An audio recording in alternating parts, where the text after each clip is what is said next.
Chapter 1894, City of Foreign Races. The Sea of Trees was located in a secret land the primordial elf kings had created.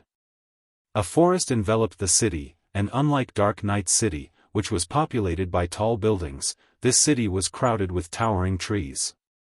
Every tree pierced the clouds like a skyscraper. Houses had been built within the gigantic trees, and thick vines connected one tree to the next. Currently, Xiaofan rode his mount down the spacious roads made of vines. When he looked down, he gazed at a sea of clouds below him. Since the Sea of Trees hadn't been fully unlocked, most of the people wandering on the streets were NPCs. Aside from the three superpowers members, who had begun to explore the city, Xiaofan didn't spot a single player. Sheltered by the six great primordial elf kings, the Sea of Trees had a long history. Most of the NPCs living here were elves, although some were NPC merchants from other races. Human NPCs only made up a small majority of the city's residents. Meanwhile, the weakest soldiers patrolling the city were level 180, Tier 1 NPCs. There were well-equipped Tier 2 soldiers, as well. Each patrol squad was led by a level 200, Tier 3 knight. However, these soldiers' levels and tiers weren't their most eye-catching aspects. All of these soldiers wore ancient equipment engraved with advanced battle arrays. When the advanced battle array activated, the Tier 2 soldiers could even take down Tier 4 players. The patrol captain's equipment sported master battle arrays. With these patrol captains protecting the city, not even Tier 5 players would last long if they tried to cause trouble. According to the legends, the primordial elf kings had also left behind immortal guardians to protect their Sea of Trees. Although these immortal guardians were not Tier 6 existences, they had the combat power to face gods. If a Tier 6 player entered the city, the secret land would forcibly suppress them to Tier 5. Hence, on the continent of God's domain, the Sea of Trees security was even superior to Blackwing cities. During Xiaofan's previous life, Tier 5 and Tier 6 players had frequently caused trouble in NPC cities, but none had dared to do so in the Sea of Trees. This was also the reason that the Sea of Trees had become the most well-known NPC city in God's domain, attracting tons of normal and neutral players. These players didn't have to worry about their safety while inside the city. After roughly 20 minutes, Xiaofan arrived before the largest, oldest tree in the city. This primordial tree was both the Sea of Trees City Hall and the city's heart. There are so many foreign race merchants here already. As Xiaofan approached the city's central district, he noticed many NPC merchants hawking their wares alongside the road. These merchants all sold rare goods such as magic scrolls, potions, materials, tomes, engineering tools, weapons, equipment, etc. The sight was dazzling. The three superpowers members, who had arrived before him, browsed the goods with sparkling eyes. They could easily make a fortune by reselling these items, especially the magic scrolls, weapons, equipment, and rare materials. Some merchants even offered Tier 2 magic scrolls and level 50 dark gold equipment. Only, the items' prices were far higher than market value. However, the superpowers members weren't fools. Rather than purchasing any of these items, they first investigated every NPC merchant's goods. They then proceeded to survey the central district, empty lands, and establishments, compiling the information to allow their companions in the city hall to make the best decision when purchasing the city's lands for their guilds. When Xiaofan stepped into the city hall, the merchant players that represented the superpowers had already busied themselves with researching the lands and shops, carefully selecting which to purchase. Naturally, the three superpowers had sent these merchant players since they were more adept with business negotiations than the guild's upper echelons. Moreover, the merchant subclass allowed them to bargain for discounts and learn more from NPCs.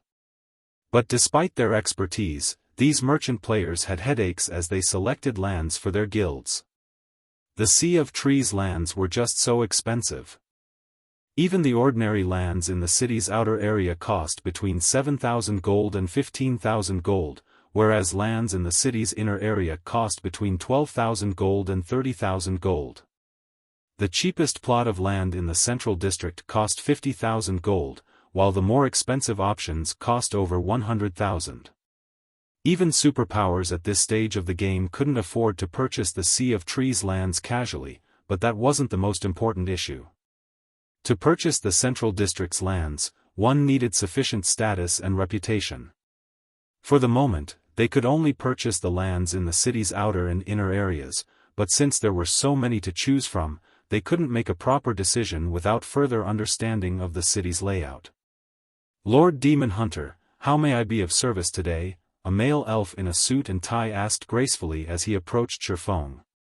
"I wish to see some of the city's hotels and restaurants for rent," Xiaofan said. "All right, please follow me." The male elf bowed before leading Xiaofan to a VIP reception room. As the elf led Xiaofan to a reception room, the three superpowers representatives watched him leave the main lobby with astonished expressions. "What's going on? How did he get an invite to a VIP room? We've already bought 2 plots of land and earned quite a few contribution points, yet we haven't earned such treatment. Clearly, he's an idiot. He's actually trying to rent hotels and restaurants instead of purchasing lands. What benefit could he earn by doing so? They won't be profitable in the least." Many of the merchant players watched enviously as Xiaofan was led to a VIP reception room, but the man's statement had also confused them. When players gained access to a VIP reception room, they also gained access to better benefits. Aside from refreshments and privacy, players would also be offered lands, which weren't usually available to the public, for purchase. Moreover, every one of those lands would be worth their price or more. In contrast, the lands offered in the lobby varied. Not every plot would be worth its selling price, and whether players made a profit or not would rely on them. Meanwhile, in the VIP reception room, the elf administrator quickly prepared a list for Xiaofan. "Lord Demon Hunter, here are the hotels and restaurants that are available for rent. However, these hotels and restaurants are located in the city's outer and inner areas. You will need 10,000 contribution points to rent those in the central district," the elf administrator explained. "I understand."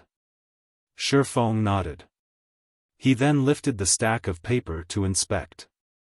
Naturally, setting up a trading firm in a trade city like the Sea of Trees would generate a lot of profit. Aside from selling products, the shops could also serve as a warehouse for all kinds of precious materials and items that flowed into the city. However, unlike ordinary NPC cities, the Sea of Trees was slightly unique since it occupied a secret land.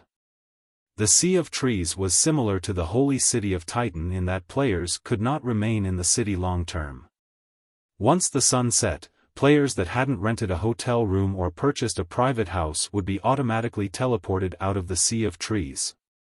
Furthermore, getting into the city wasn't an easy task. Even once the Sea of Trees had been fully unlocked, players would still need to expend a lot of effort to visit the city, especially ordinary and elite players. Unfortunately, purchasing a private house in the city was out of the question for most players. Not even large guilds' upper echelons could necessarily afford a private house here. Purchasing a private house in this city was even more expensive than setting up a shop. Most importantly, players needed a very high status and a ton of reputation points to buy one. Even expert players would need to quest in the Sea of Trees for a very long time to fulfill these requirements. Aside from private houses, players could stay in hotels or advanced restaurants. Of course, since shops had living spaces for players, they could own a shop as well. Only, shops accommodated far fewer players than private houses, but how could many players afford shops just for the living space? As a result, the only options remaining were hotels and advanced restaurants. Needless to say, staying in these establishments was also quite expensive.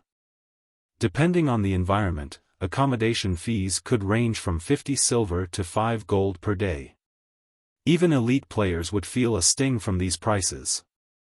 Meanwhile, if players rented the whole hotel or advanced restaurant, they would earn 20% of the profits. While the Sea of Trees was in its early stages, this was the best way to earn money. Moreover, renting these establishments cost far less than purchasing them directly. After reading through the list, Xiaofan quickly set his sights on a few hotels and restaurants that had been particularly popular during his previous life. However, when Xiaofan reached the final page and saw the small restaurant listed, he was stunned. What? Even this restaurant is available for rent? Chapter 1895, Epic Shop. Xiaofan's eyes widened as he saw the name, Forest Traveler, surprise and ecstasy overcoming him. In the current Sea of Trees, the Forest Traveler was an unassuming restaurant located in the city's outer area. The restaurant had only 2 floors, the first was the dining hall, and the second was used for accommodations. The restaurant was ordinary, and nothing about it stood out. However, when the Sea of Trees' third seal had been lifted in the past, players had discovered the restaurant's unique quality. Since so many players had crowded the Sea of Trees back then, both hotels and restaurants' guest rooms had been full. Naturally, many players instantly targeted the cheap accommodations that small restaurants like the Forest Traveler offered. Once the third seal had lifted, the Forest Traveler revealed a package that included both room and board, available exclusively for the restaurant's few high-class guest rooms. As the high-class guest rooms could only be rented by purchasing this combo pack, players had no choice but to dine there as well. The Forest Traveler had become instantly famous after players had tried the provided meal, which granted a special buff called Forest Blessingle. The Forest Blessing buff granted players anywhere from 5 to 20 points in luck for 18 hours. The buff could only be gained once every 2 days. Although luck was somewhat illusory in God's domain, it had a subtle effect on players. For example, luck would affect loot from opening treasure chests and killing monsters. It would also affect one's production success rate. Hence, on the market, ornaments that added even 3 to 5 points of luck cost a fortune. Such ornaments would never become obsolete. In the past, the various large guilds had desperately stockpiled items that added luck. A single extra point in luck could be enough to gain a top-tier item. Since luck items were so precious to both independent players and guilds, such items had rarely appeared on the market. One could easily imagine how attractive a meal that increased luck would be to independent and guild players. Even Xiaofan had often visited the Forest Traveler for a meal in the past, especially before he raided a large-scale team dungeon. The only downside was the buff's long cooldown. Even after the Forest Traveler had expanded its shopfront, players had to deal with a 7 to 8 hour queue to get a seat. The Forest Traveler had ranked as one of the top 100 epic shops in God's domain in its heyday. The Secret Pavilion managed the ranking system, and a shop's rank depended on demand for and rarity of its services. Since the Forest Traveler had revealed itself to him, why wouldn't Xiaofan be surprised and excited? However, when Xiaofan saw the restaurant's rental price, his eyebrows twitched. Is this a robbery? Xiaofan couldn't help but wonder. Normally, the Sea of Trees hotels and restaurants demanded per week or per month rent, but the Forest Traveler had to be paid by the year. Moreover, renting the restaurant for a single year cost 60,000 gold. Even the larger advanced restaurants only cost 4,000 gold per month, yet the Forest Traveler's rent cost 5,000 gold per month. Moreover, the system demanded a full year up front. It was half of the fund Xiaofan had on hand right now. With 60,000 gold, he could rent over a dozen hotels and restaurants. Should I set it aside for now and rent it during my next visit? Xiaofan fell into deep thought as he looked at the Forest Traveler's information. Competition would be at its fiercest during the first month after the Sea of Trees had activated. It was also the best time to secure an advantage. As long as players rented one of the Sea of Trees establishments, they could continue to renew their lease. Unless players gave up their right to renew the lease, other players wouldn't have an opportunity to claim the establishment. However, if he rented the Forest Traveler now, he wouldn't have much left to rent other restaurants and hotels, but he had no guarantee that the three superpowers wouldn't discover these hotels and restaurants' importance before his next visit.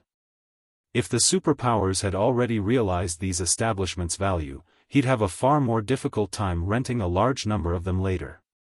Fortunately, he didn't have to worry about losing the Forest Traveler since only he knew the restaurant's secret right now. Furthermore, 60,000 gold was a huge sum to a superpower, as well. None of them would be willing to spend so much gold for a modest restaurant like the Forest Traveler. Lord Demon Hunter, I recommend the hotels and restaurants on the last page. Many customers favor those establishments in particular. I cannot guarantee that these establishments will be available during your next visit, the elf administrator said, flashing Xiaofan a cunning smile when he noticed the swordsman stare tentatively at the list's final page. Xiaofan rolled his eyes at the elf administrator. The administrator's comment made one thing clear: he would either have to give up on the Forest Traveler or give up on renting another dozen or so hotels and restaurants. Both options would rob Xiaofan of profits.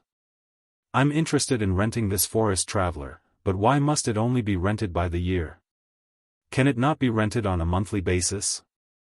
Xiaofan asked as he gestured to the Forest Traveler's information on the list. He wanted to see if the system would grant him any other options. The Forest Traveler? The elf administrator repositioned his glasses as he took a look at the list. Smiling, he explained, this restaurant has encountered some operational problems and urgently needs funding. That is why the owner had decided to rent the restaurant. We have suggested that the owner accept a monthly rent, but the owner is adamant about his decision. Due to your status, Lord Demon Hunter, the city is willing to help you negotiate altered conditions with the owner. However, each negotiation will cost a 1,000 gold fee. May I know if you wish to open negotiations? 1,000 gold per negotiation. The corners of Xiaofang's mouth twitched. Xiaofan was no stranger to negotiations. This was the precise reason that the three superpowers had sent their merchant players to purchase the city's lands, not their upper echelons. The higher ranked a merchant player was, the more ability they'd have to reduce an item's price.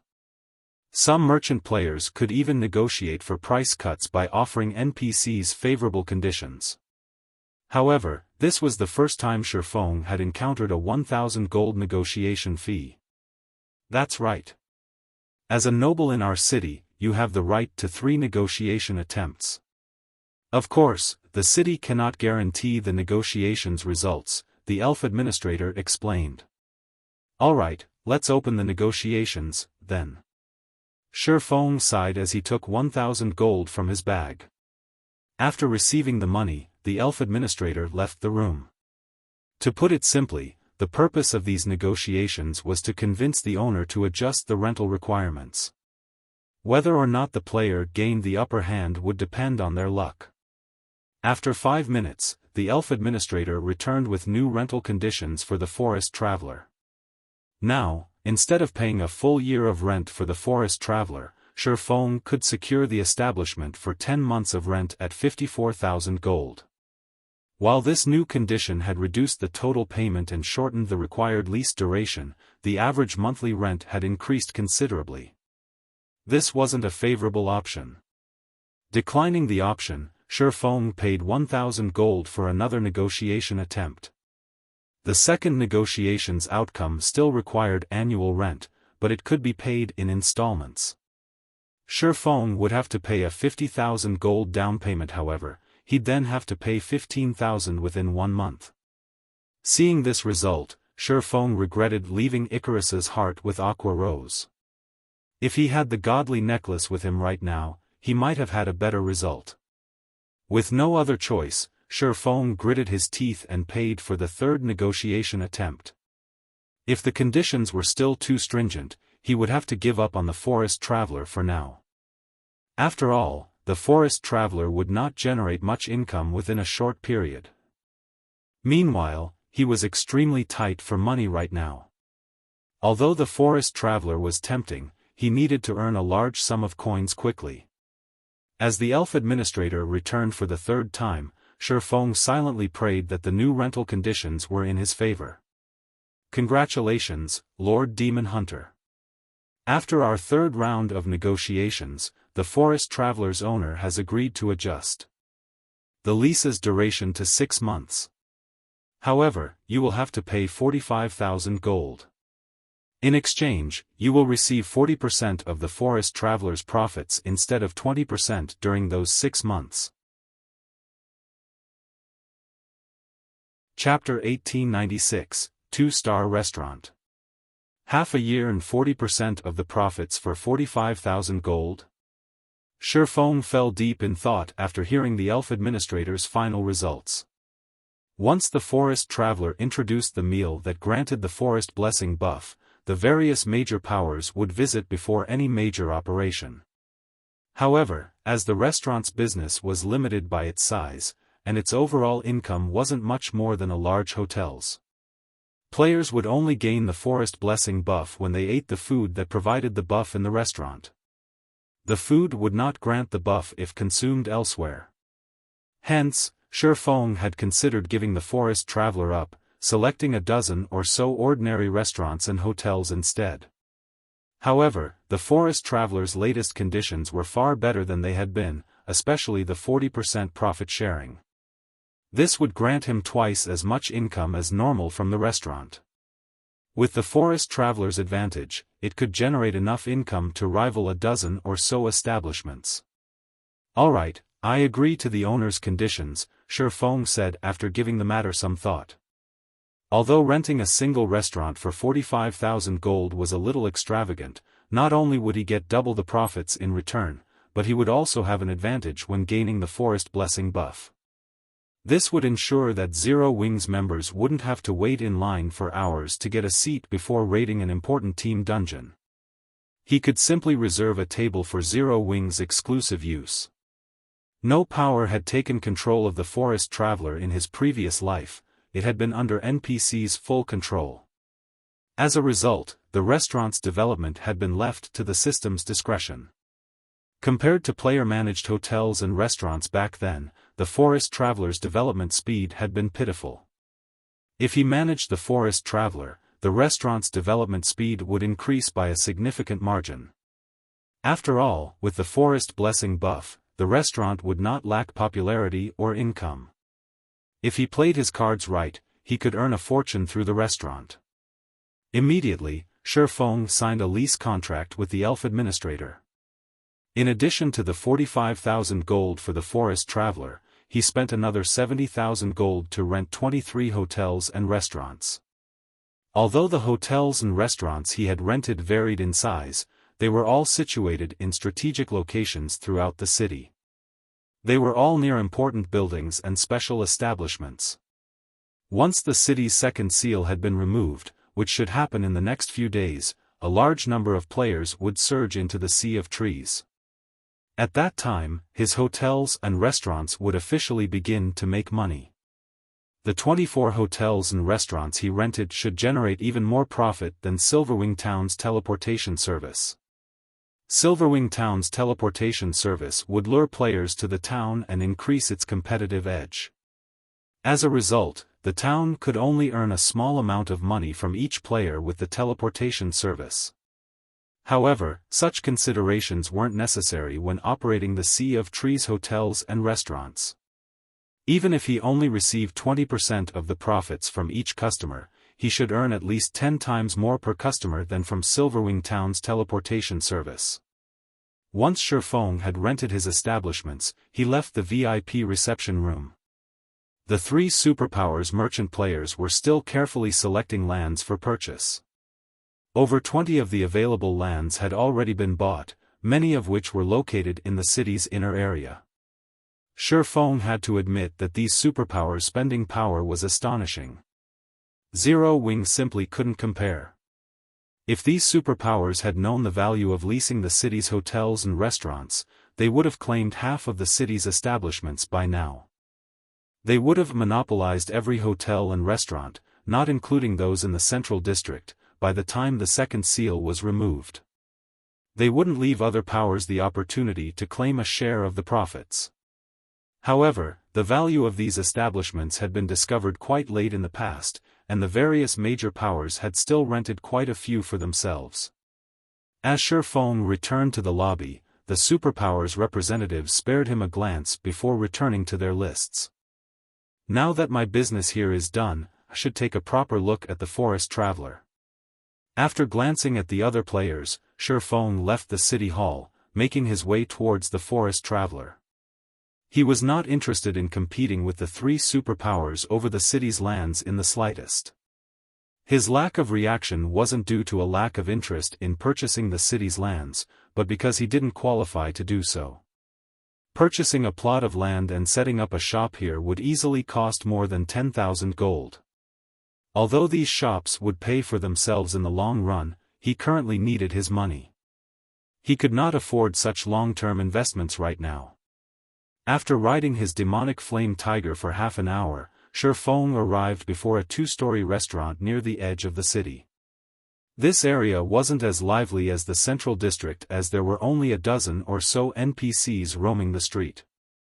Meanwhile, the street's few shops only sold groceries, and the highest-class building was a three-story smithy. Smoke swirled out of the smithy as the sound of metal on metal echoed down the street. The view here was one of a kind. A sea of clouds enclosed the district, and flying beasts occasionally soared by. Due to the refreshing scenery, many leisure players would settle here long-term. Sure enough, business here is bleak. When Xiaofan entered the forest traveler, he noticed that, aside from the restaurant owner and two staff members, there was nobody inside the restaurant. The two waitresses were members of foreign races. One was a female catkin with cat ears and tail, while the other was a female foxkin with a pair of pointed ears atop her head and a bushy tail. The restaurant owner was a long-haired elf, but unlike most elves, the man was burly. He looked like a naturebomb shield warrior or berserker.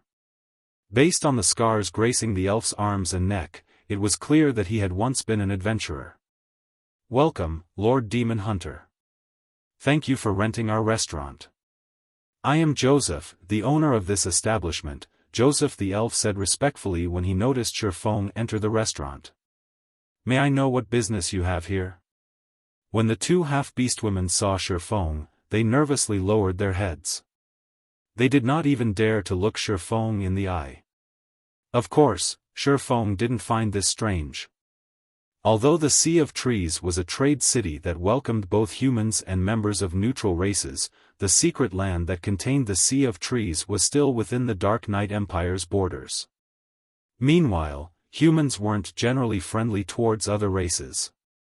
Hence, surviving in the Sea of Trees wasn't easy for them. The half-beast women couldn't afford to provoke nobles, in particular. A single mistake could even result in their enslavement. "I wish to see all of the information available on this restaurant. Can I trouble you to prepare it for me?" Xiaofan asked. Although he had rented the restaurant, he only had partial management rights. This was the case for other NPC-operated establishments, as well. It was impossible for players to acquire full management rights over an NPC establishment. Players could only gain full rights over the establishments and lands sold at the city hall. "All right, please wait a moment," Joseph said. A short moment later, Joseph returned with a thick tome.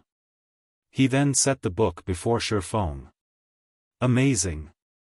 This restaurant has 2 master cooking recipes. It's a pity that the required materials are so rare. The shopfront is also the cheapest variety. It's no wonder why business is so terrible." Xiaofan was surprised as he read the restaurant's information. Many players in God's domain had chosen the chef subclass. Not only were chefs capable of creating delicious dishes, but some of those dishes also provided additional effects, such as temporary attribute increases. Master dishes, in particular, provided significant attribute boosts, high enough to rival the effects of master potions. Although players could cook master dishes after becoming master chefs, producing one of these dishes was actually quite difficult. The first issue was the lack of recipes. Even a master chef would struggle when concocting a master cooking recipe. In the past, 8-out often basic master chefs lacked a master cooking recipe. The second issue was the lack of materials. Yet, the forest traveler actually possessed 2 master cooking recipes, which gave it an advantage over larger restaurants. Unlike the forest blessing meal, these master dishes would still be effective when consumed outside of the restaurant. Meanwhile, the attribute increase they provided was even superior to master potions. Both dishes would see very high demand. If he could mass-produce the dishes, he could make a fortune. When Xiaofan inspected the restaurant's shopfront, he noticed that the forest traveler already met most of the conditions for its upgrade to a 2-star restaurant. All it lacked was sales. However, even NPCs weren't willing to visit the area. How could the restaurant earn an income without any customers? If the restaurant wanted to attract NPC customers and increase its sales, the easiest way to do so was to upgrade the shopfront. Only, upgrading the shopfront would require 1,500 gold. The thought of gaining a 2-star restaurant tempted Xiaofan. Immediately, he chose to upgrade the shopfront. Suddenly, the system deducted 1,500 gold from the 3,000 plus he had remaining in his bag. Chapter 1897, Master Dishes. As soon as Xiaofan chose to upgrade the shopfront, the forest traveler started to change. In less than 5 seconds, the forest traveler transformed from a shabby, 2-story restaurant into an exquisite, 3-story establishment. The restaurant was now far more appealing than the surrounding shops. However, the interior had changed far more than the restaurant's exterior. The space inside the restaurant had more than doubled. Originally, the first floor had only had room for a little over 10 tables, but now, it could hold more than 30. The second floor had also become a dining area, and the living area had been moved to the 3rd floor. Currently, however, the interior's design was still modest. Xiaofan would have to spend more gold to decorate the place. Next, I have to figure out how to lure customers here to increase the restaurant's business. Xiaofan nodded in satisfaction at the new forest traveler. Although he had to pay for the restaurant's upgrade with his own money, now that the restaurant's quality had improved, he could charge customers more. At the same time, the restaurant's increased size could hold more customers at one time, increasing profits further. However, Xiaofan was more concerned with the 2 master dishes. One of the 2 master dishes was drunken tiger meat, while the other was called frozen bone soup. When consumed, the drunken tiger meat increased players' strength by 10% for 6 hours. As for the frozen bone soup, it increased players' intelligence by 10% for 6 hours. Neither dish had a cooldown. Hence, even if the buffs were removed by a skill or death, players could consume another dish to regain the benefits. To physical and magical class players, a 10% increase in strength or intelligence would provide a significant boost to combat power. Moreover, the 2 dishes' effects could stack with similar potions. The only downside was that the drunken tiger meat and frozen bone soup's buffs would vanish upon death. In contrast, many master potions would remain in effect. However, there was a positive to these 2 master dishes. If players entered special dungeons or environments that prevented the use of external tools, they wouldn't lose the dish's buffs. Hence, the drunken tiger meat and frozen bone soup would be of significant help during his planned Void Serpent raid. Since the forest traveler was only a 1-star restaurant, its only chef had been the owner, Joseph. Even if he provided the dishes' required materials, their production speed would be limited. Now, when Xiaofan examined the restaurant's menu, he saw that the drunken tiger meat only needed 10 minutes to cook, while the frozen bone soup only required 8 minutes. However, since he had upgraded the restaurant, he could now hire 2 more chefs. He could double the dish's production speed if he did. As for the required materials, Zero Wing could collect them in a short time. Following which, Xiaofan called up the Forest Traveler's system interface. In no time at all, he managed to hire 2 more chefs and 8 more waiters. He then reopened the Forest Traveler for business. Less than 5 minutes, the restaurant welcomed its first NPC customer. Although the promotion was as effective as he had hoped, it was tolerable. In God's domain, a leased restaurant didn't only earn an income from player customers. It could also earn money from NPCs. Only, the profit sharing for income from NPC customers was much lower, only 1/4 of that from players. However, while this amount seemed insignificant, NPCs provided daily income. As the restaurant's star rank and size continued to improve, it would generate more income from NPCs. Currently, the Forest Traveler was a 1-star restaurant and could only earn about 3 to 10 gold from NPCs each day. However, once it became a 2-star restaurant, it could earn around 30 to 100 gold per day from NPCs. Most importantly, the restaurant would gain more master cooking recipes. The restaurant's accommodations would become higher quality, as well. Players didn't determine accommodation fees in the Sea of Trees. Rather, the system would set a price based on the hotel or restaurant size, star rank, and popularity. The minimum accommodation fee for a 1-star establishment in the city would be 50 silver, while the maximum was 1 gold. For 2-star accommodation, the minimum price was 2 gold, while the maximum was 5 gold. Hence, accommodation fees in the Sea of Trees ranged from 50 silver to 5 gold. Establishments could only rise to 2-star status in the city. However, 2-star restaurants and hotels were very rare in the Sea of Trees. They were all concentrated in the central district, but players would need sufficient status and contribution points to rent these establishments. Though, once players crowded the Sea of Trees, those who owned 2-star hotels and restaurants would earn a massive income from their establishments.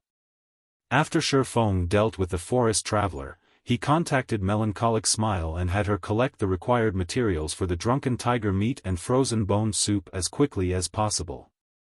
Then, using the Abyss Pendant, Xiaofan left an Abyss marker in his office in the Forest Traveler. With this, he could return to the Sea of Trees even without a key. Of course, there was an easier method to return: he could upgrade one of his leased establishments to 2-star status. He'd be able to head to a magic store and purchase a special teleportation scroll.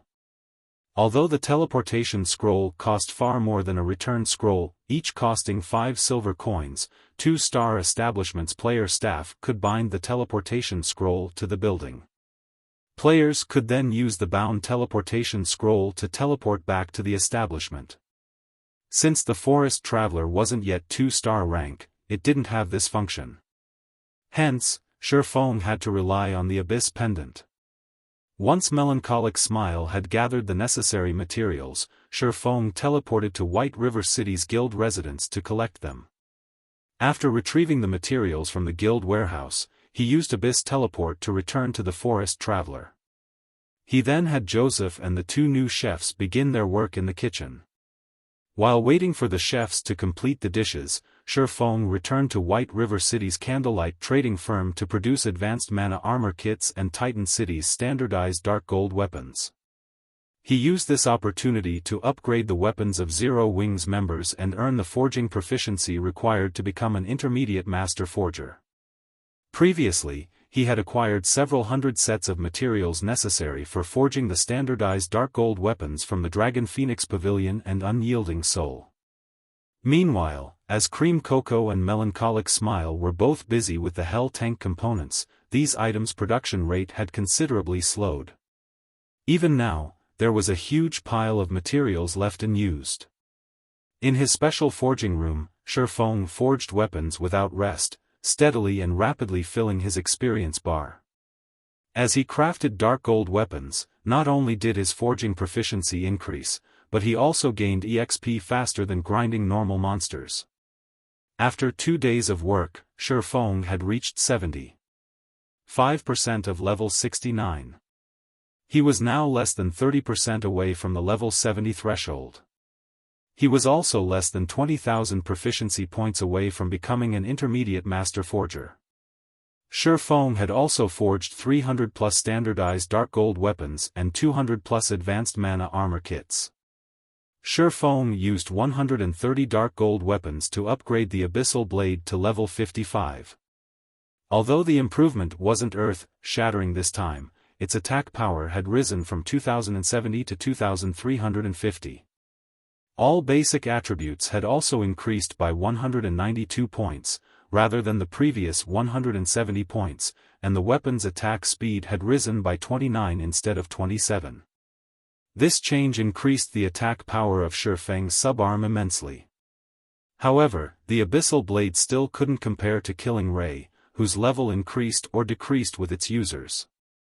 However, Xiaofan was satisfied with this result. After all, the Abyssal Blade was a top-tier epic weapon now.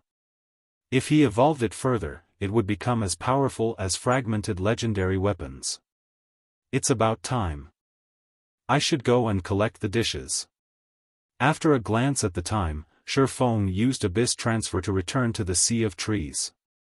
As Xiaofan returned to the Forest Traveler, he noticed that the restaurant had considerably more NPC customers. At least, it wasn't as deserted as it had been.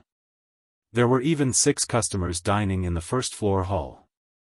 A short moment later, Xiaofan collected 300 sets of drunken tiger meat and 500 bowls of frozen bone soup from Joseph. He then teleported back to the guild residence in Zero Wing City. When Cola, Alluring Summer, and their companions noticed Xiaofan's arrival in the guild hall's lounge, they ran up to greet him. "Hee, guild leader, look! I'm level 60 now," Cola said as he gleefully revealed his level, proving to Xiaofan that he had worked very hard while grinding monsters. Every 5 levels was a minor turning point in God's domain. Meanwhile, level 60 happened to be one of those turning points that gave players a small boost to their attributes. "Guild leader, why did you recall us so suddenly?" Alluring Summer asked after rolling her eyes at Cola. "Amicham. You too, try on these 2 set equipment," Xiaofan said, nodding. He then took out the Sins of Thunderfire set and the Scorching Wind set, which he had acquired from the Flame Demon King, handing them to Alluring Summer and Cola. Chapter 1898, Gathering at Zero Wing City. Set equipment? Both Alluring Summer and Cola looked at the 2 set equipment Xiaofan had taken out, a little confused. While they were not trying to brag, their current equipment was among the best available in God's domain right now. Only epic equipment could surpass what they wore. "Just try it out," Xiaofan said. Although he could see the confusion plaguing the 2, he didn't bother to offer any additional explanation. With no other choice, Alluring Summer and Cola complied, trying on the set equipment. "This is a level 70 set equipment?" Alluring Summer's eyes widened in shock when she saw the Sins of Thunderfire set's attributes. The Sins of Thunderfire set was a level 70 fine gold set equipment, though Xiaofan had only given her 4 of the 6 pieces. Even so, the Thunderfire set's attributes were far superior to the level 60 dark gold equipment she currently wore. Moreover, the Sins of Thunderfire set effects were simply tyrannical. The 2-piece set effect increased casting speed by 20%, cast range by 20%, and magic damage dealt by 20%. As for the 4-piece set effect, it increased all basic attributes by 15% and granted the use of the Tier 3 spell, Thunderburst, a dual-element spell that dealt both flame and lightning damage. Meanwhile, Cola was incomparably excited after receiving the Scorching Wind set. Unlike Alluring Summer, he had received a complete, 6-piece level 70 fine gold set equipment. As Xiaofan had already equipped the 2 sets with attribute gemstones and level reduction gemstones, Alluring Summer and Cola could equip the sets right away. Amazing! Just equipping this set has pushed my defense past 35,000 and HP past 100,000. Cola was stunned when he inspected his updated attribute panel. Not even a Tier 2 Berserker can budge me, now. Not even receiving a level 60 mythic monster's attack will be a problem. If Turtledove and Yi Wumian saw this, they'd die with envy. Even without any team buffs, he had 100,000 HP. He was basically a humanoid boss. Reaching 120,000 HP shouldn't even be impossible with team buffs.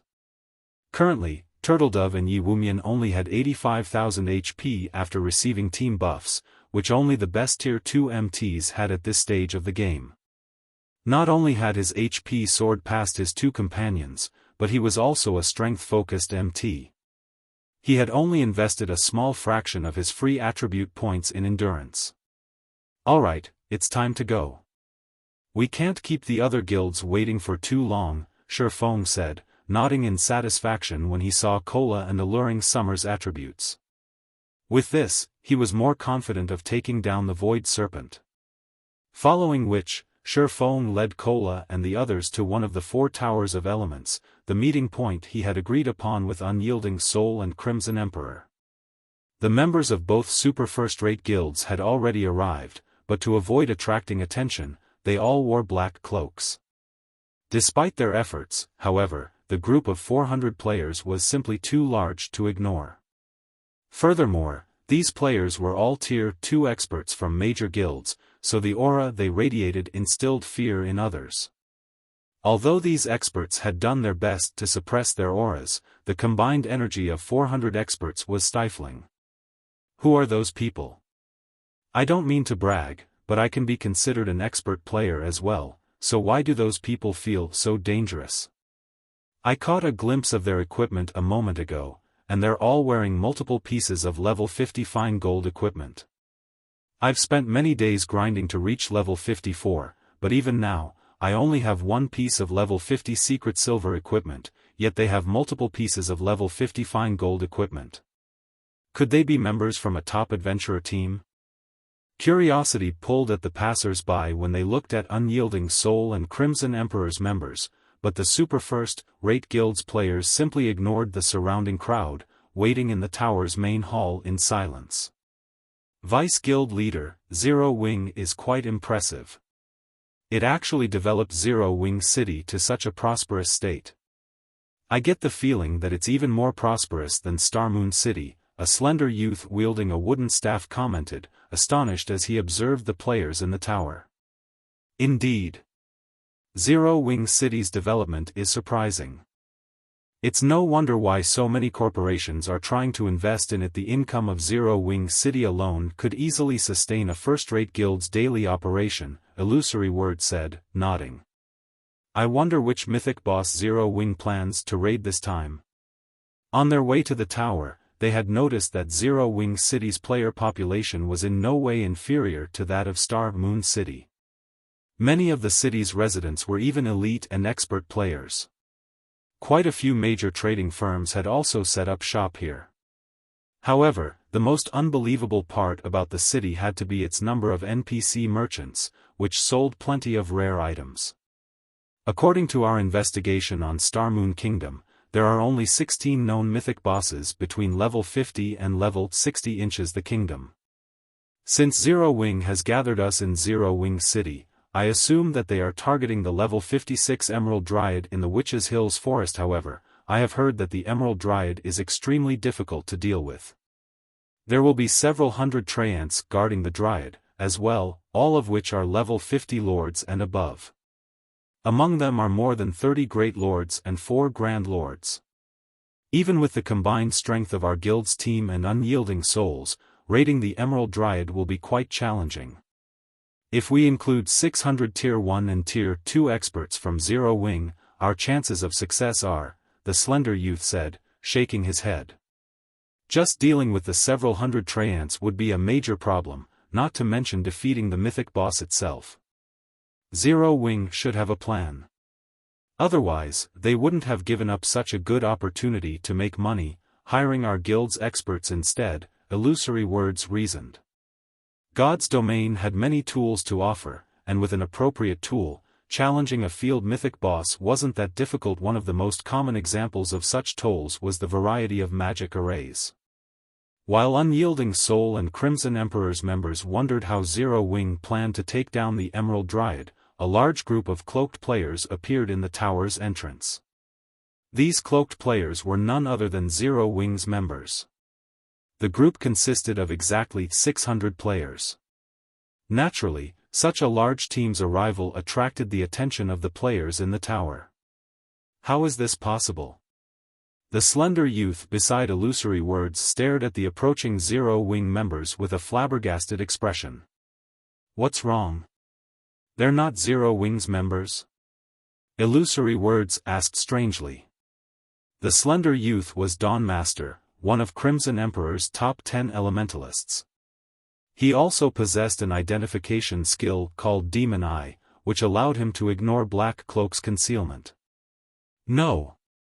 They are all from Zero Wing, but, those people. They are all Tier 2, Dawn Master explained in a trembling voice. Chapter 1899, World Boss. They're all Tier 2? Illusory Words spun towards the approaching Zero Wing members after hearing Dawn Master's statement. In a low tone, she asked, "There are 600 people here. Are you sure you're not mistaken?" Although she could tell that the approaching players were powerful experts, she found it a little frightening that all 600 were Tier 2. All of the various superpowers had an increasingly large number of players that had already completed their Tier 2 promotion quests, but even the weaker superpowers were still some time from amassing a 500-man, Tier 2 team, let alone a 600-man team. The Tier 2 promotion quests weren't easy challenges to overcome. The quest had heavy requirements of both technique and equipment standards. Of course, some players, such as independent players with good equipment and techniques, would challenge the lowest difficulty promotion quests. The advantage a Tier 2 class had over a Tier 1 was simply too massive. Not only would players gain a huge boost to their basic attributes once they reached Tier 2, but their physique would also improve significantly. With these improvements, players would have a much easier time questing and grinding monsters. However, players that selected a low-difficulty promotion quest would face severe consequences. Their Tier 3 promotion quest would be far more difficult than normal. The majority of independent players chose to acquire their Tier 2 class as soon as possible to secure better resources now, but large guild experts were a different story. As these experts had their guild support, they didn't lack resources. Naturally, to ensure that they had an easier time with their Tier 3 promotion quests, these experts would challenge the harder Tier 2 promotion quests. They invested a lot of time in improving their levels, equipment, and techniques to complete the higher difficulty promotion quests, establishing a sturdy foundation so they could walk a smoother path in the future. Meanwhile, Zero Wing was a guild with abundant resources due to its gold mines like Zero Wing City and Silverwing Town. There was no doubt that Zero Wing had prepared its experts to challenge high-difficulty promotion quests. However, just how many members did Zero Wing possess? How many experts had the guild nurtured? Comparing Zero Wing to a superpower was akin to comparing a firefly to the moon. The two were on entirely different levels. Yet, the guild had just revealed 600 Tier 2 players, already surpassing many superpowers. Vice Guild Leader, I wish I were wrong, but players can't fake the Tier 2 class insignias. Every one of those players has a Tier 2 class insignia equipped, Dawn Master said, smiling bitterly. He had inspected Zero Wing's members multiple times, but the Tier 2 class insignia beneath their black cloaks was conspicuous to his eyes. There was no way he would mistake those insignias. Moreover, he hadn't told Illusory Words everything. Among the 600 Zero Wing members, 4 were level 60 and more than 50 were level 59. He also couldn't identify Xiaofan's level. The highest level player in the Dark Knight Empire was only level 58. According to Crimson Emperor's investigation, this fact included the players that habitually hid their levels. Once players reached such a high level, they'd require a massive amount of EXP to level up, and although players could grind more efficiently and gain EXP more quickly once they had reached Tier 2, they'd still need a lot of time to grind to the next level. Yet, Zero Wing had over 50 Tier 2 players at level 59. There were even 4 level 60 players. If the guild wished it, it could easily monopolize the top 50 spots on the Dark Knight Empire's ranking list.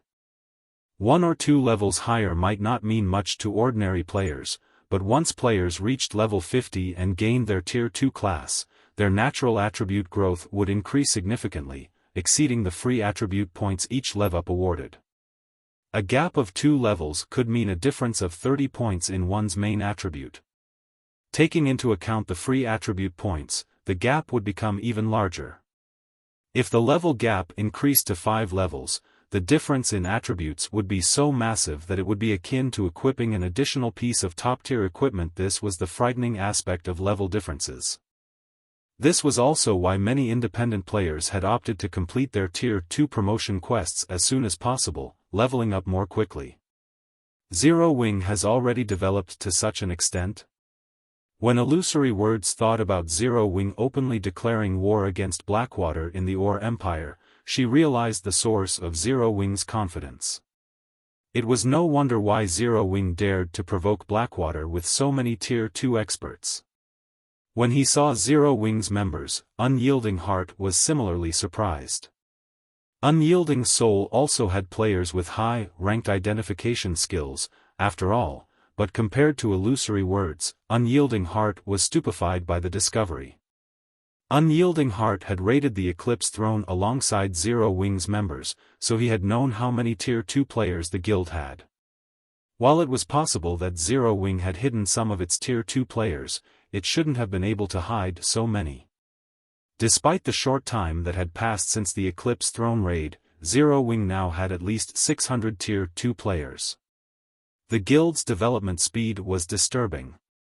"Since everyone's here, let's set out," Xiaofan said once he stood before Unyielding Heart and Illusory Words. "If we linger, I'm afraid that will attract even more attention." The 2 vice guild leaders exchanged a glance before nodding to Xiaofang's statement. They had already attracted a lot of attention. If they stayed, they would likely attract the various major powers' notice. Raiding a field boss was a dangerous task, especially if it was a mythic boss. If God's domain's other powers discovered their operation, they could be ambushed during the raid. Immediately, the 2 merged their respective 200-man teams with Xiaofang's. The team of 1,000 then moved to the tower's teleportation array. Once Xiaofan had input the coordinates, the entire team vanished. Although some curious players had tried to follow the team, Xiaofan had instructed the NPC soldier to erase the team's destination coordinates before he had left, replacing it with a random location. Players' figures began to appear, one after another, before a large waterfall within a dense forest. The lake at the base of the waterfall radiated a chilly air, making the new arrivals shiver. These new arrivals were none other than Xiaofan and his companions. "Isn't this the Frost Jade Waterfall?" Illusory Words, who had memorized the various landmarks in the Witch's Hill, muttered. Turning toward Xiaofan, she asked, "Aren't we raiding the Emerald Dryad in the Million Woodland?" The Frost Jade Waterfall was nowhere near the Million Woodland. In fact, the 2 locations were on opposite ends of the map. Although a dense forest surrounded the Frost Jade Waterfall, this area didn't have any monsters or resources. No player would grind in such a deserted location. Needless to say, this area didn't have any field bosses. Unyielding Heart nodded in agreement. Based on Unyielding Soul's research, the Emerald Dryad should be the only mythic boss in the Witch's Hill. Moreover, the forest the Emerald Dryad resided in was rich with herbs. If Zero Wing killed the Emerald Dryad, it would significantly lower the danger players faced while exploring the Million Forest, making it easier to harvest rare herbs. Logically, Zero Wing should target the Emerald Dryad. "No, I'm aiming for a different boss," Xiaofan said, shaking his head. "The boss is inside this lake. If anyone's ice resistance is lower than 20 points, see me for an ice resistance potion. The lake bed was entirely composed of frost jade, and the cold air the jade emitted was extremely powerful. Players would freeze to death in less than 30 seconds without any ice resistance, only surviving long-term if they had 20 points or more. Fortunately, fulfilling that requirement wasn't any trouble to the Tier 2 players present. As experts, they all had some equipment or ornament that granted magic resistance, which would also serve as a sort of universal resistance. Even without such items, they still had passive skills that granted some magic resistance. Furthermore, their respective guilds would have prepared some ice and fire resistance equipment to cater to unexpected situations. Hence, only a small number of players on the team failed to meet the requirement. After Xiaofan distributed ice resistance potions to the 100+ players who didn't meet the requirement, he instructed the team to jump into the water without offering an explanation. A small cave hid under the frost jade waterfall, large enough for 5 people to swim through at the same time. This cave was the entrance to the Void Serpent's underground temple. After swimming through the cave for around 3 minutes, the first group discovered an exit. As players emerged from the tunnel, they arrived in a dark cavern. Ancient murals covered the cavern walls, depicting the history of the Witch's Hill. When these players broke through the water's surface, they were amazed by the scene. They had never expected to find such a place hidden beneath the frost jade waterfall. Unfortunately, the players who lacked understanding of divine runes failed to comprehend the murals on the walls. The players who were familiar with divine runes, however, quickly realized that the murals depicted the Otherworld gate and the method of activating it. Once the team had finished admiring the murals, they proceeded into another long, dark tunnel. When they left the tunnel, the team arrived in another cavern. This time, the team found a temple within, and unlike the previous cavern, this one was as large as a town and brightly illuminated. Lifting their heads, the team discovered a gigantic, glowing crystal embedded in the cavern's ceiling. This crystal lit the cavern until it was as bright as day. While everyone admired the glowing crystal, they discovered something that caused their stomachs to churn and a frown to pull at their lips. Coiled around the crystal was a snake that was over 100 meters long. The serpent's body was made entirely of translucent crystal. At the moment, the serpent's eyes were shut, and if not for the occasional twitch, the players would have treated it as a part of the shining crystal. The serpent's head was easily the size of a 3-story building, and its eyes alone were easily larger than a human. As they gazed up at the monster, an instinctive fear gripped their hearts. After a closer look at the serpent's statistics, many of the players felt their knees go weak. Void Serpent, Wakenet, Realm Lord, Void Creature, Mythic. Level 60. HP 560,000/560,000,000. A world boss? Illusory words and unyielding heart gasped in shock. When they saw the Void Serpent's HP bars, they felt an unprecedented pressure bear down as terror overwhelmed them. There was no definitive indication of whether a field boss was a world boss or not in God's domain. However, one thing differentiated the two: how many HP bars the boss possessed. Normal Grand Lord ranked field bosses had around 3 to 5 HP bars, while Mythic ranked field bosses had 5 to 7 HP bars. Meanwhile, based on the various large guilds' understanding of world bosses, such a monster should have 8 or more HP bars. While more HP bars didn't necessarily increase a boss's total HP, depleting each bar would alter the boss's combat method, increasing the raid's difficulty. The Void Serpent before them had a total of 9 HP bars. Chapter 1900, Madness.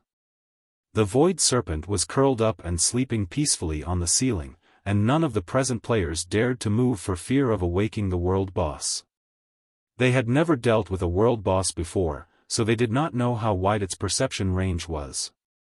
On the off chance that the Void Serpent discovered them, they would pay for their mistake with their lives. Guild leader Black Flame, you're not planning to fight that Void Serpent, right? Illusory Words softly asked Xiaofan. Although she understood that since Xiaofan had brought them here, there was a 99% chance that the Void Serpent was his target, her sanity urged her to confirm her suspicion. For all she knew, this cavern might have two bosses, and they were actually here for the other one. Emicham, it's this Void Serpent. Xiaofan nodded. Illusory Words was silent for a long moment. She decided that Xiaofan must be insane. That was a world boss they were talking about. Ordinary mythic monsters were no match for the Void Serpent, and magical tools were utterly useless against world bosses. In other words, they had no special means of weakening the Void Serpent. They would have to fight it at its peak. Even with their berserk skills, peak MTs wouldn't last more than a few hits. The Void Serpent would likely kill the other classes instantly. Moreover, the Void Serpent was a realm lord. Its skills, spells, and physique were far superior to mythic monsters of the same level. Defeating this monster would be even more difficult than facing the Emerald Dryad and its several hundred guards. Although their team of 1,000 Tier 2 players met the requirements to raid a level 60 world boss, they barely managed it.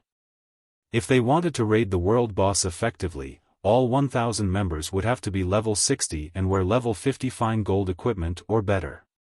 Taking a deep breath, Illusory Words looked at Xiaofan and said seriously, "Guild leader Black Flame, let me say this. The dangers of raiding a world boss are too great. Crimson Emperor will only help you once. If it looks like we'll team wipe, Crimson Emperor's members will retreat. If she allowed 200 of her guild's Tier 2 experts to lose a level, her guild would suffer a massive blow. She would not follow Zero Wing in its descent into madness." Unyielding Heart, however, said nothing. He simply watched the Void Serpent before turning to Zero Wing's members. "Vice Guild Leader, aren't you going to inform Zero Wing of your limits?" Long Soul whispered. "That's a world boss we're talking about. Our guild can't afford to lose so many Tier 2 players." Lately, the intensity of the struggle between Unyielding Soul and Starlink had grown. As a result, the guild needed its Tier 2 experts to manage many affairs. Unyielding Soul could not afford to weaken 200 of its Tier 2 experts for no reason. If the raid turned sour, they had to retreat to minimize their losses. However, Unyielding Heart did not answer Long Soul's question. Instead, he walked up to Xiaofan solemnly. "Guild leader Black Flame, Unyielding Soul is willing to fight to the death alongside Zero Wing. In return, please consider selling Unyielding Soul a few pieces of MT equipment once the raid is over," Unyielding Heart said sincerely. "Heart, are you insane?" Unyielding Heart's proposal shocked Long Soul.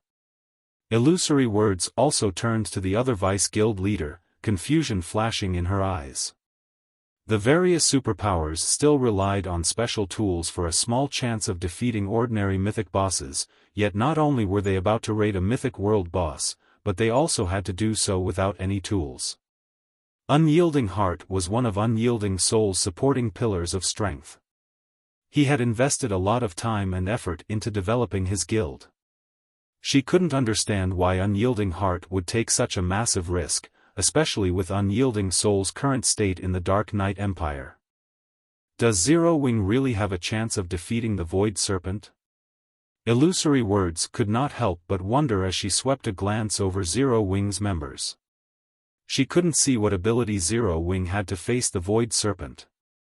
Meanwhile, Unyielding Heart ignored Long Soul's attempts to dissuade him. Instead, he remained focused on Xiaofan as he continued, "Of course, we will purchase the equipment at above market price as long as the items are level 60 fine gold weapons or equipment." The fact that Zero Wing intended to challenge a world boss had surprised him greatly, but he had witnessed the strength of Zero Wing's main force before. He doubted that the guild would attempt a challenge it wasn't confident of overcoming. After all, Zero Wing had dispatched 600 Tier 2 experts for this raid. Hence, he would gamble on Zero Wing's ability to defeat the Void Serpent. Even the various superpowers only had a small stock of top-tier level 55 equipment, let alone level 60 equipment. If he could acquire a few pieces of level 60 fine gold weapons and equipment for his MTs, it would definitely be of great help to Unyielding Soul during future team dungeon raids. Unyielding Soul had many expert teams, and a single Dark Corrosion set wasn't nearly enough to satisfy the guild's needs. "Alright, I'll see what I can do." Xiaofan replied to Unyielding Heart's sincerity with a serious nod. Level 60 fine gold equipment for MTs was nothing to Xiaofan.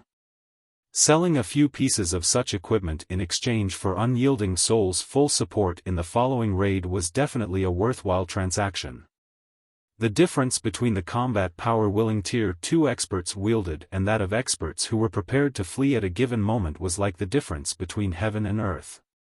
"Thank you," Unyielding Heart said. Normally, when a guild employed another guild's experts to take down a powerful boss, it wouldn't sell any of the loot.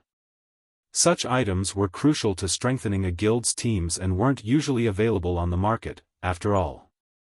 Has Unyielding Heart gone mad? Does he really believe Zero Wing can succeed? Chaos gripped Dawnmaster's mind as he watched Unyielding Heart thank Xiaofan. After witnessing the exchange between Unyielding Heart and Xiaofan as they discussed the Void Serpent's loot, he wondered if the monster coiled on the ceiling was truly a world boss. He also wondered if the two players knew what a world boss was. After discussing the agreement with Unyielding Heart, Xiaofan began to split the team into smaller groups and designated tasks to each. The Void Serpent would transition through a total of 9 different combat methods as the raid progressed, and all 9 stages would be extremely dangerous. A single mistake could result in a large number of deaths. However, all of these players were experts, and many of them had even reached the refinement realm. As long as they were instructed properly, they could avoid any major mistakes. Then, they'd see if the boss would die before the team was annihilated. Since there are no problems, all MTs and magical class players come here to collect a dish. I'll call up the physical class players after to collect their share, Xiaofan announced after organizing the team. Following which, under Xiaofang's instructions, everyone received the dishes Xiaofan handed out. What a powerful master dish! Illusory Words was stunned when she accepted a bowl of frozen bone soup. She hadn't expected Zero Wing to be capable of securing such a top-tier dish. She was no stranger to chef's products. She knew that some dishes could enhance players' combat power. Unfortunately, most of the buff's food and beverages provided were minor, but this master dish increased her intelligence by 10%. The frozen bone soup could already rival a master potion. Moreover, the dish's effect would even be effective against a world boss. This buff reduced the raid difficulty by a considerable margin. Cola, start the raid. Everyone else, follow the plan. Xiaofan commanded once his teammates were ready. Hearing Xiaofang's command, Cola, who had long since grown restless, grinned fiercely as he charged forward to attract the Void Serpent's attention.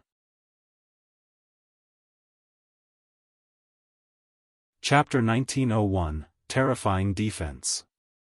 Inside the crystal-filled cavern, after Xiaofan gave the command to attack, the first MT party, led by Cola, charged straight at the Void Serpent. The other groups fanned out to set up an encirclement. As the Void Serpent was gigantic, even if they didn't fully understand the boss's attack range, it was common sense to stand apart from each other. If they stood too close to each other, they would present the world boss with a target-rich environment, which would easily result in a team wipe. When Cola's party got within 500 yards of the Void Serpent suddenly opened its amber eyes. An unprecedented killing intent immediately washed over everyone, causing their hearts to skip a beat. At this moment, it felt as if countless threads bound their bodies, impeding their movements. Dirty and pitiful mortals, you dare step into my territory? I'll have you join the dust that fills this space. Following which, the Void Serpent let loose an angry roar. A silver ripple spread across the entire cavern, with the Void Serpent as the center, the ground cracking as it came in contact with this ripple. In the next moment, a mud wave swept into the surroundings, taking only a brief moment to reach Cola's party. "Defend!" Cola shouted hurriedly when he saw the approaching 4-meter-tall mud wave. The other 5 MTs in Cola's party were level 57 and level 58 MTs from Unyielding Soul and Crimson Emperor. With Cola as the core, they quickly fell into a defensive formation. Following which, Cola activated the Tier 2 Skill Guardian Wall, which increased the defense of himself and players within a 10-yard radius of himself by 30% when blocking frontal attacks. In the next moment, a wall of light formed by 6 shields appeared before the healer party positioned behind Cola's party. Boom! When the mud wave crashed into the wall of light, the powerful impact sent Cola's MT party stumbling backward, the HP of the 6 MTs decreasing at a rate visible to the naked eye. Only after the 6 MTs had retreated by 8 yards did they manage to stabilize their footing. After suffering the Void Serpent's AoE attack, the MTs of Unyielding Soul and Crimson Emperor had lost at least 50,000 HP each. Each of them had a maximum HP below 80,000. Hence, that one AoE attack had instantly taken more than half of their HPs. This outcome caused everyone in the team to gasp involuntarily. So, this is a world boss? Illusory Words, who was part of the healer party standing behind Cola's party, was stunned as she looked at the Void Serpent, which had already lowered itself to the ground. With just one roar, the Void Serpent had inflicted over -50,000 damage each on the frontline MTs, who could be considered among the best MTs in God's domain right now. If that AoE attack had been a powerful melee attack instead, the consequences would have been unimaginable. At this point, she truly wondered how Zero Wing planned to raid the Void Serpent. Did they even have a chance at victory? However, although Illusory Words doubted Zero Wing's success, that did not affect her healing speed in the slightest. Right after seeing the MTs receiving damage, she started double-casting 1 Tier 2 Healing Light and 1 Tier 1 Recover on Cola, fully displaying her abilities as one of the 10 great clerics in God's domain. Why is his HP? After Illusory Words finished casting her healing spells, she suddenly noticed that Cola still had close to 80% of his HP remaining. Meanwhile, thanks to her healing, his HP instantly recovered to full. However, before Illusory Words could figure out what was going on, the Void Serpent several hundred yards from the team's frontline launched another attack.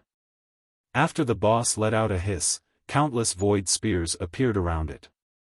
The Void Spears then shot toward Cola's MT party in a blur, a series of sonic booms echoing throughout the cavern. "Everyone, stand behind me!" Cola shouted urgently when he noticed the frightening power contained in those Void Spears. Although the 5 other MTs had been healed back to 70% or so, if they were to receive this terrible attack without activating their life-saving skills, they were likely to get killed. After hearing Cola's command, the 5 MTs and 6 healers promptly lined up behind the Guardian Knight.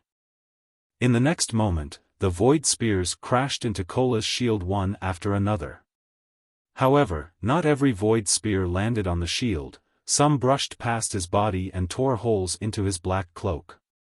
Meanwhile, due to the Void Spear's strong destructive power, the black cloak's durability zeroed out instantly, the black cloak itself disintegrating into nothingness.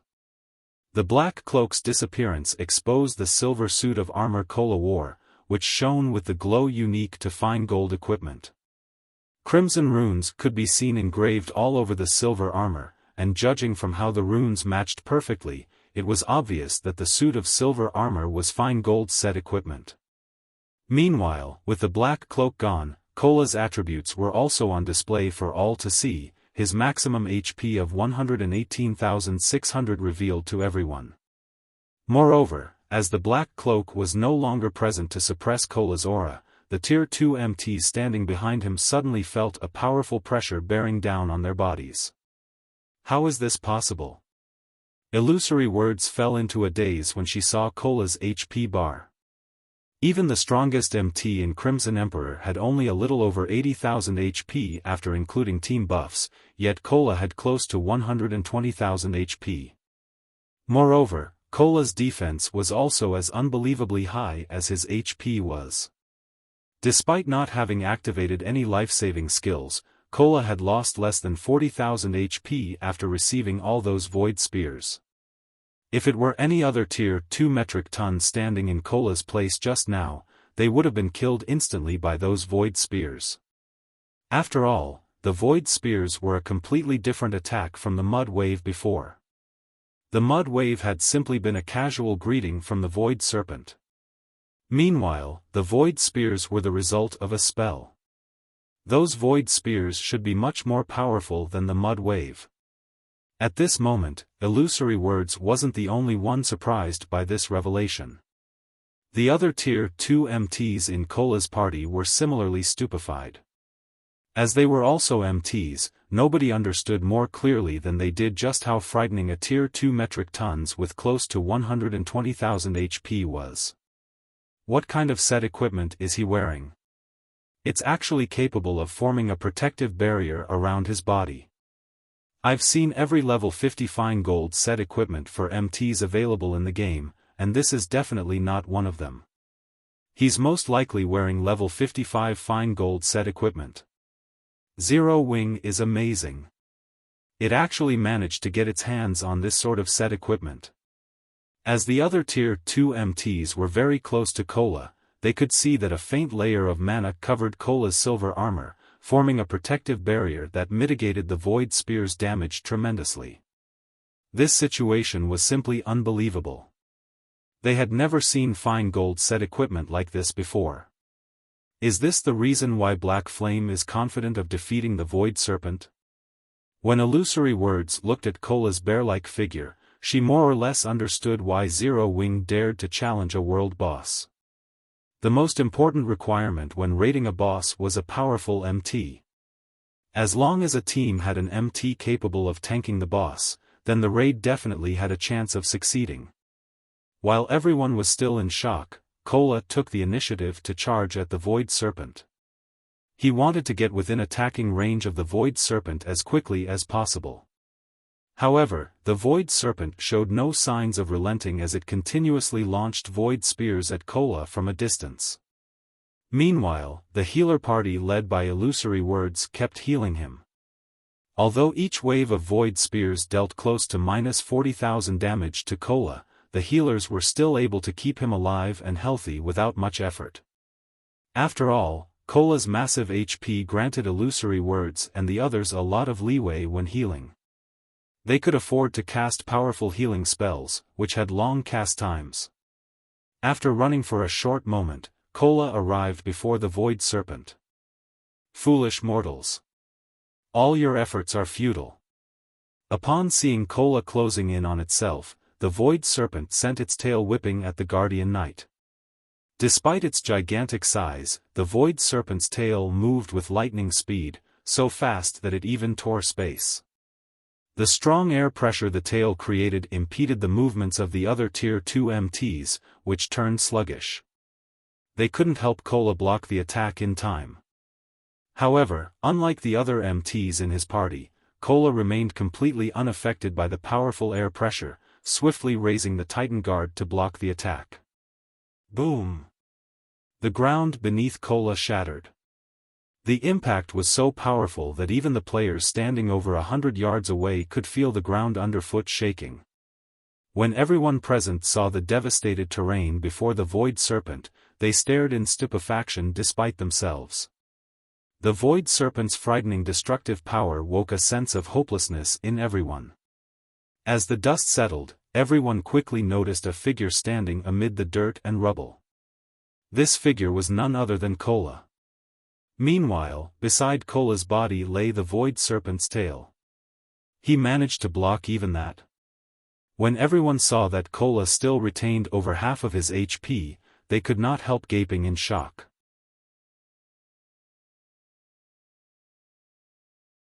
Chapter 1902, Overwhelming DPS. Crap. Just how high is his strength attribute? Hunting Blade, who was currently prepared to close in on the Void Serpent, could not help his surprise when he looked at Cola. He could not bring himself to believe that Cola had actually managed to offset the power of the Void Serpent's tail strike. Although he was currently equipped in the Dark Corrosion set, he wouldn't have had the strength to offset the Void Serpent's attack without activating a Berserk skill. He would only have been able to receive the attack head-on. The Void Snake's simple, physical attack had deformed its surroundings to such an extent. Its strength was so great that the resulting shockwave had sent the 5 Tier 2 MTs near Cola flying back over a dozen yards. The party of healers, who stood roughly 30 yards away from Cola, also nearly lost their footing. While offsetting a monster's attack was easy for expert players, the precondition for doing so was for the strength of both sides to be roughly equal. If a player tried to defend against an attack that carried strength far superior to their own, they would either go flying or get crushed on the spot. Yet, despite Cola not having activated a Berserk skill, he had managed to offset the Void Snake's attack. Cola's strength was simply extraordinary. Meanwhile, Unyielding Heart, who stood a short distance away from the Void Serpent, was similarly shocked by this outcome. Although he had known that Cola possessed frightening attributes since the Eclipse Throne raid, Cola was like a completely different person compared to back then. If Cola went to raid the Eclipse Throne right now, the dungeon raid would definitely be a piece of cake. Heal Cola. Everyone else, move according to the plan once Cola stabilizes his aggro. Xiaofan instructed through the team chat after seeing Cola arrive before the Void Serpent. Xiaofan did not find Cola's performance surprising even in the slightest. After all, Cola was equipped with not only a fragmented legendary shield but also a 6-piece level 70 fine gold set. Equipment for him to be able to tank a level 60 world boss was very normal. Of course, Cola was still far from capable of dealing with the normal level 80 Flame Demon King. He would be able to tank the level 80 world boss all by himself only if he activated a Berserk skill. After hearing Xiaofan's reminder, the healer party promptly snapped out of their daze and started healing Cola and the others. In the meantime, the 9 100-man DPS teams slowly closed in on the Void Serpent from all sides. The Void Serpent was a world boss known for its single-target offensive capabilities. Only with an extremely powerful MT would players have a chance when raiding it. After Cola stabilized his aggro on the Void Serpent, the majority of the team started launching attacks at the world boss. The melee players struck at the Void Serpent's sides, while the ranged players mercilessly bombarded the Void Serpent's head with spells and arrows, using their attacks to disrupt the boss's vision. With several hundred players attacking the Void Serpent simultaneously, a series of damages rapidly appeared above the boss's head. -6064. -7348. -5541.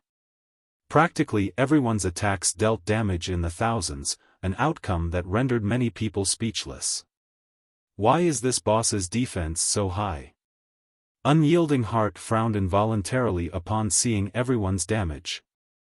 Even he had barely dealt over -10,000 damage after using a Tier 2 skill.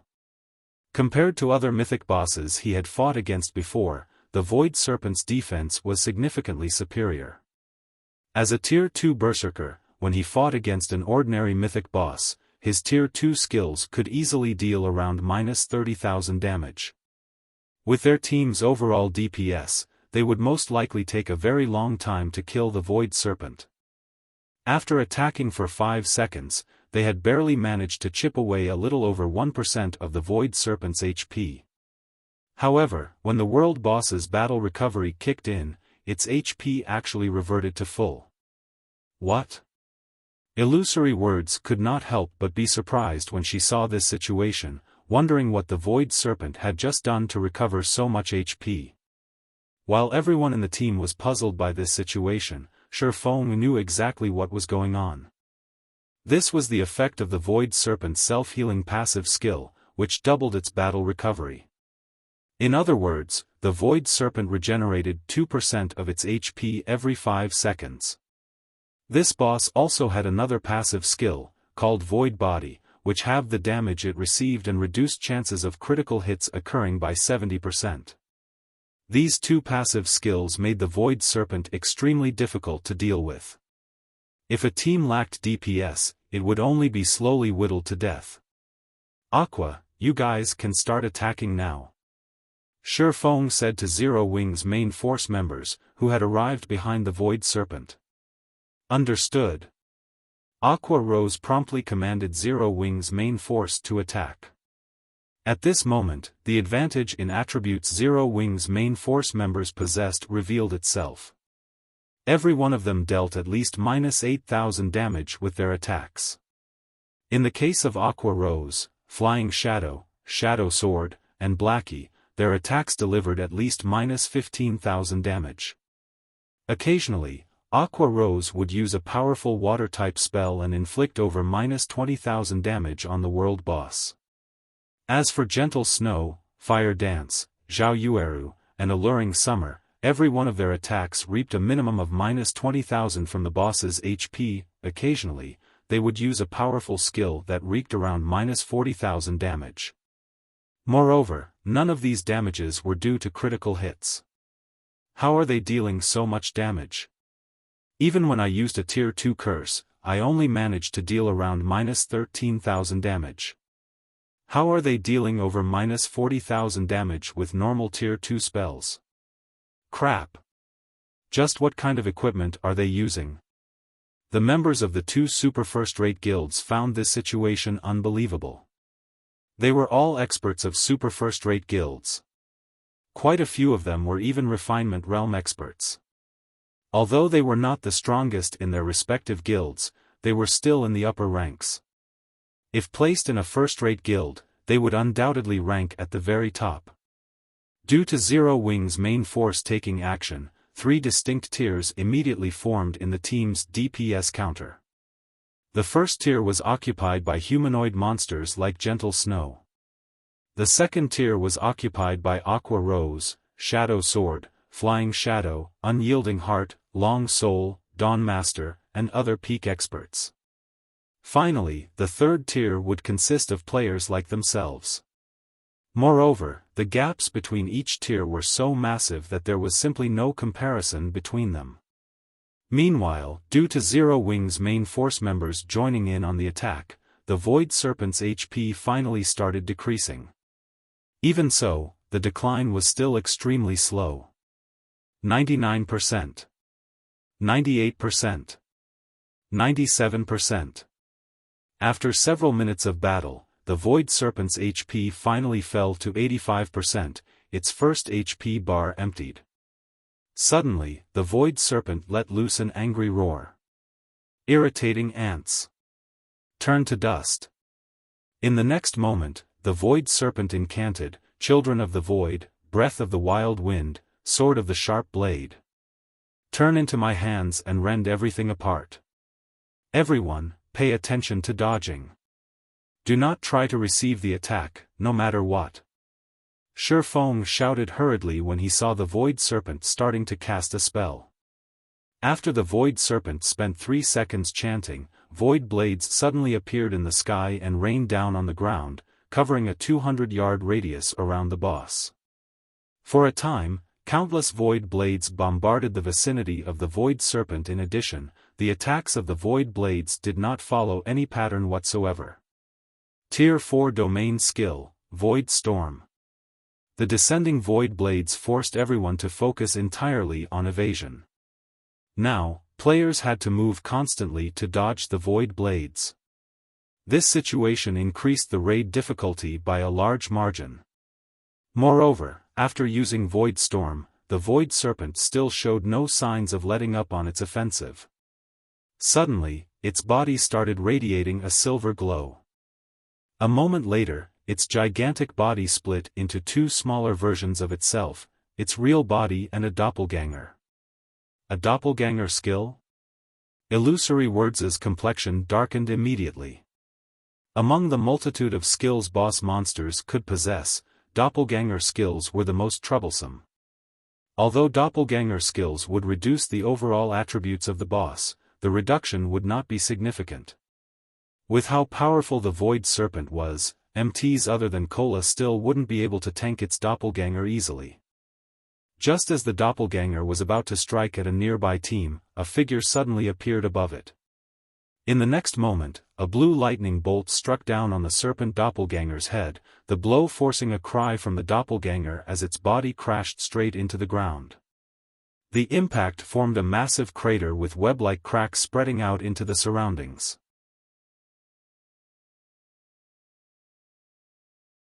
Chapter 1903, Combat Power Unleashed.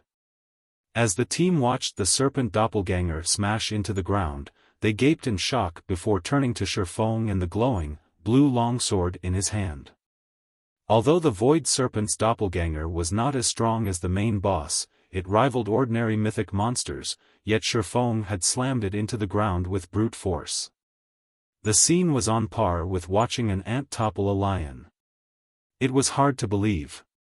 Moreover, Xiaofan's attack had dealt over -60,000 damage to the Void Serpent's doppelganger. Seeing this, the Tier 2 berserkers broke out in a cold sweat.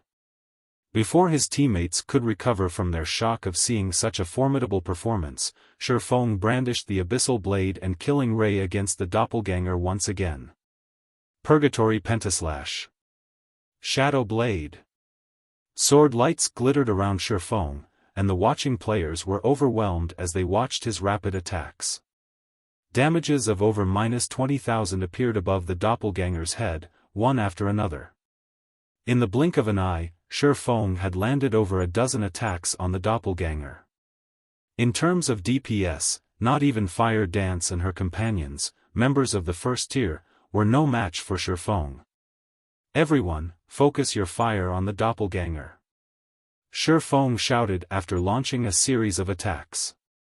Be careful to dodge the void blades. All MTs except Cola, protect the healers. Don't get greedy when attacking, and do not look into the doppelganger's magic eyes. Ranged DPS, use your strongest moves on the doppelganger's eyes on my command. The serpent doppelganger was a part of the Void Serpent.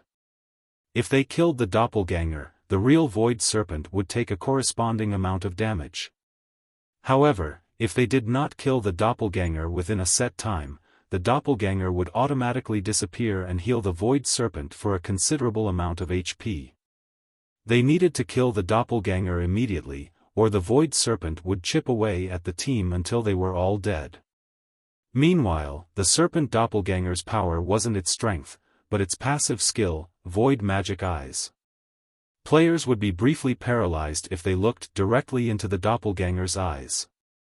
In addition, the doppelganger could use the Tier 4 spell, Void Freeze, through its gaze. When cast, the spell would prevent all players within 150 yards of the doppelganger from using any skills and spells for 30 seconds. While players faced both the Void Serpent and its doppelganger, they'd team wipe if they couldn't use skills or spells for so long. Fortunately, there was a simple method of avoiding that outcome: they just had to destroy the doppelganger's eyes. All of these players were experts, and as Xiaofan gave the command, the team redirected their attacks to the doppelganger. Every member of the team fully displayed the technique standards of guild experts. They easily avoided 2 or 3 void blades as they flew towards them while maintaining their attacks against the serpent doppelganger. If ordinary experts attempted to challenge this boss, they'd be at their limit just trying to dodge the void blades. They would have no energy for anything else. With Cola tanking the real Void Serpent and Xiaofan, who had activated Heavenly Dragon's Breath, keeping the serpent doppelganger, which couldn't be aggroed, busy, the rest of the team was free to attack without worry. Whenever the doppelganger was about to cast Void Freeze, Xiaofan instructed the team's ranged players to bombard the monster's eyes. Not only did the serpent doppelganger rapidly lose HP as a result, but the monster was also unable to deal any damage. So, this is the Sword King's strength? Illusory Words felt her admiration for Xiaofan grow as she watched the man assault the monster, dodge void blades, and command the battle effortlessly. Despite such an intense fight against a mythic boss, Xiaofan issued accurate and efficient commands for the team, effectively preventing one crisis after another. This ability was far more impressive than individual strength. When challenging a boss, there was a limit to how much an individual could achieve with their own strength. Only a cohesive team could effectively defeat boss monsters. Hence, leadership in a team was very important. With good leadership, a team could avoid unnecessary losses. This was also why the various large guilds and adventurer teams valued players with leadership skills. While an adventurer team's commander didn't need to be the strongest player on the team, they had to be able to command it. Not only was Xiaofan ridiculously powerful as an individual, but he was also capable of commanding a 1,000-man team so precisely. After about 2 minutes, the serpent doppelganger, which had 40 million HP, fell, transforming into a grey smoke before flowing back into the void serpent. As the doppelganger died, the void sparent instantly lost 40,000 HP, while the team hadn't lost a single player. After dealing with the doppelganger, the various guild experts refocused on the void serpent. 75%. 60%. 50%. When the void serpent's HP fell to 50%, it only had 4 HP bars remaining. At the same time, magic arrays began to manifest around the fight, and after a short moment, they merged to form a massive, blue magic array. Suddenly, translucent creatures began to pull themselves out of the blue array, and in seconds, hundreds and thousands of them joined the battlefield. The weakest of these monsters was a level 55 lord, while the stronger creatures were level 60 great lords. Everyone felt their scalps tingle when they saw the army of translucent creatures. It was as if the void serpent had opened a gate to another world, and the world's monsters poured out of the gate. Everyone, activate your berserk skills and attack the boss with everything you've got. Xiaofan gave the blue magic array a serious look. This spell was one of the void serpent's team wipe moves, Void's Descent. If players did not reduce the void serpent's HP to 30%, the boss would continue to channel Void's Descent and summon more void creatures to the battle. There was no limit to the number of void creatures this ability could summon either. In the past, the first players to raid the void serpent had been very high-leveled, some of which had already reached Tier 3. They had been able to cope with the endless army of void creatures easily, as a result. However, the majority of Xiaofan's team hadn't even reached level 60, much less reached Tier 3. If they didn't drop the mythic boss's HP quickly, they'd definitely team wipe. It was at this moment that the players understood that they couldn't afford to hold back against so many void creatures. These players immediately activated their berserk skills as instructed, their basic attributes skyrocketing. They then tried to maintain their attacks against the void serpent while fighting the waves of summoned creatures. Fortunately, the void serpent would not move or attack while it summoned its void creatures. Multiple void creatures assaulted every player on the team, and although they were all experts, the fight still crawled to a stalemate. Only Cola, Fire Dance, and the other humanoid monsters were able to cope with the summoned monsters. Xiaofan didn't hold back either, as he activated Power of Darkness. He even used Phantom Kill and 9 Dragon Slash, and every Abyssal Blade Phantom repelled a void creature. With 16 Abyssal Blade Phantoms defending him, none of the void creatures could get close. Without having to worry about the surrounding monsters, Xiaofan and his doppelganger were free to launch a frenzied assault against the void serpent, each attack dealing more than -50,000 damage. Following suit, Zhao Yueru and Alluring Summer cast one large-scale destruction spell after another, targeting the world boss. 48%. 47%. 46%. Although the void serpent's HP continued to fall, the team began to suffer casualties as it faced the endless torrent of void creatures. Normally, players employed Zerg tactics when raiding bosses, but this boss had turned the tables. The team experienced how frightening a boss's Zerg tactics could be, and every one of its void creatures was either a lord or great lord. 50 players had died in less than a minute after the Void Serpent had begun to summon void creatures. Vice Guild Leader, at this rate, we'll team wipe. Let's hurry and retreat, Dawn Master, who held off 2 Great Lords and 3 Lords, hurriedly suggested.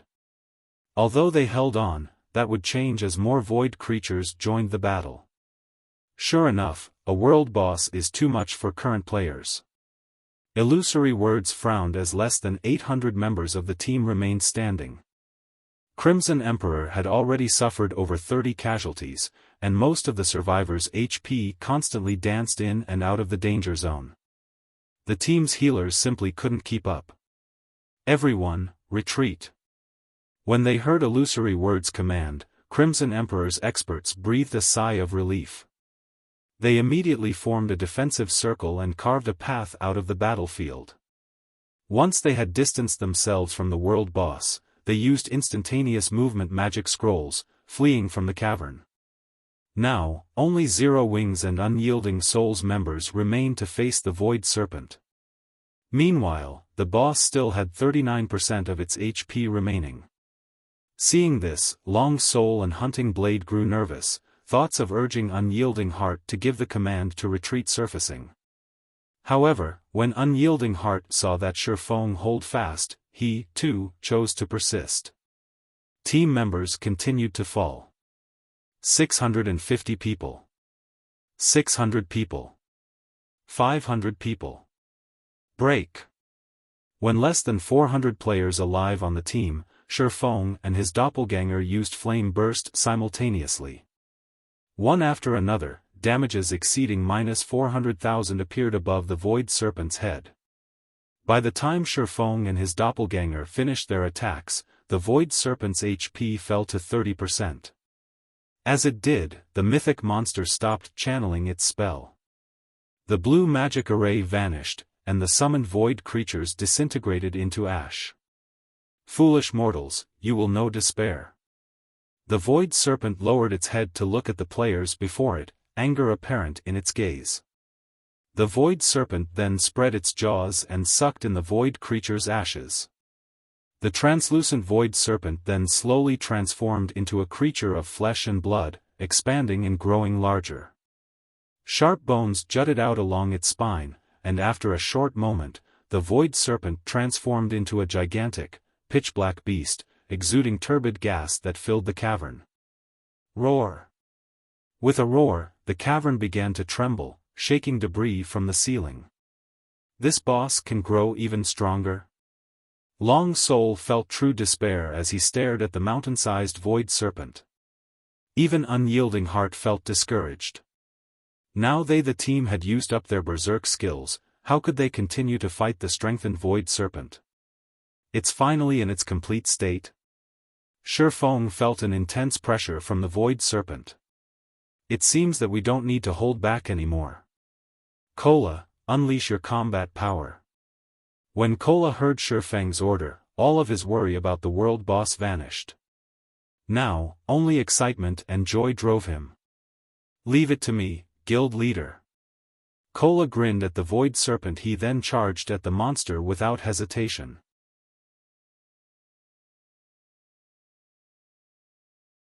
Chapter 1904, Wargod of Fire. With a light whip of its tail, the Void Serpent shattered the ground before the temple. Everyone could feel the stone beneath their feet quake. The Void Serpent's peerless strength and the turbid black gas instilled a sense of despair, and to make matters worse, the boss still had over 167 million HP. Unyielding Heart. Get it through your head. Our guild cannot afford to sacrifice 200 Tier 2 players. We need to retreat immediately. Long Soul growled as he turned on Unyielding Heart.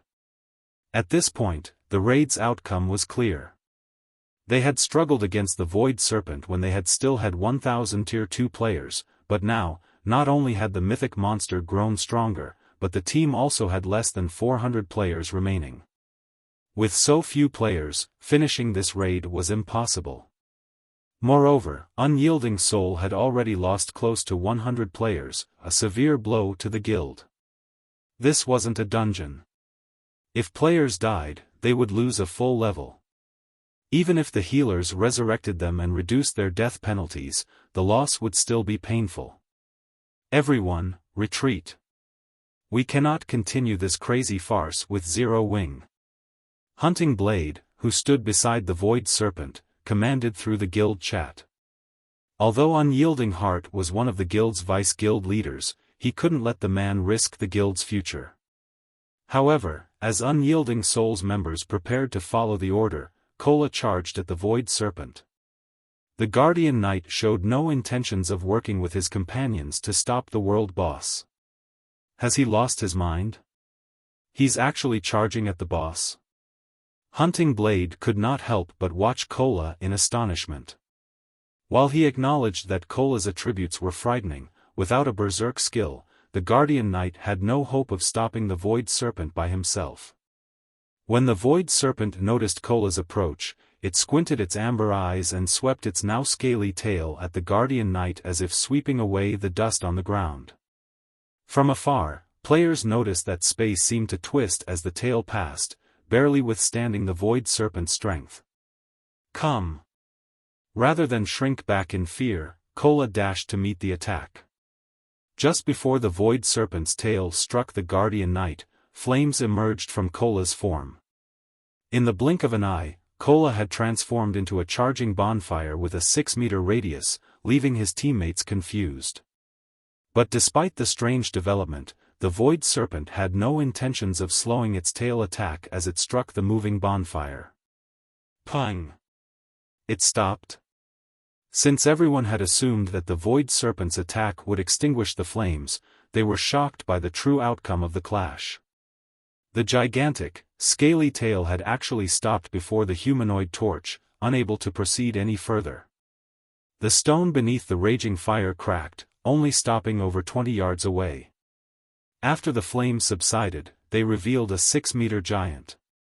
The giant wore a full set of flaming, crimson armor, the flames heat boiling the water in the air and turning the ground beneath it into lava. In addition, the giant wielded a flaming one-handed axe and a flaming shield. As the giant's aura washed over the team, they felt an intense pressure bear down on them, but it wasn't just a result of a difference in attributes, it was a result of a difference in life ratings. Before anyone could react, the flaming, armored giant sent a chop at the Void Serpent's tail. As the axe swung through the air, a sea of fire enveloped everything in a 30-yard cone before the giant. The burning weapon left a deep, scorched wound in the Void Serpent's tail as the mythic monster cried out in agony. A damage exceeding -80,000 also appeared above the Void Serpent's head, the attack's power astonishing the surrounding players. The injury enraged the Void Serpent, spreading its maw. The boss shot a spear of foul, black gas, and the spear flew so fast that not even the Tier 2 experts could keep up with the attack. Fortunately, the flaming giant reacted quickly, raising its flaming shield in time to stop the attack. The impact forced the giant to stumble 4 steps back, a damage of over -100,000 appearing above its head. The Void Serpent's destructive power had clearly improved. However, to everyone's surprise, the giant's HP bar had barely decreased despite so much damage. Upon closer inspection, they would have seen that the flaming giant had maximum HP of 12 million. With so much HP, over -100,000 damage was practically negligible. So, this is the power of the Wargod of Fire? Once he had steadied, Kola couldn't help but take a look at himself. He could feel that his physical control had reached unprecedented levels. In addition, his basic attributes were even higher than when he activated a berserk skill, especially his HP. Although he was still no match for actual monsters, he was leaps and bounds superior to other players and NPCs. Healers, focus on Kola. Everyone else, focus on the boss. Xiaofan shouted. Even he was slightly surprised to see Kola single-handedly tank the Void Serpent. He hadn't dreamed that the Wargod of Fire transformation would be so powerful. Meanwhile, Xiaofan's command shook everyone from their daze. Kola? That flaming giant is Kola? The revelation shocked Long Soul. So, this is the trump card Black Flame had prepared? Unyielding Heart was similarly astounded. At the same time, he envied Zero Wing a little. With such a powerful MT, Zero Wing would have no problems raiding level 60, 100-man team dungeons in the future. The guild would also collect level 60 top-tier weapons and equipment far faster than the various superpowers, securing a massive advantage.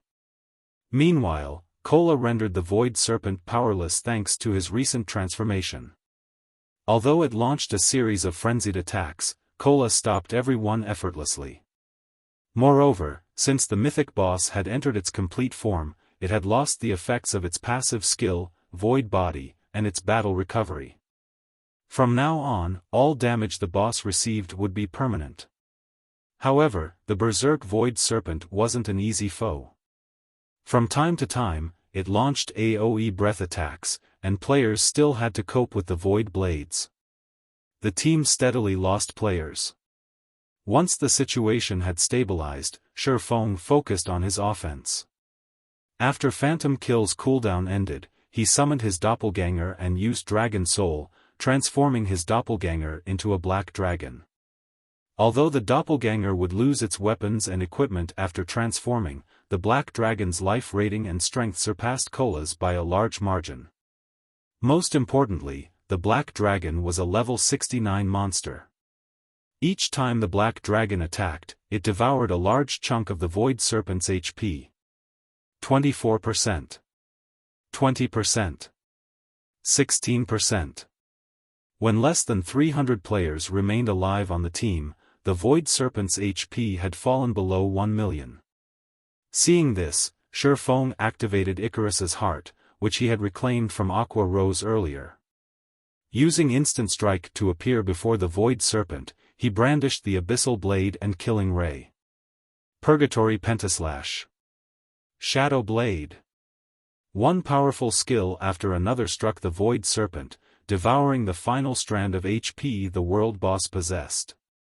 With a frustrated cry, the Void Serpent's colossal body collapsed to the ground.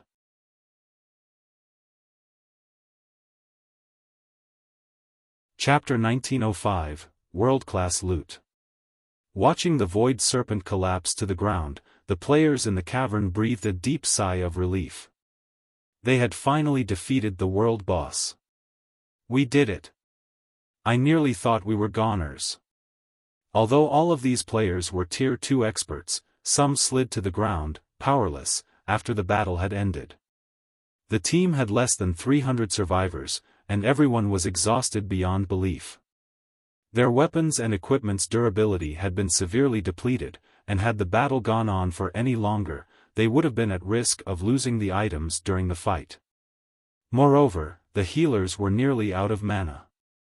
They wouldn't have lasted more than a few minutes. Many players instantly rose from level 57 to 58 as the world boss had died thanks to the abundant EXP the Void Serpent had awarded. The boss's death had granted so much EXP that even a level 69 player like Xiaofan watched his experience bar gain a sizable chunk. However, the survivors' attention was locked on the Void Serpent's loot, rather than the awarded EXP.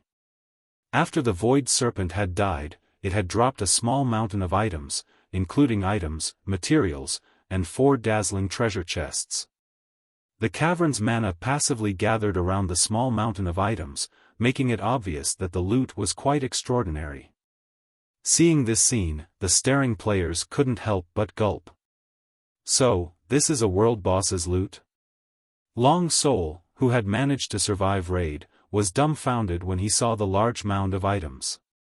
There were easily over 100 items, maybe even more than 300. Based on what he could see, more than 10 items radiated the signature glow effect of dark gold equipment. Even more items gave off the light of fine gold weapons and equipment. The Void Serpent was a level 60 world boss, so the weapons and equipment it dropped were likely all level 60 items. In the worst-case scenario, some items might be level 55. These were the best weapons and equipment available in the game right now. Furthermore, the pile contained several gold, glowing treasure chests. Just looking at all them caused Long Soul's heartbeat to accelerate. Naturally, Unyielding Heart was similarly excited and envious upon seeing the small mountain. He hadn't expected the Void Serpent to drop so many items.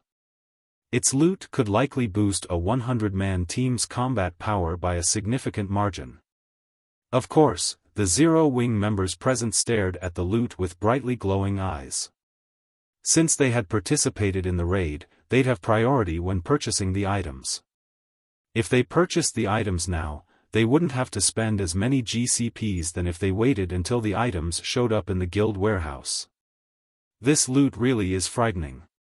Even Xiaofan was a little surprised to see so many items. Normally, a world boss only dropped a little more than 100 items, but it was obvious that the mound contained far more than that. Moreover, the Void Serpent had dropped extremely rare treasure chests.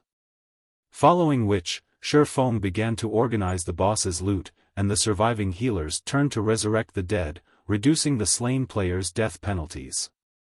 Xiaofan had only finished with the loot after the healers had returned all of the players to life. The Void Serpent had dropped a total of 413 items. Among them, 267 were rare and precious materials. None of the rare materials were available on the market, and 17 were even inferior legendary rank. Take the Void Serpent's scales, for example. Void scales were natural armor kits and far more powerful than advanced mana armor kits. When equipped, not only would one of these scales reduce incoming damage by 10%, but it would also improve physique by 5% and basic attributes by 8%. Unfortunately, players were only able to equip one void scale. Even so, just one offered a massive boost. The void scales were especially potent on an MT's equipment. A total of 11 void scales had dropped. There were also 4 void fangs among the inferior legendary materials. The void fang could be used to strengthen weapons. When used, they would grant the weapon the void rend effect, increasing damage by 10% and ignoring one tier of defense. The last 2 inferior legendary materials were bottles of void blood, each containing 100 drops. Not only was void blood a key component in activating the Otherworld gate, but it was also the main material to brew void wine. When consumed, void wine would permanently increase all attributes by 20 points and physique by 5%. Each bottle of void wine had sold for at least 600 gold during Xiaofang's previous life, but even at that price, the various large guilds had fought to claim them. The void wine recipe was also among the 146 items the Void Serpent had dropped, although only master chefs could brew it. Of the 146 items, 35 were level 55 to 60 fine gold weapons and equipment, including the Mana Heart set, a level 60 fine gold set equipment for elementalists, and the Earthen Protector set, a level 60 fine gold set equipment for shield warriors. Unfortunately, both sets were incomplete, only 4 set pieces of each had dropped. The rest of the fine gold items were individual pieces. As for dark gold rank, 16 level 55 to 60 weapons and equipment had dropped, including the Magic Storm set, a level 60 dark gold set equipment for magical classes. However, only 5 pieces had dropped. To complete the set, Xiaofan would need to acquire 3 more pieces. The rest of the dark gold items were all individual pieces, the most valuable of which was the Magic Serpent Buckler. Although these fine gold and dark gold weapons and equipment were considered top tier at this stage of the game, they were subpar at best compared to the remaining weapons and equipment the Void Serpent had dropped. Of the remaining weapons and equipment, 3 pieces were epic rank, and 1 was fragmented legendary rank. All of the fine gold and dark gold items combined weren't worth the total value of these 4. The 3 epic items that had dropped were the Void Robe, Void Gloves, and Sacred Word Staff. The Void Robe and Void Gloves were part of the Void Magic set, a bona fide epic set equipment. The 2-piece set effect alone increased the wearer's maximum mana and physique by 20%. The Void Magic set was definitely the best set equipment for magical classes at this stage of the game. After all, a magical class player's mana was the equivalent of a second life. As for the Sacred Word Staff, it was a top-tier staff that allowed players to cast their 1-second spells instantly. It also increased spell completion rate by 4%. However, these three epic items were nothing compared to the fragmented legendary item. Even this dropped? Xiaofan was ecstatic when he saw the ring of 2 carved snakes, 1 black and 1 white. Almost everyone in God's domain had heard of this ring in the past. The Fate Ring.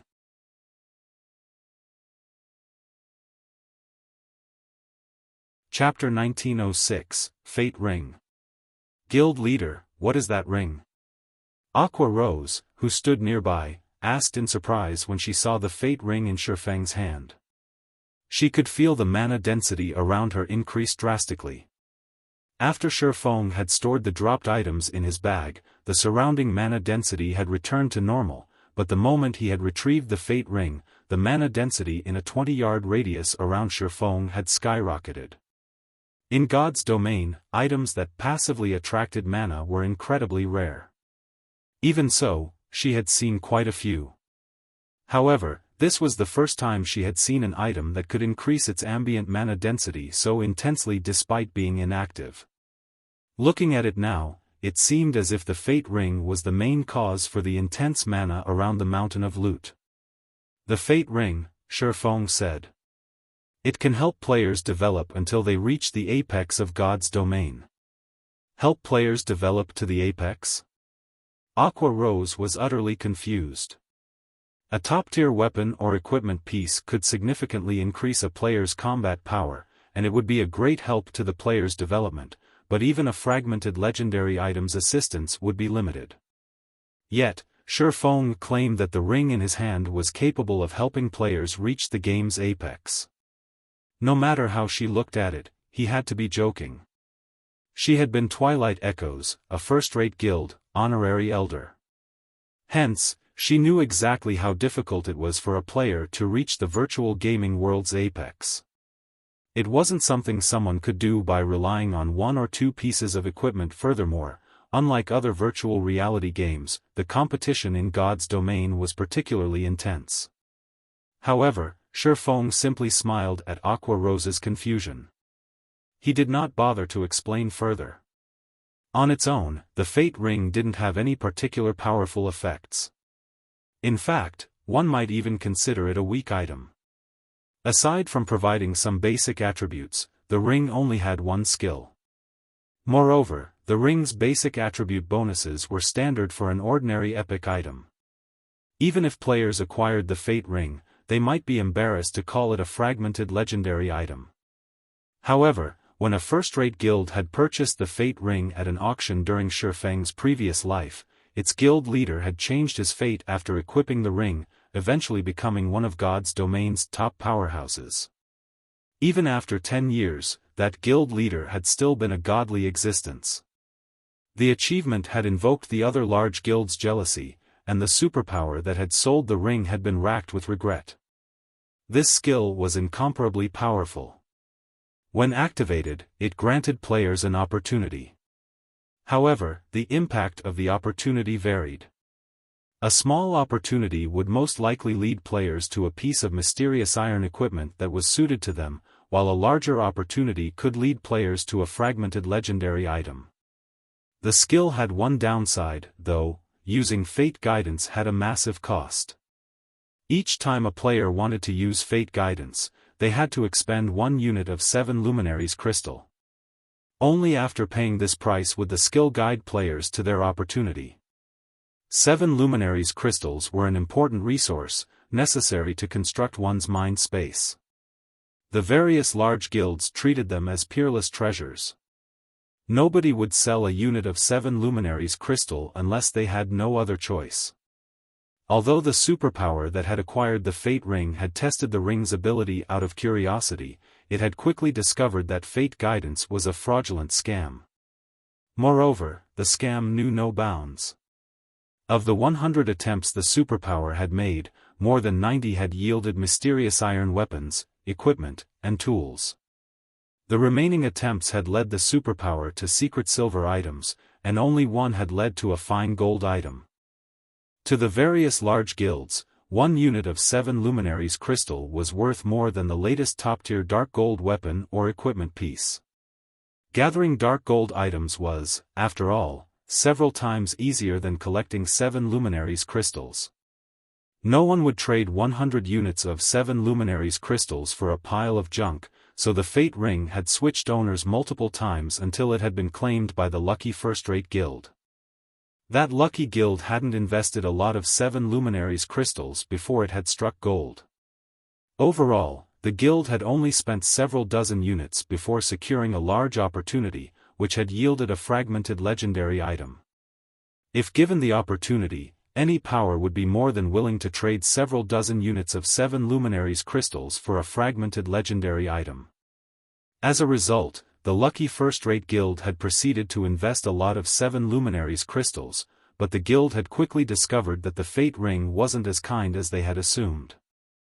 After investing several hundred units of 7 luminaries crystals and getting nothing good in return, the guild had slowed its investment. Even so, the guild had occasionally tried its luck. It had only discovered the Fate Ring's secret after hitting a second jackpot and acquiring a Master Magic Array design. The Fate Ring only guaranteed one major opportunity once every 1,000 uses. However, spending 1,000 units of 7 luminaries crystals in exchange for one major opportunity was simply too costly. Meanwhile, God's domain had more than one Fate Ring. When this lucky first-rate guild had acquired its second Fate Ring, the ring's value had truly shined. After merging 2 Fate Rings, Fate Guidance granted a major opportunity once every 500 uses. Unfortunately, claiming the opportunities would become far more difficult, but it was still possible for ordinary expert players. Furthermore, players could acquire a top-tier item by simply spending 500 units of 7 luminaries crystals, which was certainly a worthwhile price. Due to this change, the lucky first-rate guild's guild leader had gradually collected top-tier weapons, equipment, and tools for himself, increasing his strength and eventually becoming one of God's domain's apex players. Of course, the heaven-defying items acquired via Fate Guidance were only suitable to help one player reach the apex, since each opportunity only yielded items suitable for the player that activated the skill. If other players used the items, their performance would suffer. Other players couldn't even use certain items, such as those that granted skills and combat techniques. In other words, the lucky first-rate guild had spent a frightening amount of 7 luminaries crystals to nurture a single apex powerhouse. However, Xiaofan had no intentions of replicating that guild's actions. While nurturing a single apex expert might be worthwhile to guilds that didn't have any, the same couldn't be said for Zero Wing. In fact, doing so would be a waste of time and resources. Zero Wing had far more experts than any first-rate guild, and those experts' potential was far superior to those in first-rate guilds. It was only a matter of time before the guild had multiple apex powerhouses. Hence, instead of wasting tons of 7 luminaries crystals on nurturing an ordinary expert, it would be much wiser and more efficient to use the Fate Ring to help an expert, who was only a step away from the apex, cross the final hurdle. It seems I'll have to find an opportunity to secure some 7 luminaries crystals, Xiaofan inwardly decided. Zero Wing already had a lot of guild members capable of contending with peak experts, but it had very few members that could rival apex experts.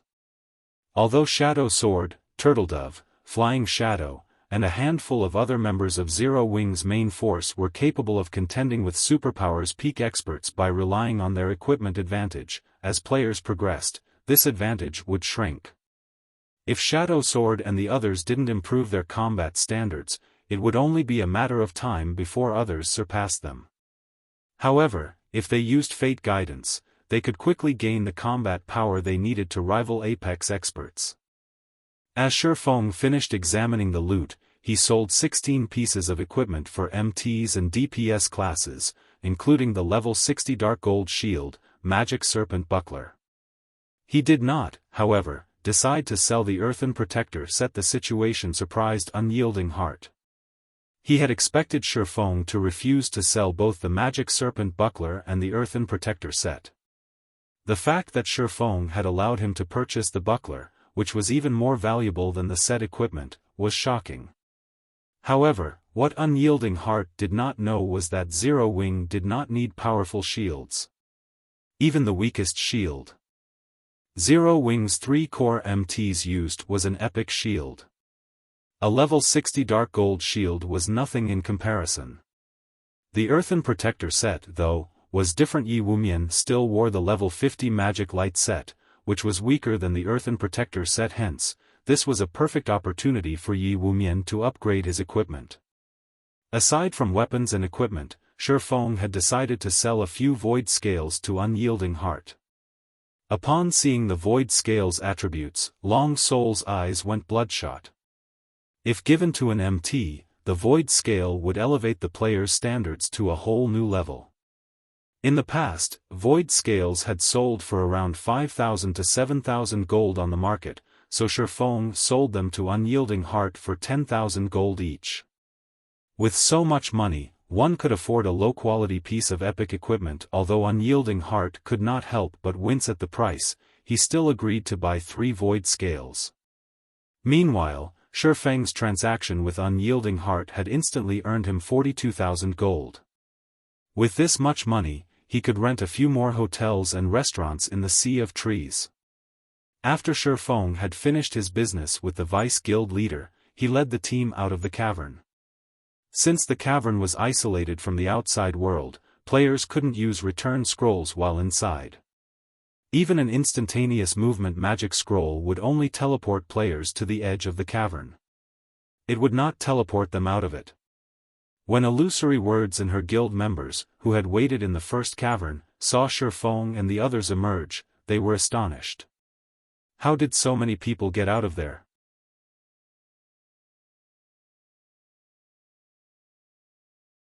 Chapter 1907, Otherworld Gate activated. Crimson Emperor's survivors were stunned as Xiaofan and his team emerged from behind the waterfall. They had personally experienced the Void Serpent's strength, and when they had left the cavern, the situation had seemed dismal. Countless void creatures had filled the cavern. Even though they had started to carve a path out of the cavern before the situation had taken a turn for the worse, they had lost quite a few people on their way out. The void creatures had only given up the chase once they had left the cavern. However, no matter how they considered the situation, Xiaofang's group had far more people alive than when they had left. Moreover, some of Crimson Emperor's experts were among the group. Could they have slain the Void Serpent? An unrealistic thought suddenly popped into Illusory Words' mind. Although she couldn't believe that they had completed the raid, the scene before her removed any doubt. There was no other explanation. A moment later, Illusory Words began to receive messages from the Crimson Emperor members that had just left the waterfall's pool. Since the world behind the waterfall was isolated from the rest of God's domain, they hadn't been able to send messages to their guildmates after they had been revived.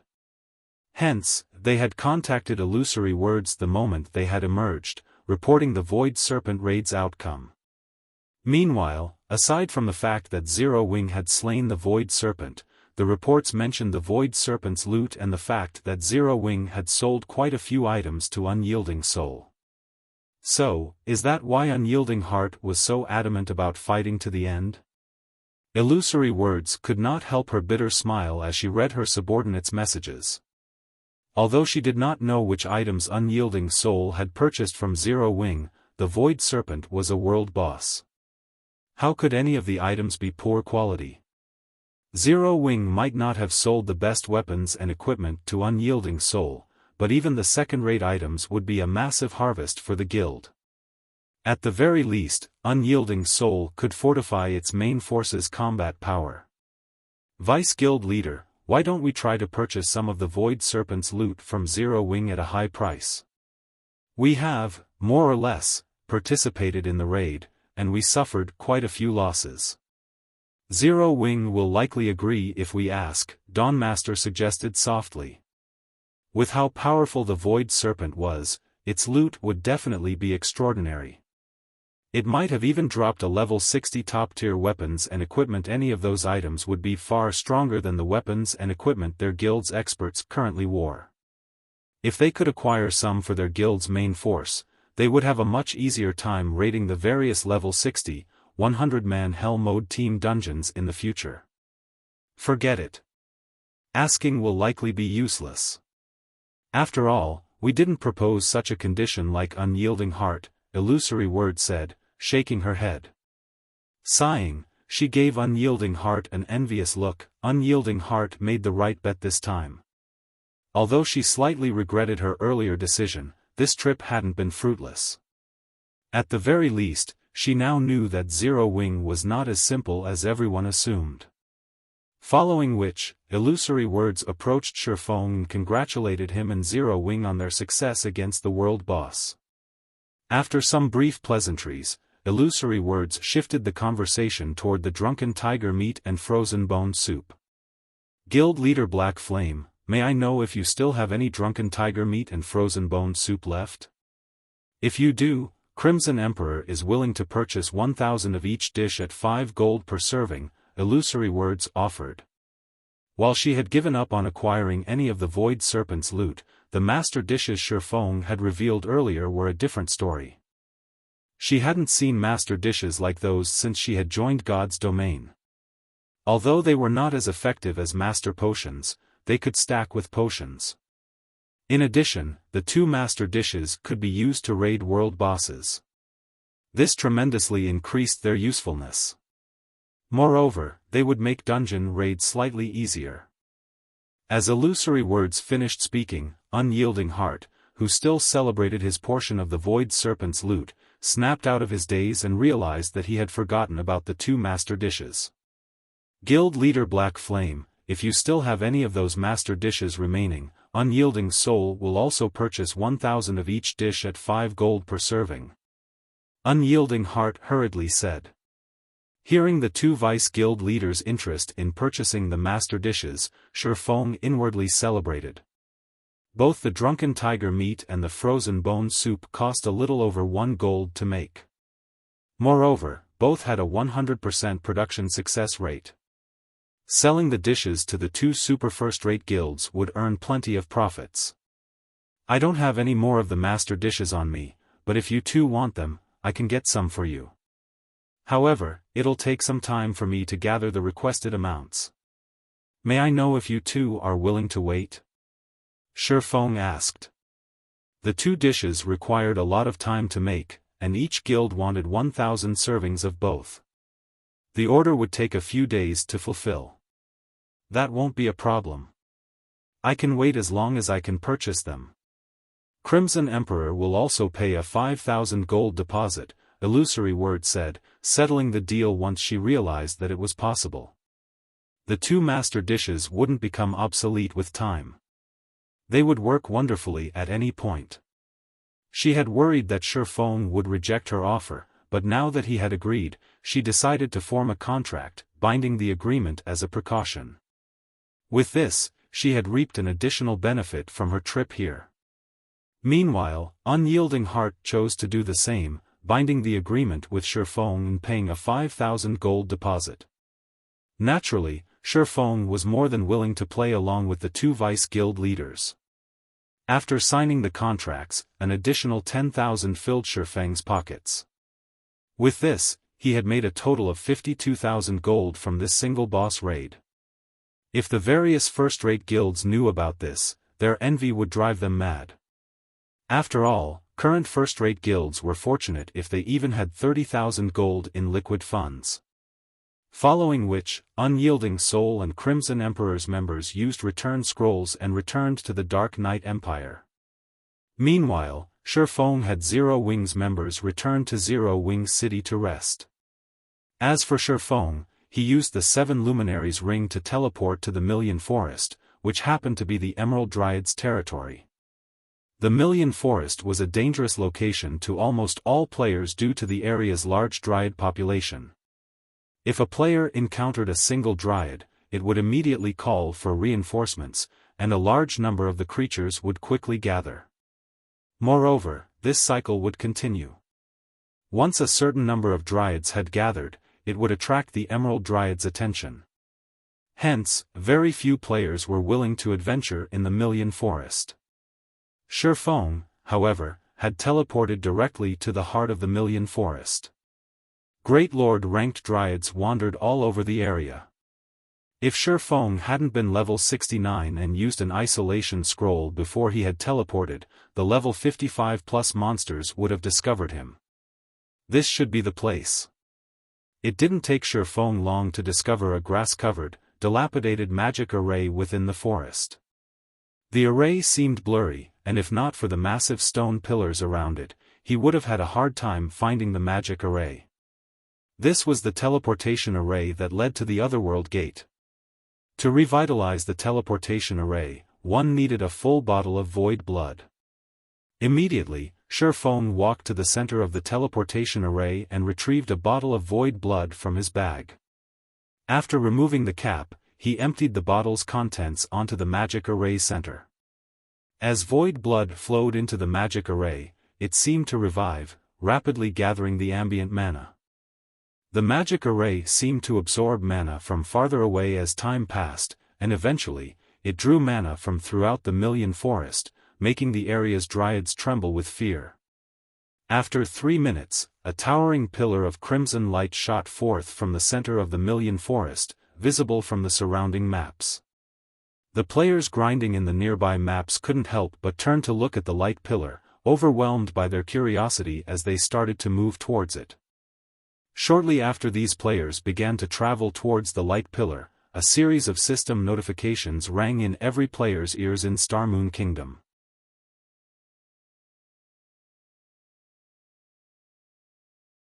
Chapter 1908, Changes to the Witch's Hill. Starmoon Kingdom Region System Announcement, a player has triggered the new expansion pack, Otherworld. The expansion pack will take effect in the Witch's Hill in 6 hours. Starmoon Kingdom Region System Announcement, an Otherworld gate has been activated. A large amount of Otherworld energy has flowed into the Witch's Hill, driving the area's mana into chaos. Please take care when roaming through the Witch's Hill. The sudden system announcement had caught Starmoon Kingdom's players off guard. However, after a few dazed seconds, every player in the kingdom went into an uproar. What's going on? Another new expansion pack? This new expansion pack is amazing. Doesn't this mean that we can head to an Otherworld to level up? According to rumors, it seems that Otherworlds have more abundant resources than the continent of God's domain. I've heard that, too. Not only are Otherworlds rich in resources, but leveling there is also much faster. We'll be able to travel to an Otherworld from the Witch's Hill in 6 hours? In that case, I'm heading there immediately.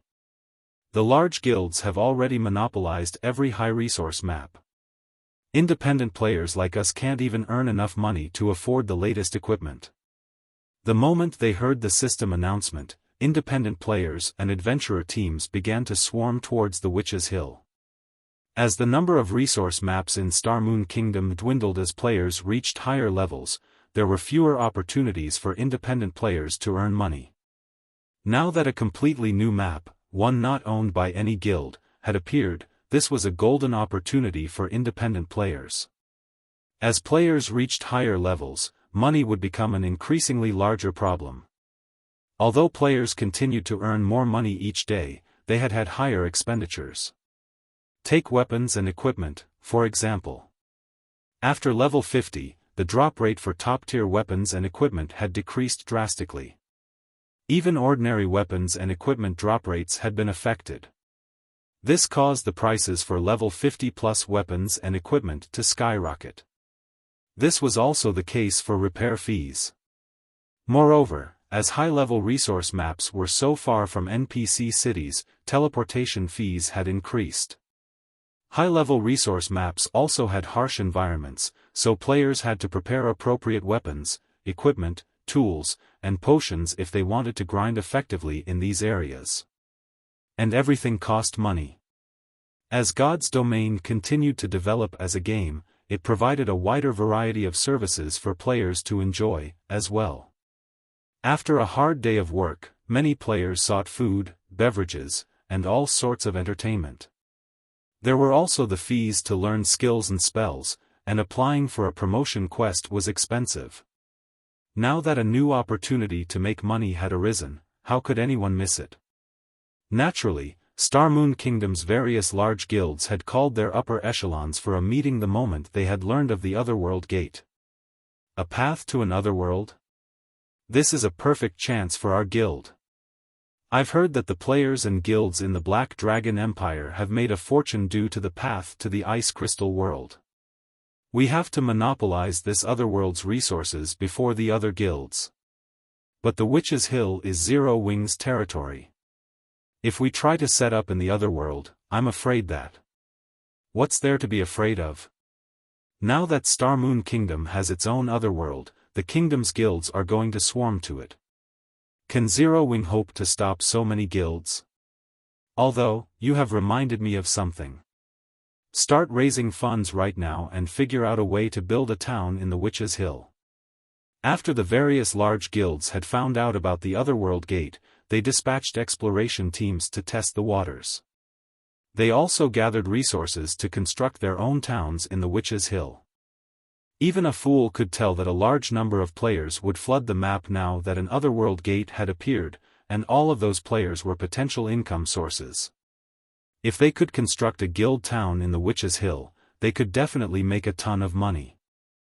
Less than 10 minutes after the system announcement, Aqua Rose, who currently rested in Zero Wing City, was astonished as she received Zero Wing's latest statistics report. In 10 short minutes, Zero Wing City's player population had risen by more than 100,000, earning the city several hundred gold in entrance fees. Moreover, Aqua Rose had received hundreds of requests to rent Zero Wing City's shops. Before today, the various trading firms and merchant players had hesitated about leasing shops in Zero Wing City due to the high rent. Very few had actually agreed to do so thus far.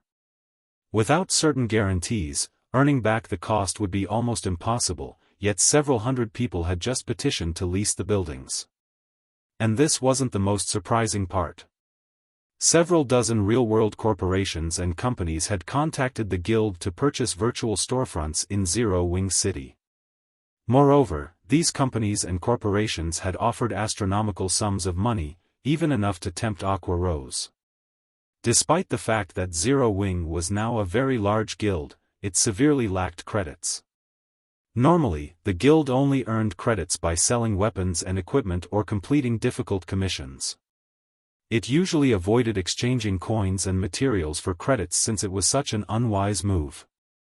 Hence, Zero Wing's ability to earn credits was so weak that it couldn't even rival second-rate guilds. The lack of credits ultimately hampered Zero Wing's development. If the guild could secure a massive source of credits, it could nurture more internal members and fortify its foundation. Following which, Aqua Rose reported the matter to Xiaofan, letting him decide how they should proceed. There are so many offers. Xiaofan could not help his grin when he saw the list of interested buyers and their respective offers. Tell them that Zero Wing City's virtual storefronts are only available for rent, not for sale. We will hold an auction for these storefronts in Zero Wing City's candlelight trading firm in 2 days. The situation didn't particularly surprise him. The moment the Otherworld Gate appeared, Witch's Hill had become Star Moon Kingdom's focus. A frightening number of players would surge to the city, and it wouldn't be surprising if Zero Wing City's player population shot past the 10 million threshold. Previously, the Witch's Hill had been considered a backwater area. Although the various corporations and companies had been impressed that Zero Wing City had several million residential players, how long could the city possibly maintain its prosperity? However, the Otherworld Gate changed things. Even after players reached higher levels, they could continue to level in the Otherworld connected to the Witch's Hill's Otherworld Gate. They would not have to move their base of operations after hitting level 60 or 70. Even players past level 100 could level up in the Otherworld. Unfortunately, the Otherworld wouldn't be as vast as the God's Domain continent. To put it simply, so long as the Otherworld Gate existed, the Witch's Hill would remain popular. Hence, one could easily imagine Zero-Wing City's allure toward these corporations and companies. "We're not selling." Aqua Rose could not help her growing concern as she said, "I'm afraid they won't agree to such a condition. There are too many uncertainties involved in leasing a virtual storefront. They'll only be able to operate their businesses comfortably if they own the property. Moreover, the various large guilds will definitely try to establish guild towns in the Witch's Hill now that it has an Otherworld gate. If we don't take advantage of this opportunity now, we'll be in an awkward position later. Relax. You'll see the results in 2 days, Xiaofan said, chuckling. He did not bother to explain further. What Aqua Rose said was indeed true. The appearance of the Otherworld Gate would lure a lot of large guilds to establish guild towns in the Witch's Hill, and the competition in the map would become intense. However, the various large guilds didn't know how difficult it was for a guild town to survive long in the Witch's Hill. Realizing that Xiaofan had made up his mind, Aqua Rose relayed his message to the corporations and companies that had contacted the guild.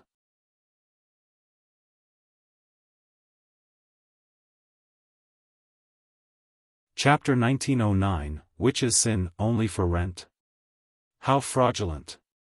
Does Zero-Wing think that it's the only guild that will have a town in the Witch's Hill? Since Zero-Wing doesn't plan to sell, forget it. We'll just wait a few more days. The kingdom's other large guilds will set up their own guild towns in the map, and we'll just purchase storefronts there. Zero-Wing will regret its decision. When the various corporations and companies received Aqua Rose's reply, some laughed, while others raged. As for the auction Aqua Rose had mentioned, they pushed the matter to the back of their minds. Only a fool would participate. The situation frustrated Aqua Rose a little. They had just lost a golden opportunity to fund Zero-Wing's internal training program. Fortunately, this wasn't the end of the world for Zero-Wing. With Zero-Wing's current potential, luring investors to the guild would be a piece of cake. With the current state of God's domain, various corporations and companies were even fighting to invest in second-rate guilds, not to mention Zero-Wing. After Aqua Rose set the matter aside, she focused on recruiting new members for the guild. After transferring a large number of guild members from White River City and Zero-Wing City to the secret Stone Fortress, both cities had lost a lot of manpower. Thus, they needed to replenish their member count. Moreover, with the Otherworld Gate's activation, some well-known adventurer teams that had hesitated about joining Zero-Wing had made up their minds. Although Zero-Wing City was relatively far away from the Million Forest, Zero-Wing City's teleport service could reach the forest. Furthermore, even if these adventurer teams didn't want to develop in Star Moon Kingdom, they could develop in the Ore Empire after joining the guild. Zero-Wing's current resources were now beyond that of a first-rate guild, after all. As fewer resource maps were available in the kingdom, living space for the various adventurer teams dwindled. If the various adventurer teams wanted to maintain an adequate development speed, they'd have to copy the top and large-scale adventurer teams.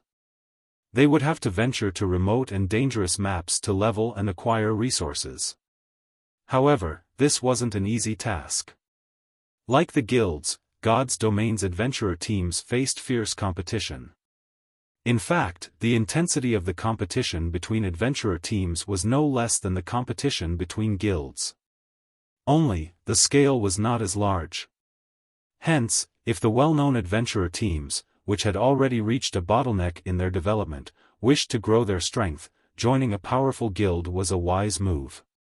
Because of this, as many as 30 adventurer teams had petitioned to join Zero-Wing. The smaller teams only had several hundred members, while the larger ones had thousands. Every adventurer team had accumulated a certain amount of resources and quite a few experts, as well as bountiful experience fighting as a team and raiding team dungeons. If Zero-Wing could annex these adventurer teams, it would save the guild a lot of effort when integrating their players in guild operations.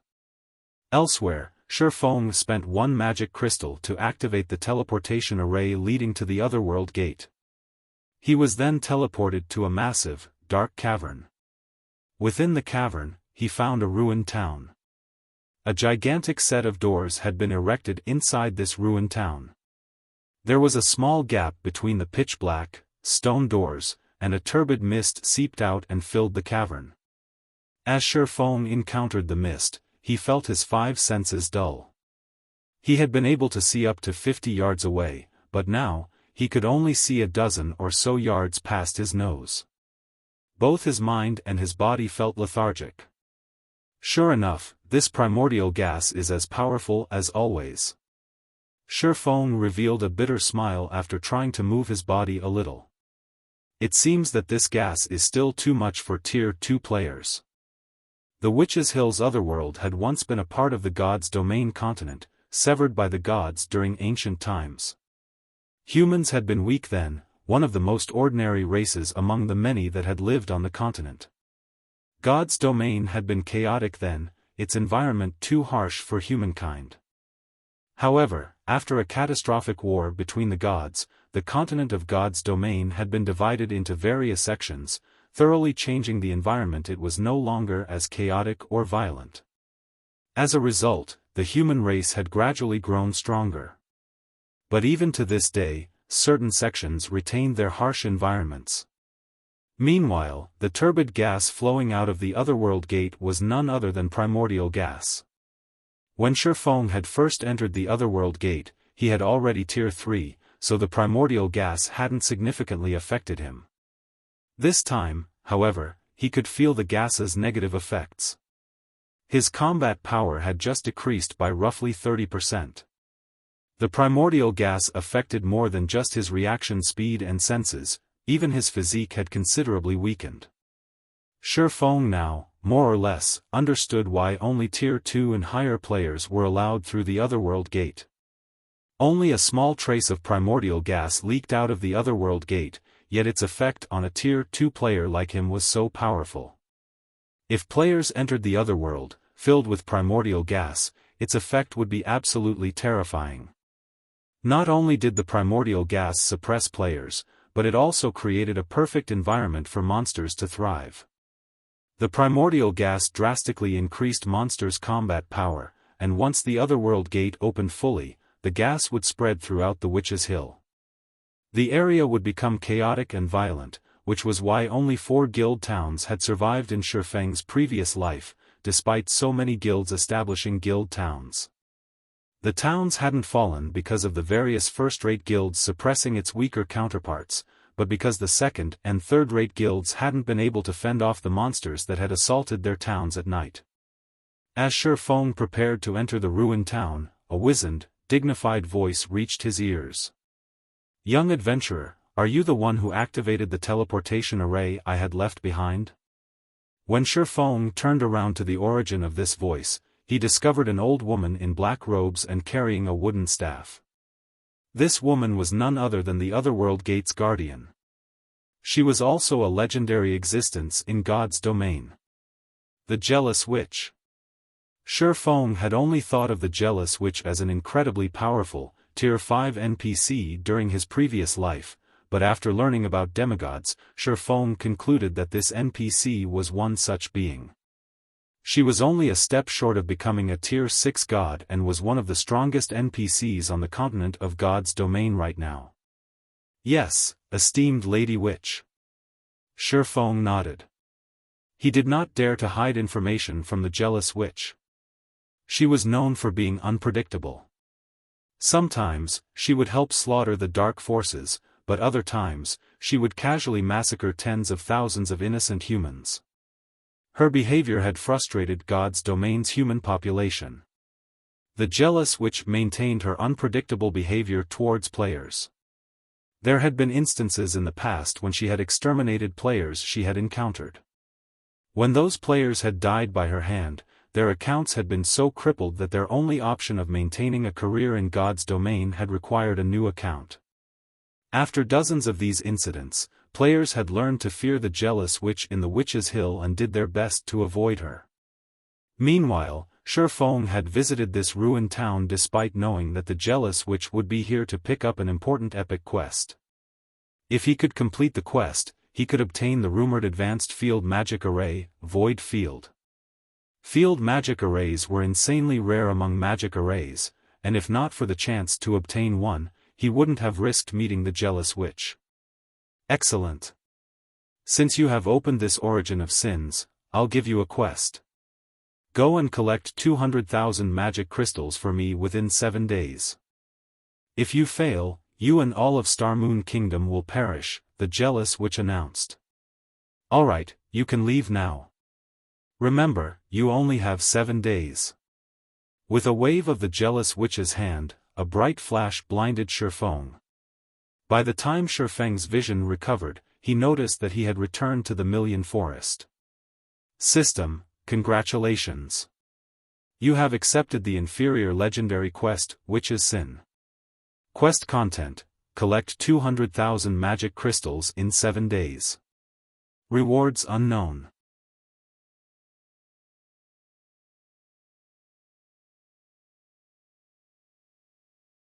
Chapter 1910, Independent Mode. Before Xiaofan realized what was going on, he was back in the Million Forest. However, when he heard the system notification, the corners of his mouth twitched. 200,000 magic crystals. An inferior legendary quest. Not only was the quest more difficult than he remembered, but it also required an absurd number of magic crystals. Whether it was guilds or individual players, their magic crystal expenditure was continuously increasing. Although there were more magic crystal sources as players progressed further into the game, the number they could save up decreased. The current Zero Wing, in particular, was starving for magic crystals. Although Silverwing Town's teleportation service had increased the town's coin income significantly, it devoured magic crystals with frightening speed. Right now, the income from Silverwing Town's battle arena barely sustained the teleportation device's consumption. Moreover, Xiaofan had to spend 20,000 magic crystals every 7 days to maintain the miniature world in the Ring of Gospel. Otherwise, the Ring of Gospel would crumble and disappear. In addition, Xiaofan himself would receive a backlash, and his physique would permanently weaken by 30%. At this point, Zero Wing only had a little over 20,000 magic crystals to spare. If God's Domains players had already reached level 100, even a first-rate guild could afford a 200,000 magic crystal price, but at this stage of the game, not even the various superpowers could likely pay. 7 days, is it? Xiaofan fell deep into thought. While 7 days wasn't exactly a long time, it wasn't a very short one either.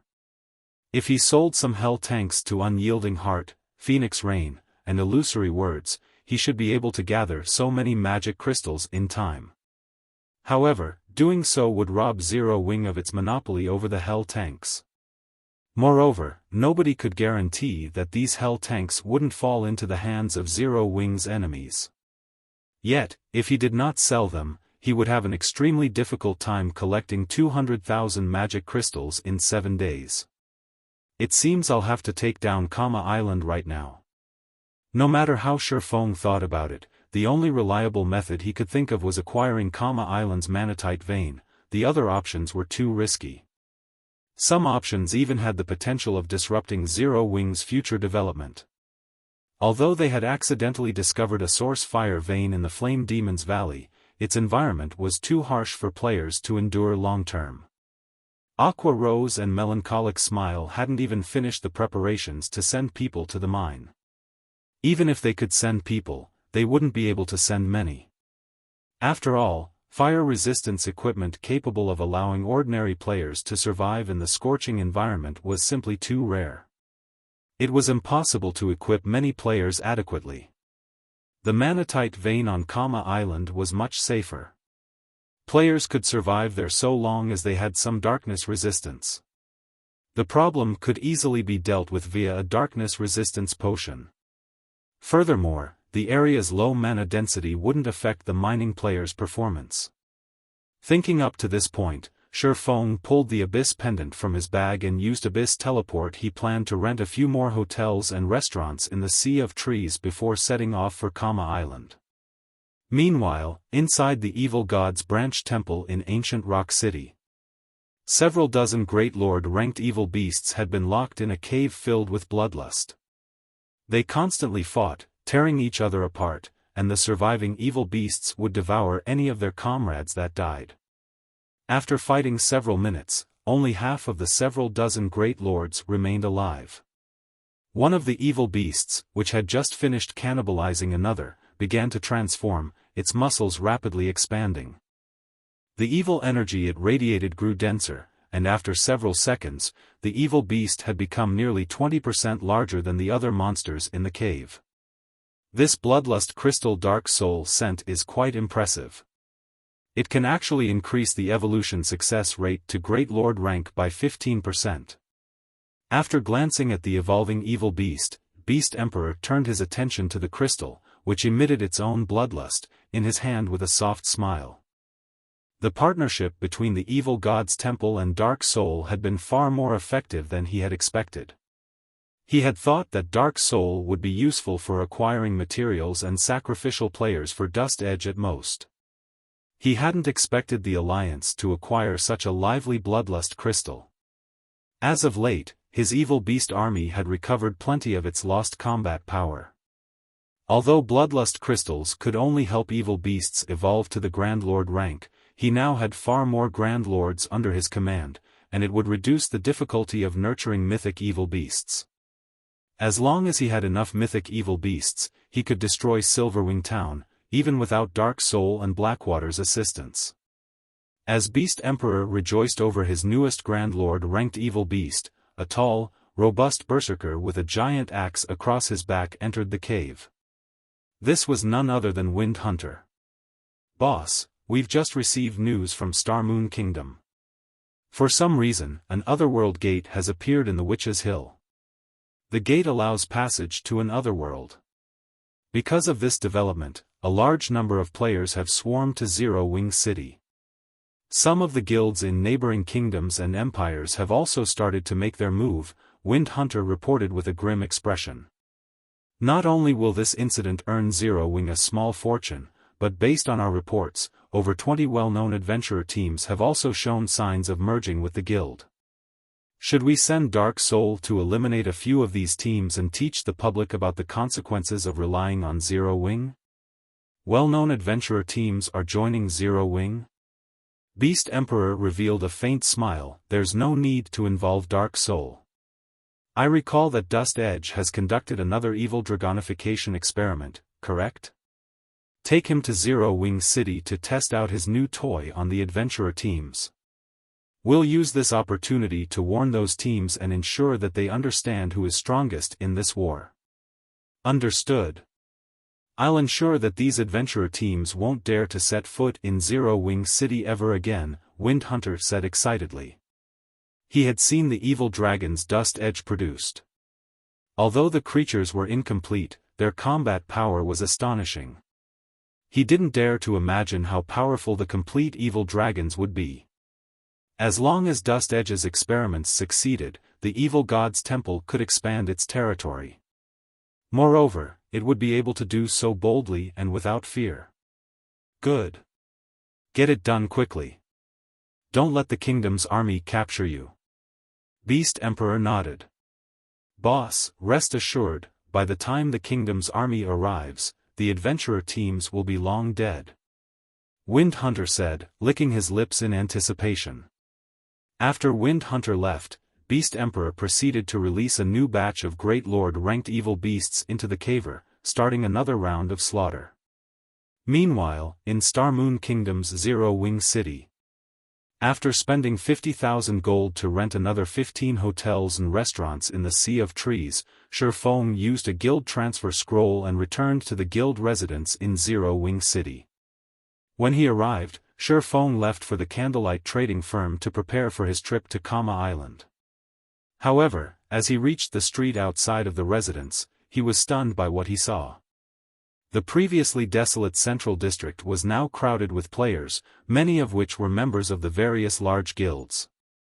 At a glance, Xiaofan could spot over a dozen Tier 2 experts wandering the street. This prosperity could even rival an empire's imperial capital. As Xiaofan was about to enter the candlelight trading firm, he heard the sound of a system notification. System, congratulations. Zero Wing City's player population has reached 8 million. Do you wish to activate independent mode and allow the War God's Temple to garrison the city?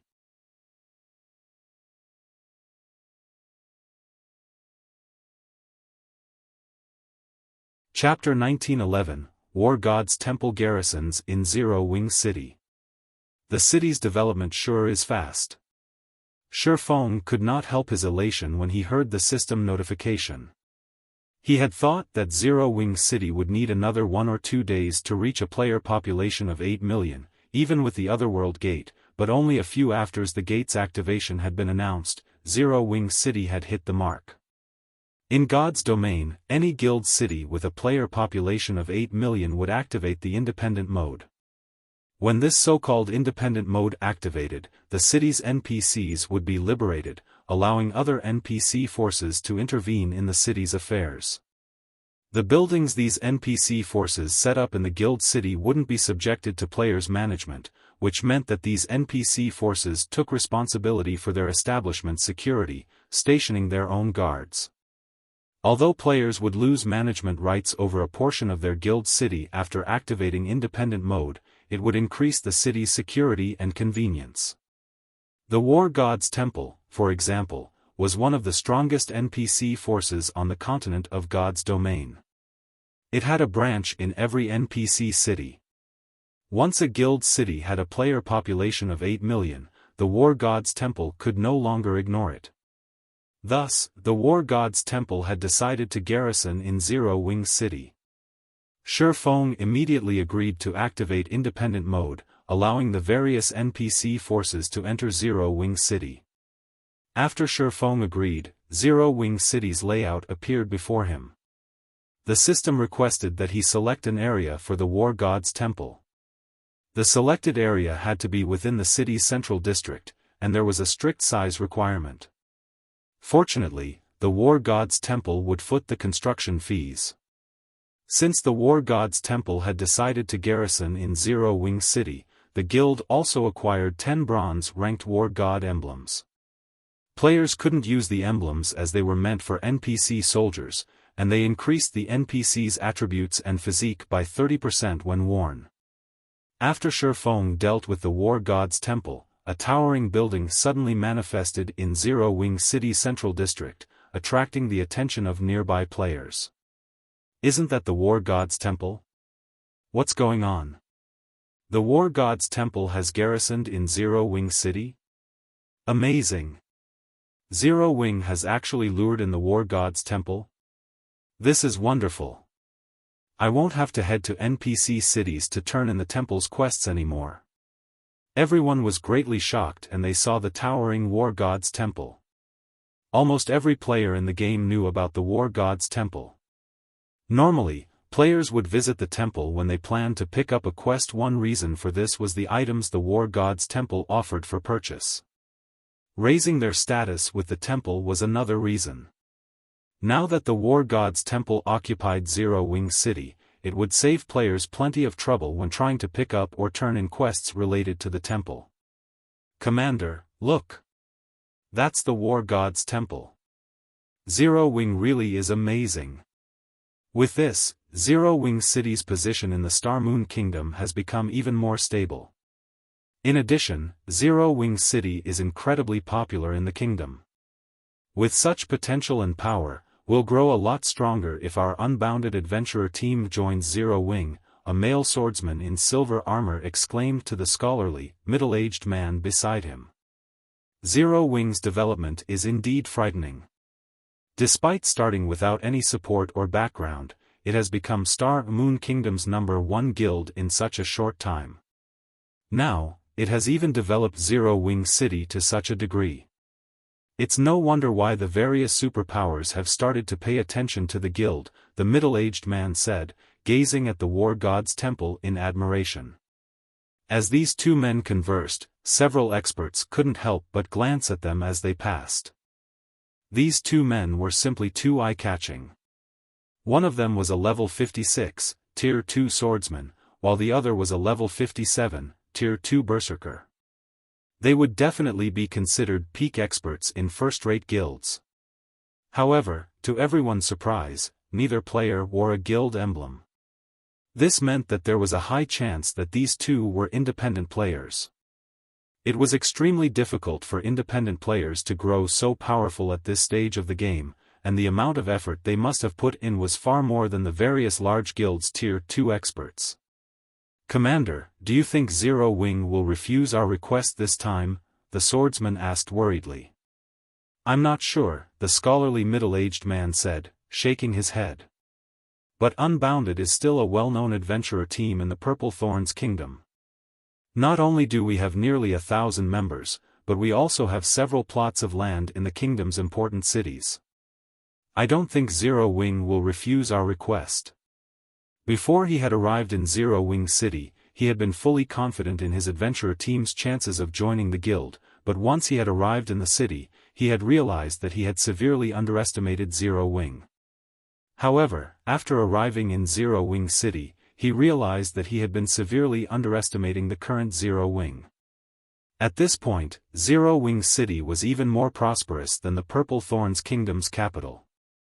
Moreover, as he gazed down the crowded street, most of the players he saw were experts. Tier 2 players were also a common sight. With how prosperous Zero Wing City was right now, the guild would have no trouble recruiting expert players. He had also heard that, aside from Unbounded, many well-known adventurer teams had petitioned to join Zero Wing. Based on his understanding of Zero Wing, the guild walked the path of the elite. Hence, Zero Wing's recruitment standards would be quite strict.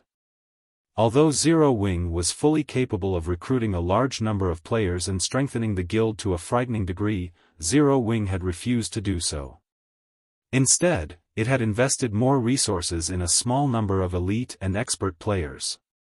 That decision had ensured that Zero Wing's elite and expert players were far higher quality than those in first-rate guilds. Even some of the ordinary superpowers were no match for Zero Wing in this regard. Meanwhile, with so many known adventurer teams applying to join Zero Wing, the guild naturally wouldn't accept every adventurer team. The guild would only recruit the most valuable adventurer teams. The swordsman youth's excitement dampened upon hearing his commander's reply. Even before the commander had announced that their adventurer team would attempt to join Zero Wing, he had possessed a deep understanding of the guild due to the battle between Zero Wing and Beast Emperor's armies near the primordial divine ruin. While that battle might not have been important to Zero Wing, it had left a deep impression on him, who had only been a Tier 1 swordsman at the time. Back then, Black Flame, Zero Wing's guild leader, had repelled a mythic monster with a single attack, shocking the spectating powers. Black Flame's prowess had even caused thousands of Blackwater's experts to freeze in fear. He had never imagined that a swordsman could be so strong.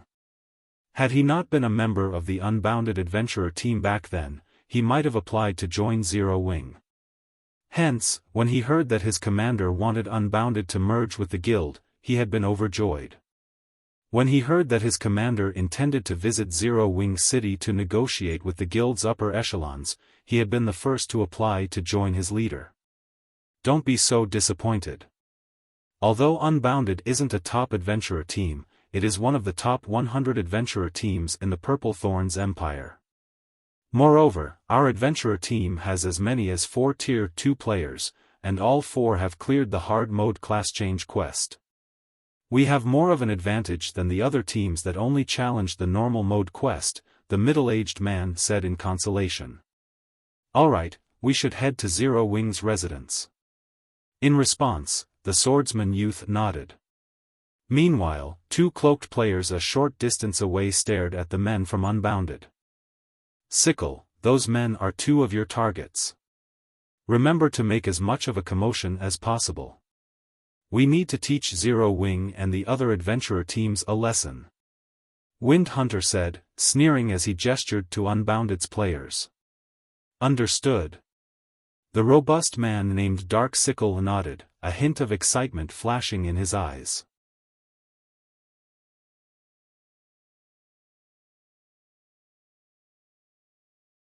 Chapter 1912, Evil Dragon Appears. Zero Wing City, Candlelight Trading Firm. When the system had announced the Otherworld Gate's activation, a large number of Star Moon Kingdom's independent players had flooded Zero Wing City.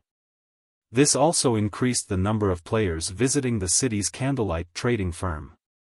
Meanwhile, 3 cloaked players enjoyed a meal and admired the populated street from the second floor of an open-air restaurant opposite of the trading firm.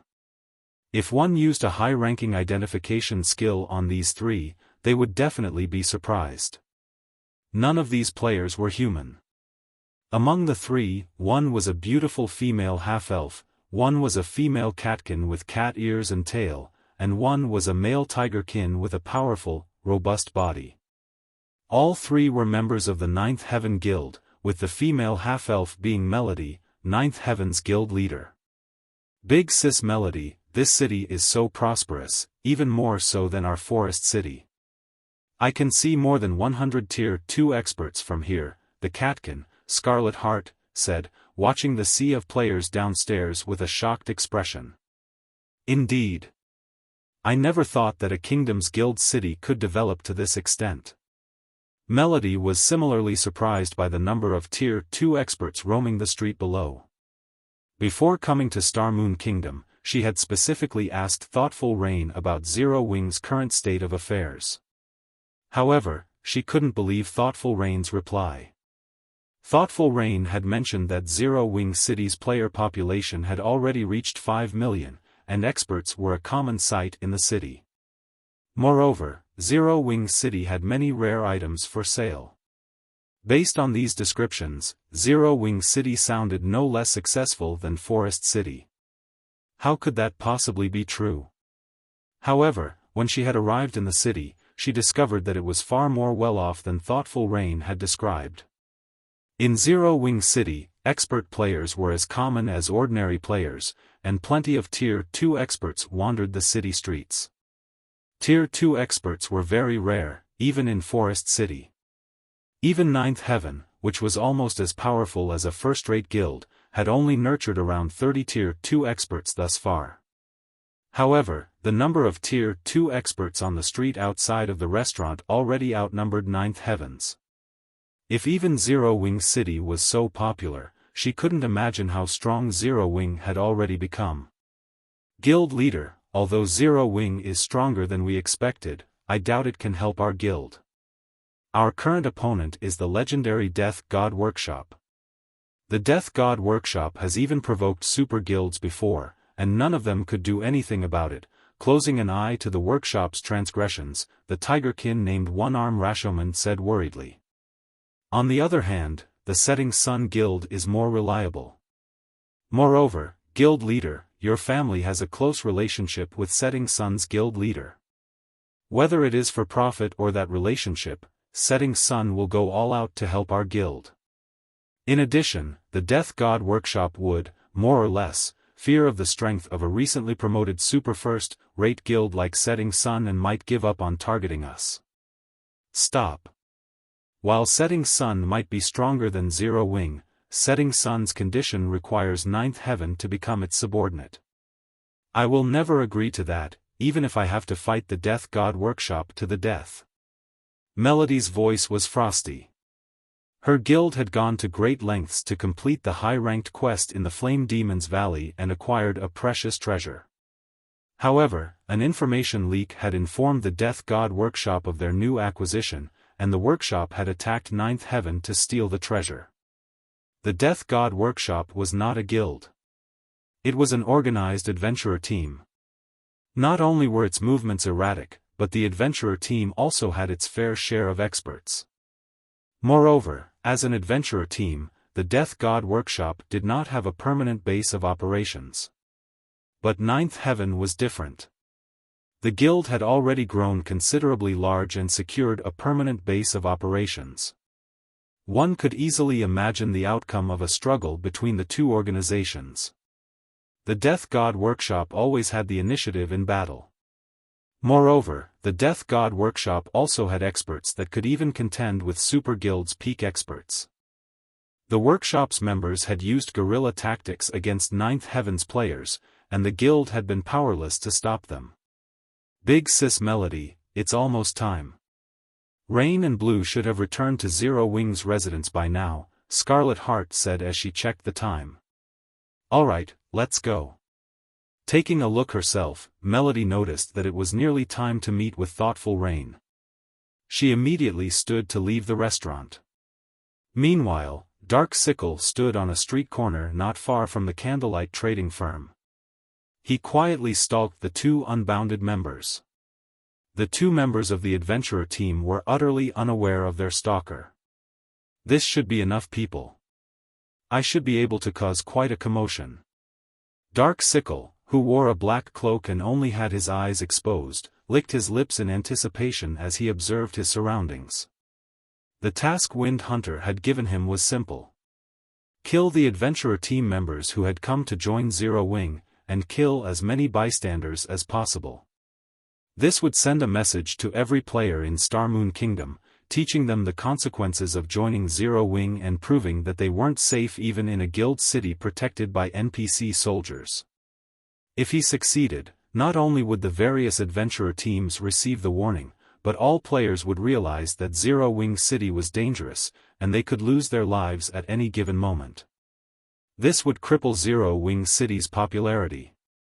In the past, he might have feared the NPC soldiers patrolling the city streets, but now that he could transform into an evil dragon, not even level 80, Tier 3 NPCs could pose a threat, much less level 80, Tier 2 NPC soldiers.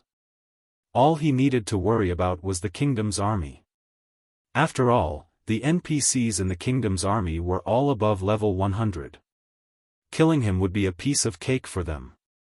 However, he had a Tier 3 instantaneous movement magic scroll on him. If the kingdom's army arrived before he escaped, he could still leave the area. Attack! Wind Hunter, who watched the two unbounded members from afar, commanded Dark Sickle through their party chat. Hearing this, Dark Sickle removed a crimson crystal from his bag and shattered it. As the crimson crystal shattered, energy flowed into Dark Sickle's body. In the next moment, the magic circuits drawn on his skin disintegrated as if some seal had been removed. Once the magic circuits had disintegrated, Dark Sickle howled as his muscles rapidly expanded, his sudden growth tearing his black cloak to shreds. When passers-by saw Dark Sickle's growing form, they were dumbfounded. Before these players could react, Dark Sickle transformed into a 10-meter-tall evil dragon. Roar! After completing his transformation, Dark Sickle released a deafening roar, echoing throughout the city's central district. A dragon? What's going on? Why has a dragon suddenly appeared? The players on the street panicked when they saw the evil dragon. They could feel the threat of death emanating from the creature. With a flap of his newly grown wings, Dark Sickle shot into the air above the two unbounded players. Unbounded adventurer team, since you dare attempt to join Zero Wing, you will suffer the consequences.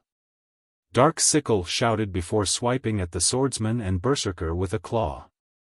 Die!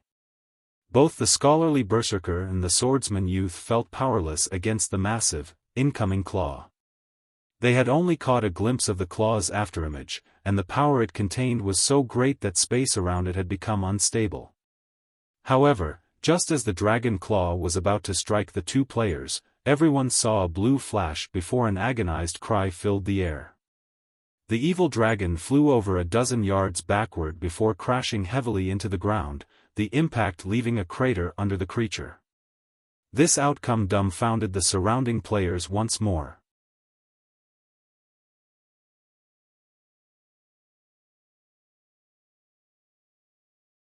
Chapter 1913, Commotion at Zero Wing on the crowded street. When the two unbounded members saw the evil dragon crash into the ground some distance away, they were dazed for a short moment, failing to process what had just happened. What's going on? We didn't die. Stubborn Bone, Unbounded's commander, stared at the small crater a little over a dozen yards away from him and the evil dragon lying in it with a befuddled expression. A second ago, he had heard the evil dragon state its intent to kill him and his companion. When the creature's claw attack had descended on them, he had known their deaths were sealed. The attack had been too fast for either of them to keep up with, much less block or dodge. Yet, after a bright, blue flash, the mighty evil dragon had vanished, crashing into the ground some distance away. Once his mind began to work again, Stubborn Bone spun towards the origin of the blue flash, discovering a cloaked player wielding a blue longsword who was slowly walking towards the evil dragon. Was it him? Stubborn Bone stared at the cloaked player in disbelief. He found it truly hard to believe that an attack from a one-handed sword could send such a powerful and fast evil dragon flying. Crap! What's going on? Why is a dragon in the city? That's not right. Look at the marker above the dragon's head. That's a player's marker. That dragon is a player. I think I heard the dragon say that it was going to kill the adventurer teams that try to join Zero Wing. By the looks of it, the dragon seems to have some kind of grudge with Zero Wing. But what happened just now? I only saw the dragon begin its rampage, and before I realized it, the creature had been thrown. The players on the street couldn't help but discuss Dark Sickle's sudden attack. The situation confused them. When the various major powers' upper echelons on the street saw the gigantic evil dragon, realization dawned on them. Isn't that the evil god's temple's evil dragon? Ha ha ha. This is interesting. It seems the evil god's temple can no longer sit still after watching Zero Wing City's rapid development. I wonder how Zero Wing will deal with this problem. This evil dragon is clearly much stronger than the ones over at the Dark Witch's Tower. Even the NPC soldiers should be powerless against it. Good. Keep making trouble. Once Zero Wing City's fame is ruined, our guilds will have a better chance of luring the Witch's Hills players later. The various guild upper echelons watched Dark Sickle, who stood back up and seemed mostly unharmed, with anticipation. They hoped that Dark Sickle would cause a large enough commotion in the city that they could take advantage of, attracting more players to the guild towns they would build in the near future. Who are you? You dare to make an enemy of the evil god's temple? As Dark Sickle regained his footing, he glared at the cloaked man wielding the blue longsword, his voice echoing throughout the central district as he spoke. Zero Wing's black flame. Xiaofan said, chuckling as he took off his black cloak. Satisfied? You. How? Dark Sickle's anger vanished when he saw Xiaofan, and he was abruptly alert. When the spectators saw Xiaofang's appearance, they could not help but gape. What? It's the Sword King? Lucky. I never thought I would get to meet the legendary Black Flame on my first visit to Zero Wing City. Amazing. I can boast about this when I meet up with my friends later. After a moment of silence, the crowd erupted into a round of cheers. Not only was Black Flame's name known by all in Star Moon Kingdom, but many players also revered him to a fanatical degree. This swordsman had been responsible for many miracles in the kingdom, and a large portion of players trying to join Zero Wing did so because of his presence in the guild. Why wouldn't they be excited now that he had shown up in Zero Wing City? Damn it, why is Black Flame here? When the various guild upper echelons saw Xiaofan, their expressions darkened. They knew what kind of strength Black Flame possessed. When the man went all out, he could even stand toe-to-toe with a mythic monster for a short time. With Black Flame here, the evil dragon would likely fail to cause any trouble in Zero Wing City. Black Flame? Stubborn Bone was dazed once more as Xiaofan walked past him. Amazing. As expected of the Sword King. Just the mention of his name is enough to make that dragon panic. The swordsman youth beside Stubborn Bone was ecstatic to see Xiaofan, his eyes practically sparkling. After this turn of events, he was even more resolved to join Zero Wing. Meanwhile, when Melody's group of three, who had just stepped out of the open-air restaurant opposite of the candlelight trading firm, saw this scene, they could not help but reveal astonished expressions. What's going on? Why are these people so excited? Scarlet Heart muttered strangely. Although Shifeng's attack had been stunning, it hadn't been impressive enough to warrant such a crazed reaction from the crowd. After all, the evil dragon wasn't even injured. It had merely lost a few tens of thousands of HP. To the evil dragon, who had over 30 million HP, the damage was nothing. It's probably because of Black Flame's fame in Star Moon Kingdom, Melody deduced. She, too, was confused by the spectators' reactions. Although some players were very famous, this was the first time she had seen such an exaggerated reaction over an expert player. In fact, when Xiaofan revealed himself, the evil dragon, which had bubbled with rage a moment ago, trembled in fear. Are you guys not from Star Moon Kingdom or the neighboring kingdoms? A level 56, Tier 1 assassin, who had overheard Melody and Scarlet Heart's conversation, asked. Emicham. We came from somewhere far away. Melody nodded, confirming the assassin's assumption. So, that's the case. I guess it's normal that you don't understand the situation. Black Flame is our kingdom's publicly acknowledged #1 expert. With his strength alone, he caused an army of 10,000 to freeze in fear. There are rumors that he's actually a humanoid monster or NPC. He even soloed and overpowered a mythic monster in the Ore Empire. Dealing with Great Lord-ranked monsters is a piece of cake for him, the assassin explained with a reverential look. Soloing a mythic monster? And he overpowered it? How? One-arm Rashomon stated in amazement. Mythic monsters were still invincible to players at this stage of the game. Even peak Tier 2 MTs had an extremely difficult time surviving against mythic monsters, not to mention overpowering one. So, it's guild leader Black Flame. The evil god's temple has a grudge against these two. I am simply here to teach them a lesson. This matter does not concern Zero Wing. Once I finish these two off, I'll leave the city. However, if you try to stop me, don't blame me for causing a scene. Dark Sickle said, grinning once he had calmed down. His previous fear had simply been due to Black Flame's name. After all, the man was a living legend. He had even slain 2 evil dragon experts at the Dark Witch's Tower. It was only natural for him to be afraid. However, when he gave the matter a little more thought, he remembered that he was much stronger than the 2 evil dragons Xiaofan had faced. Although he was only at the Tier 3 archaic species standard, he had gained a 5-level boost after transforming. Hence, he was now a level 62, Tier 3 archaic species. To monsters, an additional 5 levels was a massive attribute boost. With such an advantage, he had no reason to fear Black Flammel. Moreover, with his combat standard, not even a Tier 4 NPC could stop him quickly if he wanted to cause a ruckus in Zero Wing City, much less a Tier 2 player. Sure. Give it a try, if you dare. Xiaofan growled softly.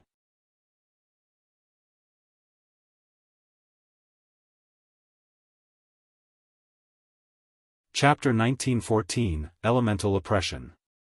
When Xiaofan fell silent, the crowd couldn't help but grow nervous.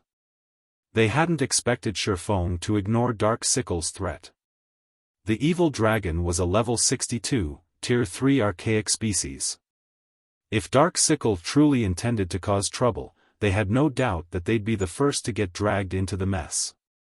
Even if the city's NPC soldiers arrived to deal with this player, it wouldn't stop Dark Sickle from slaughtering the spectators. Unlike monsters, players couldn't be aggroed. Dark Sickle could simply ignore the NPCs and massacre players as he wished. With how powerful the evil dragon's attacks were, most players would die in one hit, only those with invulnerability skills might survive. They were merely bystanders. It was unreasonable for them to get dragged into this. When Dark Sickle heard Xiaofan's response, he was stunned. He hadn't expected that. Good. You forced my hand. Dark Sickle bellowed as he glared at Xiaofan. Let me see whether or not you are worthy of your title as the Sword King. Dark Sickle flapped his wings, his massive body transforming into a gale that swept toward Xiaofan. The wind storm was so powerful that it blew the surrounding players off their feet. Even the Tier 2 players barely kept their footing. It took only an instant for Dark Sickle to cross the 20 yards between him and Xiaofan.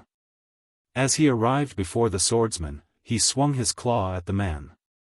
As Stubborn Bone, who stood behind Xiaofan, felt the attack's intense pressure, he felt his body grow heavy. However, despite the approaching attack, Xiaofan made no attempt to dodge. Instead, his body lit with a golden light as he countered the attack with a swing of Killing Ray. Boom! With the sound of an explosion, the marble under Xiaofan's feet cracked. As the powerful storm subsided, and everyone could reopen their eyes, the unbelievable scene before them left them astounded. Xiaofan's longsword had actually stopped the evil dragon's gigantic claw. He blocked it. Everyone was shocked and they saw that Xiaofan had only taken a few steps back after receiving the attack. Everyone had a very clear understanding of the evil dragon's strength. Moreover, the creature was ridiculously fast. Current players had no hope against this evil dragon. Yet, Xiaofan had stopped its attack. So what if you blocked a casual strike? I wonder how long you can keep it up. Dark Sickle sneered. Although Xiaofan had blocked his attack, he knew that both his strength and speed were superior to Xiaofan's. Meanwhile, Xiaofan's berserk skill had a limited duration, and he hadn't even gotten serious, yet. Dark Sickle proceeded to brandish his claws, sending countless afterimages flying at Xiaofan. When the crowd saw the innumerable afterimages, they were momentarily stunned. If they were in Xiaofan's position, they wouldn't have any way to nullify the attack. They had never thought that a player-controlled monster would be so horrifically powerful. Unlike players, monsters couldn't fully exhibit their combat power, and they couldn't execute rapid chain attacks, which was why players had a chance of defeating them. But as these players watched the evil dragon's attacks, they were overcome with despair, instinctively giving up on any form of resistance. Finally getting serious? Xiaofan wasn't particularly surprised to see the approaching afterimages. Immediately, he unsheathed the abyssal blade and brandished both swords. Purgatory Pentaslash. Shadow Blade. One sword light after another flew from Xiaofan's hands and clashed with the claw afterimages, sparks and sounds of explosions filling the air. The exchanges between Xiaofan and Dark Sickle were so fast that not even the surrounding Tier 2 experts could discern what was happening. They could only hear the booms as a strong wind pushed against them. Too strong. Black Flame can actually fight that powerful evil dragon to a standstill? Is he really a player? An indescribable shock filled the spectators as they watched the showdown between a human and a dragon. As for Dark Sickle, the more he fought, the more frightened he became. He clearly had the advantage when it came to strength and speed, yet Xiaofan's swords always deflected his attacks as the swordsman employed an impeccable defense and only lost a small amount of HP from each clash. Even after more than 10 seconds, Xiaofan hadn't even lost 10% of his HP. Big Sis Melody, Black Flame is ridiculously strong. He can actually face off against a player with the strength of a Tier 3. Archaic Species. If Black Flame is willing to help us, we might be able to resolve the matter with the Death God Workshop. She was breathless, yet Xiaofan's breathing remained steady despite such an intense battle. Black Flame is quite powerful, but at the end of the day, he's still using a berserk skill. He can't keep this up for long. Once his skill's duration is over, he won't be able to stop the evil dragon. We should leave quickly, one-arm Rashomon said worriedly. There's no need to be afraid. We're in a guild city. There are plenty of NPC soldiers nearby. That evil dragon can't keep fighting for long either, Melody said as she turned to look at Zero Wing City's NPC soldiers, who had just arrived. The first NPC soldiers to arrive were a 20-man patrol squad, and every soldier was a level 80, Tier 2 NPC. Upon arriving, the NPCs attacked Dark Sickle without hesitation. As these Tier 2 NPCs received an attribute boost from the city's core magic array, their strength could rival great lords of the same level. Due to the NPC soldiers' participation, Xiaofan's situation turned for the better. One of the Tier 2 cleric NPCs immediately cast Recovery on Xiaofan, granting him an hot buff. Meanwhile, several MTs carrying shields quickly formed a defensive wall before Xiaofan, severely hindering the evil dragon's attacks, while several ranged NPCs bombarded Dark Sickle with attacks, depleting the evil dragon's HP by tens of thousands.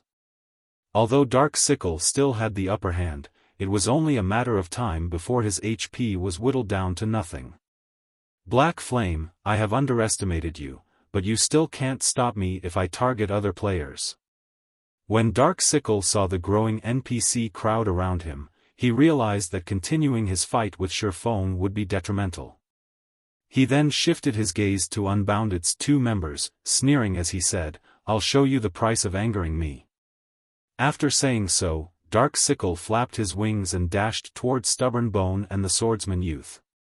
Since his strength and speed were so much greater than Xiaofan and the Tier 2 NPC soldiers, it only took him a second to shake them off and reach the Unbounded duo. Elemental Oppression. Xiaofan shouted. Suddenly, a beam of light shot up from each of the 4 towers of elements, located in Zero Wing City's 4 corners. A colossal magic array enveloped the city from above, freezing space within the city's walls. Every player in the city felt their bodies become indescribably heavy. As for Dark Sickle, it felt as if his body had been submerged in a pool of water. Now, it took a lot more effort to move his claws, decreasing his attack speed by more than 50%. After activating Elemental Oppression, Xiaofan used Instant Strike to appear before Dark Sickle. He then swung Killing Ray at the evil dragon's descending claw. Pang! After repelling the attack, Xiaofan thrust the abyssal blade towards Dark Sickle. Although the evil dragon saw the attack and tried to intercept it with his other claw, he was simply too slow to keep up with Xiaofang's strike. Suddenly, Dark Sickle felt pain in his chest before his body was thrown backward, the attack's outcome surprising him.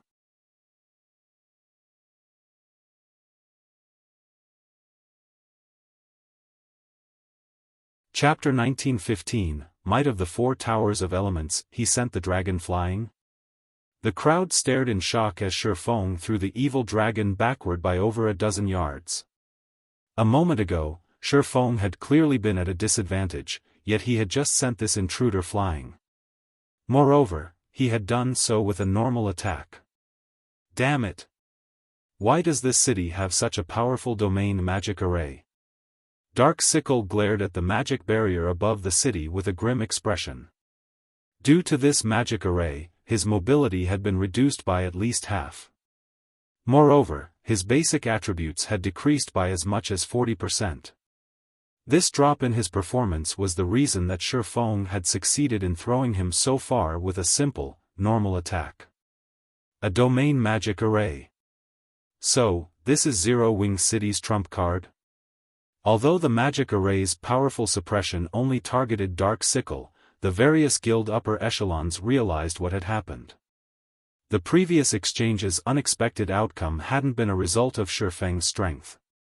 Rather, it had been because the magic array, which had abruptly appeared above the city, had drastically weakened Dark Sickle. The magic array must be particularly powerful since an ordinary array wouldn't be enough to suppress a Tier 3 archaic species to this extent. After Xiaofan repulsed Dark Sickle, the 20 NPC soldiers moved to surround him. They had no problem suppressing Dark Sickle now, dealing over -100,000 damage with each attack. No matter how much Dark Sickle struggled, he couldn't break free from the NPC's encirclement. He couldn't even get close to any of the surrounding players, much less kill them. How is this possible? Wind Hunter, who watched from a safe distance, frowned. He hadn't expected Zero Wing City to possess such powerful defenses. Not only did the city possess a defensive magic array, but it was also a domain magic array. He had used a precious disguise tool to sneak Dark Sickle into the city, yet his efforts had gone to waste. Now, Dark Sickle couldn't even manage to kill a single ordinary player, much less the two unbounded members. If this battle continued, Dark Sickle would be the only player to die. Boss Wind, more NPCs are gathering to my location. I can't hold on at this rate. If I'm going to cause any damage to Zero Wing City, I'm afraid that I'll have to use that move. Dark Sickle contacted Wind Hunter while defending himself against the NPC soldiers. His evil dragonification was far different from the first attempts. Not only had it granted him a level boost, but he could also use an overtier spell while in his evil dragon form. However, this overtier spell was still one of the evil god's temple's secrets. He couldn't reveal it to the public unless absolutely necessary. Yet, he could only deal a significant blow to Zero Wing City if he used this overtier spell now. The Tier 3 instantaneous movement magic scroll he had prepared was his only other option of escape. After giving the matter some thought, Wind Hunter gnashed his teeth and reluctantly agreed, use it. Although this will expose the evil dragon's true strength earlier than planned, it is better than leaving the city without accomplishing anything. Dust Edge had warned him that the evil dragonification process was still incomplete, and as a result, casting its overtier spell would require a heavy price. If Dark Sickle used the overtier spell now, it might even cancel his evil dragonification.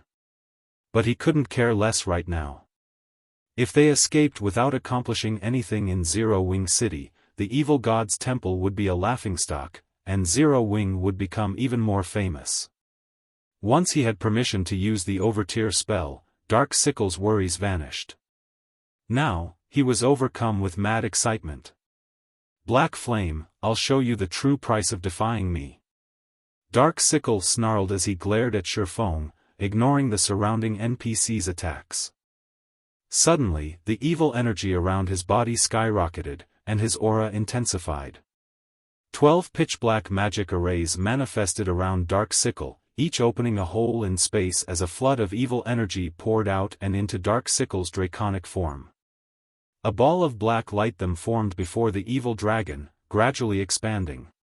Tier 4 overtier spell, Evil Energy Burst. When cast, this spell would absorb evil energy from other planes and deal devastating damage to a 300-yard radius. With how crowded Zero Wing City's central district currently was, such an AoE would devour several thousand players. Crap. That evil dragon is trying to use a large-scale destruction spell. We need to get out of here. Melody's expression darkened as destructive energy filled Dark Sickle's surroundings. All of the spectating magical class players could feel the large-scale destruction spell Dark Sickle was preparing to cast. They immediately turned and tried to flee. Running? Dark Sickle sneered at the fleeing players. I can collect all the energy I need in 2 more seconds. Do you think you can run 300 yards that quickly? Hearing Dark Sickle's taunt, the fleeing players despaired. Damned lunatic. We're only visiting Zero Wing City, yet you're attacking us, too? Evil God's Temple, just you wait. I won't let you get away with this. The spectating players realized that escape was impossible. Aside from the NPCs and players with invulnerability skills, all of these players would likely die. Ha ha ha. Excellent. The Evil God's Temple has done a good job this time. I can't wait to see who would dare develop in Zero Wing City after today. The Evil God's Temple is ruthless, attacking Zero Wing City so soon after Zero Wing attacked Ancient Rock City. It seems Zero Wing will have a hard time developing further. The various guild upper echelons watching from a distance laughed as Dark Sickle prepared his large-scale destruction spell. Not only had the evil god's temple managed to sneak an evil dragon into Zero Wing City, but the evil dragon in question could also cast a large-scale destruction spell. After this, no player would feel safe visiting Zero Wing City in the future. Meanwhile, this situation would grant their guilds an opportunity to develop in the Witch's Hill. Die! Dark Sickle bellowed, madness filling his eyes as he glared at Xiaofan, who stood unmoving before the two unbounded members. Suddenly, the pitch-black light ball before the evil dragon rapidly expanded. Like a black hole that devoured everything, the light ball all in its path with evil energy. Even elemental suppression is useless? A cold glint flashed in Xiaofan's eyes as he stared at the expanding ball of light. What about this, then? Saying so, Xiaofan activated the 4 Towers of Element's second killing move. Tier 4 Curse, Elemental Burst. The 4 Towers of Elements were one of God's domain's peak defensive structures. Even after 10 years in the game, the various super guilds had continued to protect their cities with the 4 Towers of Elements due to their 3 killing moves. Elemental Suppression, a domain magic array that drastically weakened enemies' combat powers, both in and outside of the city, was the tower's first move. The second move was Elemental Burst, a Tier 4 curse that rivaled a Tier 5 spell. Even Tier 5 existences would not dare to take this move head-on. The third move was Elemental Seal, a spell that even Tier 5 beings were afraid of. Of course, unlike the first 2 moves, which only required a small number of magic crystals, activating Elemental Seal required mana stones. As Xiaofan activated Elemental Burst, a 4-colored beam descended from the magic array above Zero Wing City, slamming into Dark Sickle and the black light ball before him. By the time the light faded, only an empty crater, over 10 meters deep, remained.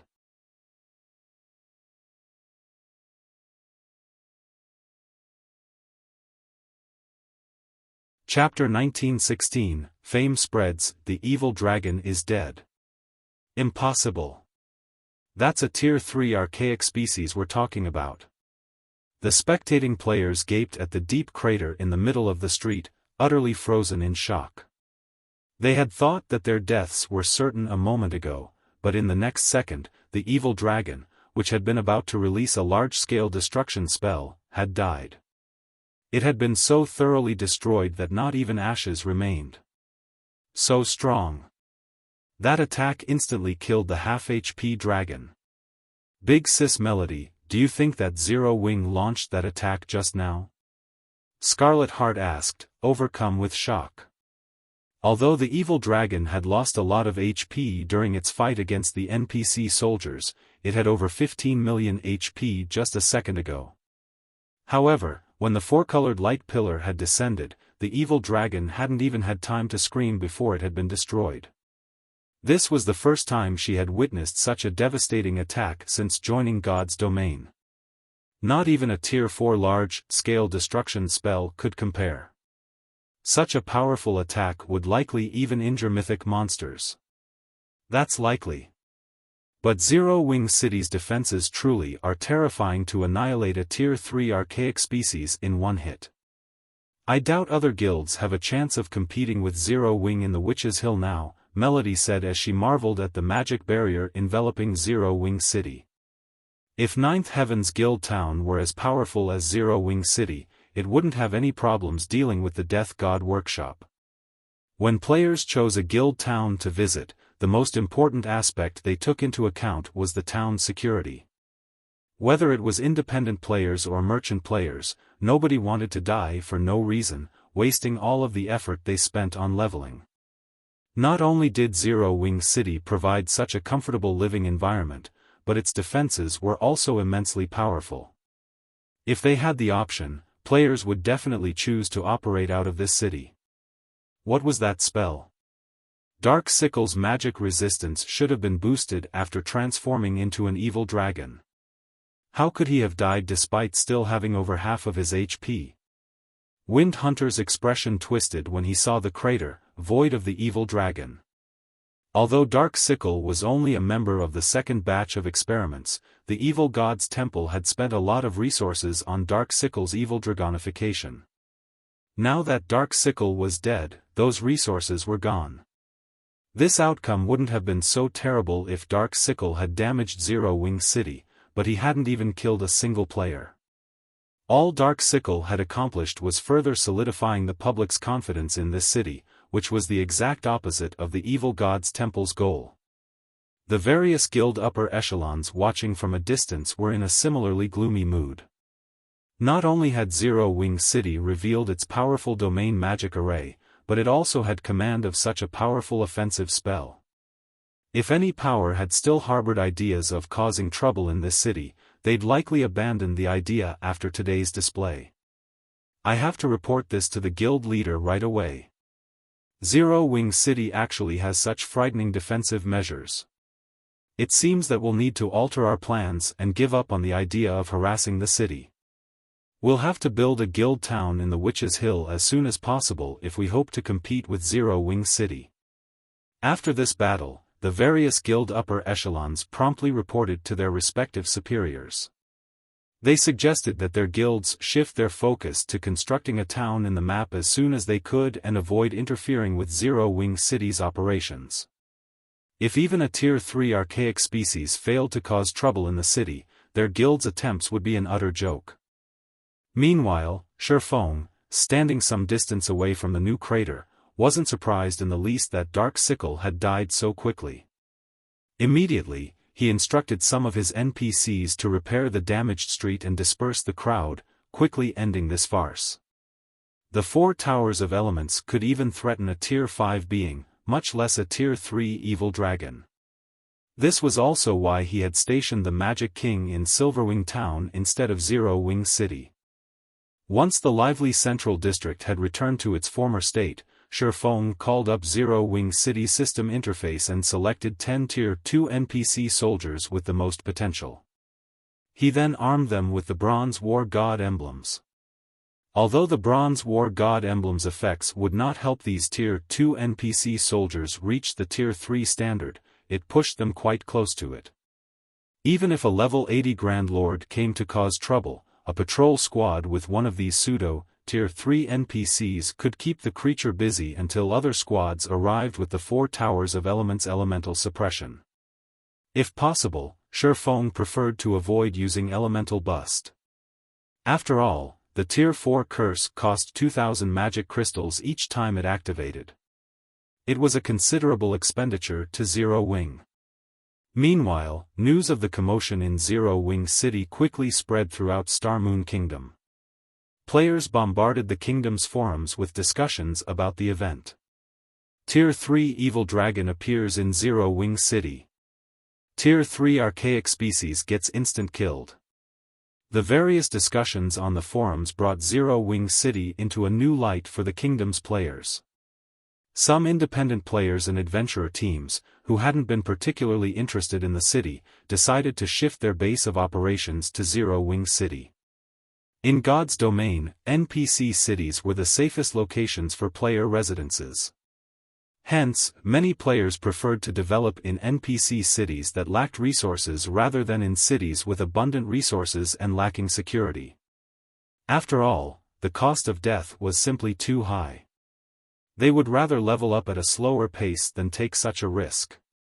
However, the situation had changed.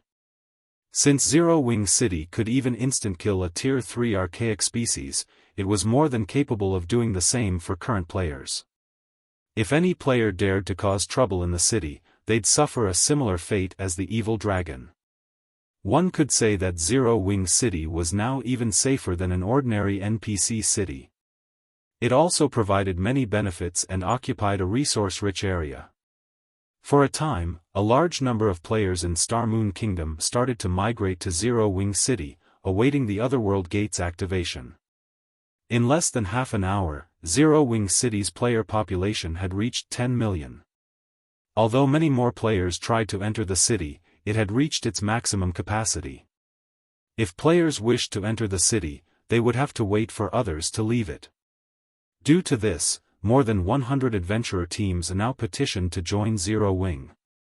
Every one of these adventurer teams contacted Aqua Rose in the hopes that she could facilitate their merger, offering resources and lands that tempted the Zero Wing Vice Guild leader. One adventurer team's resources might not be a match for a large guild's, but over 100 teams combined would have a frightening amount. Furthermore, many of the teams applying to join Zero Wing were well-known adventurer teams from Star Moon Kingdom and other countries. Their resources and lands were things that Zero Wing severely lacked. Because of this, Aqua Rose was at a loss, unsure of which adventurer teams to accept into the guild. Meanwhile, Melody, Scarlet Heart, and One-Arm Rashomon waited at the entrance to Zero Wing's guild residence. As they gazed at the many adventurer teams lined up to join the guild, they couldn't help their growing nerves. Big Sis Melody, with how powerful Zero Wing is right now, do you think guild leader Black Flame will accept our request? With the remuneration we plan to offer? Scarlet Heart asked nervously as she looked at the Tier 2 experts of the various adventurer teams entering Zero Wing's residence. These well-known adventurer teams all had a lot of resources and land saved up. Even so, they were still willing to hand everything over to Zero Wing in the hopes of merging their entire adventurer team with the guild. Compared to what these adventurer teams were offering, the remuneration they had prepared in exchange for Zero Wing's help with the Death God workshop was simply, "I don't know. We'll only find out once we've started the negotiations," Melody said, shaking her head. She wasn't particularly confident about their chances, either. The only thing they could do was rely on their relationship with Thoughtful Rain.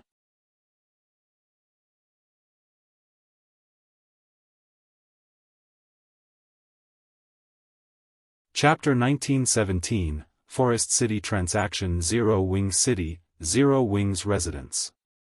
A large number of players crowded around the residence's entrance, applying to join Zero Wing. Many of these players were well-equipped, high-level experts, and quite a few were Tier 2 players. This scene surprised many passers-by. Tier 2 was currently the symbol of an expert. Even players that had only completed the normal mode promotion quest were considered experts.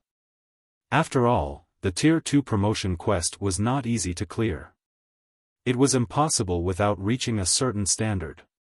However, compared to the Tier 2 players outside of the residence, the adventurer teams in line truly dumbfounded the nearby spectators. Every adventurer team entering Zero Wing's residence possessed a certain degree of fame. Moreover, all of the team's representatives wore excellent equipment, with a few wearing level 50 fine gold equipment. There were also plenty of Tier 2 experts among these adventurer teams, and unlike the independent Tier 2 experts in line, the weakest among these adventurer team experts had completed the hard mode promotion quest. They had far more potential than the experts that had only completed the normal mode quest. With so many adventurer teams seeking to join Zero Wing, Zero Wing's strength will quickly and significantly increase. Amazing! I've seen more than 20 adventurer teams entering the residence thus far. Combined, these adventurer teams have even more overall combat power than third-rate guilds. Hopefully, Zero Wing doesn't accept too many. Otherwise, independent players like us will have a much slimmer chance of joining the guild. The independent players in line were excited and worried as they watched the various adventurer teams following after Zero Wing's representatives. Now that Zero Wing City had revealed its powerful defenses, countless players wanted to develop in the city. Zero Wing's future was clear. Even if the guild lost its position in the Ore Empire, its standing in Star Moon Kingdom would be unshakable. To the general populace, Zero Wing was even stronger than a first-rate guild that occupied 2 or 3 kingdoms. A first-rate guild that occupied 2 or 3 kingdoms might have a lot of resources, but its development couldn't be considered stable. There was still a very high chance that other guilds would steal its resources. However, that was not the case for Zero Wing. As long as Zero Wing City stood, the guild's position in the kingdom would remain stable. With how powerful Zero Wing City's defenses were, it was very hard to imagine any power capturing or destroying the city. Even if a power were capable of doing so, it wouldn't likely be interested in a backwater country like Starmoon Kingdom. They'd definitely set their sights on better territories. While the crowd outside of the residence discussed Zero Wing's future, two women emerged from the residence. The moment these two women appeared, the crowd outside went into an uproar. This reaction wasn't due to the women's peerless beauty, but because of the guild emblems pinned to their armor. Not only did they wear mysterious iron guild emblems, but the emblems also radiated a dark purple glow. In Zero Wing, normal members didn't wear glowing guild emblems. Players would only get a glowing emblem once they became one of the guild's elites, their emblem emitting a light blue glow. The guild's core members wore guild emblems that gave off a light purple glow. Only the players who ranked in the top 10 of their class would wear a dark purple glowing emblem. Zero Wing's class rankings were determined by one's contribution to the guild and their combat power. Hence, the rankings were an incredibly reliable method of spotting an expert. The fact that these two women wore dark purple glowing guild emblems meant that they both had extremely high positions in Zero Wing. These two women were none other than Thoughtful Rain and Blue Bamboo. When Melody saw the commotion Thoughtful Rain and Blue Bamboo caused just with their appearance alone, she could not help but marvel at the situation. She had only become acquainted with Thoughtful Rain after helping the woman in a neutral map.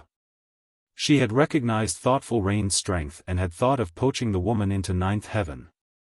However, looking at it now, she found the idea laughable. "Rain, what did your guild leader say?" Melody anxiously asked as the woman approached. "Big sis Melody, don't worry. I've already talked to the guild leader. He says he is willing to hear you out," Thoughtful Rain said, smiling. "The guild leader is waiting for you in his office right now. I'll bring you to him." "Your guild leader is willing to talk." Melody released a sigh of relief. Now that she understood how powerful Zero Wing was, she knew that it would be very difficult to secure a meeting with its guild leader, especially since her guild was merely an up-and-coming second-rate guild. Before seeking Thoughtful Rain's help, she had sought aid from several first-rate guilds, but when they had learned that her request was related to the Death God workshop, they had even refused to meet with her, much less negotiate. Only the Setting Sun Guild had been willing to hear her out. As the players in line watched, Thoughtful Rain led the Ninth Heaven trio into Zero Wing's guild hall.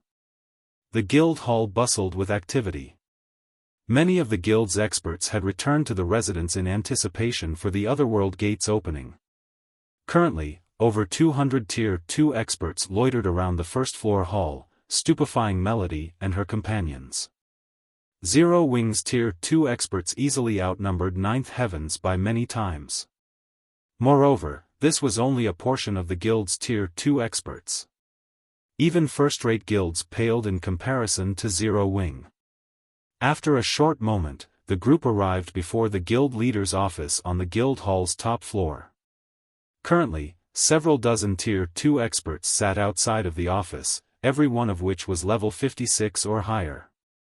These experts were all from the various adventurer teams applying to join Zero Wing. They would all be top-ranked players in any first-rate guild, but they sat quietly as if waiting for some kind of judgment. The hallway was deathly silent. However, Thoughtful Rain ignored these people as she led Melody's group into the guild leader's office. When Melody and the others entered the office, they felt an oppressive sensation overcome their bodies. This sensation didn't originate from Xiaofan, who sat behind an office desk, but from Cola and the others, who stood near their guild leader. When they saw Cola and his companions' levels, Melody's group was speechless. Including Cola, 4 of these people had reached level 60, while the rest were level 59. Right now, even the highest-leveled player in Forest City was only level 58. "You're here. Rain has already told me about your situation. Zero Wing can help you with your problem, but in return, Zero Wing wants 2 shops in Forest City's Central District. What are your thoughts on this condition?" Xiaofan said when he saw Melody entering the room. 2 Central District shops. Melody breathed a sigh of relief when she heard this. She had been afraid that Xiaofan would try to take advantage of their predicament and rip them off, but he had simply asked for one more shop than she had initially prepared. That won't be a problem. However, may I know when Guild Leader Black Flame intends to deal with the matter regarding the Death God Workshop? If the situation dragged on for too long, Ninth Heaven's losses would become increasingly severe. Unfortunately, dealing with an organization like the Death God Workshop wasn't easy. Preparations had to be made. If Xiaofan could give her a time frame, she would have an easier time coordinating with his guild.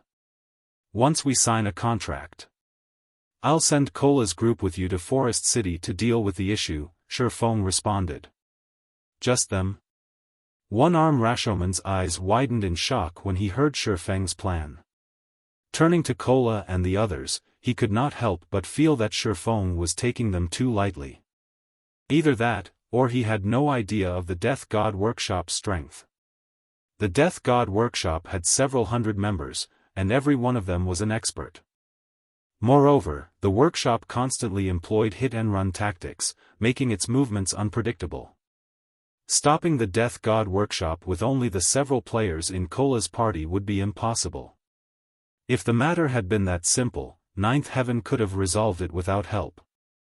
Guild Leader Black Flame, the Death God Workshop is quite powerful, adept at using guerrilla warfare against guilds. Even superpowers have to tolerate their antics. With so few people, I'm afraid that, Melody tried to warn Xiaofan. Relax. Cola's group will be enough. If it isn't, I'll find another way to deal with this problem, Xiaofan said, chuckling. If you have no other concerns, let's sign the contract. Melody could not help but sigh at Xiaofang's response, but since he had agreed to help, demanding too much wouldn't benefit her. She could only see how this played out. If the problem persisted, Zero Wing would dispatch more experts to deal with the Death God Workshop.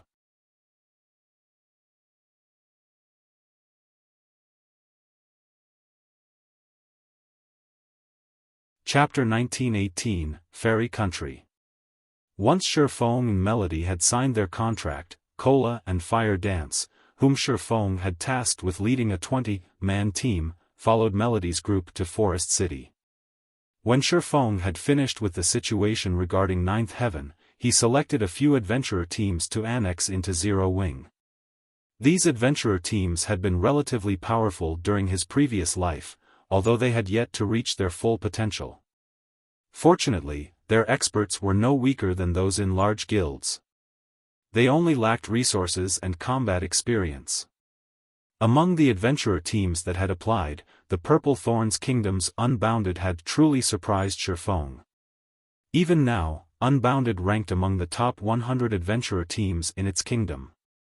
Stubborn Bone, Unbounded's commander, had also been quite famous in the past. Not only had he developed Unbounded into a top adventurer team, but he had also become a Tier 4 berserker himself. Unfortunately, due to a lack of equipment, he had never reached Tier 5. There was also another Unbounded member who had reached Tier for the Archlight Sword Emperor, 7 Light. Although 7 Light had been slightly weaker than Stubborn Bone, the difference hadn't been related to their technique standards, but due to a lack of proper equipment and weapons. Meanwhile, due to the fact that Unbounded had 2 Tier 4 expert members, it had barely qualified as a top adventurer team in the Secret Pavilion's eyes. Even so, the feat was impressive. After all, top adventurer teams that earned the Secret Pavilion's recognition could even rival the best second-rate guilds, with some of the more powerful teams rivaling first-rate guilds. Now that Zero Wing had annexed Unbounded, this had guaranteed that Zero Wing would have 2 more peak experts in the future. Moreover, since Unbounded had focused its development in the Purple Thorns Kingdom, the adventurer team had established a foundation in the kingdom.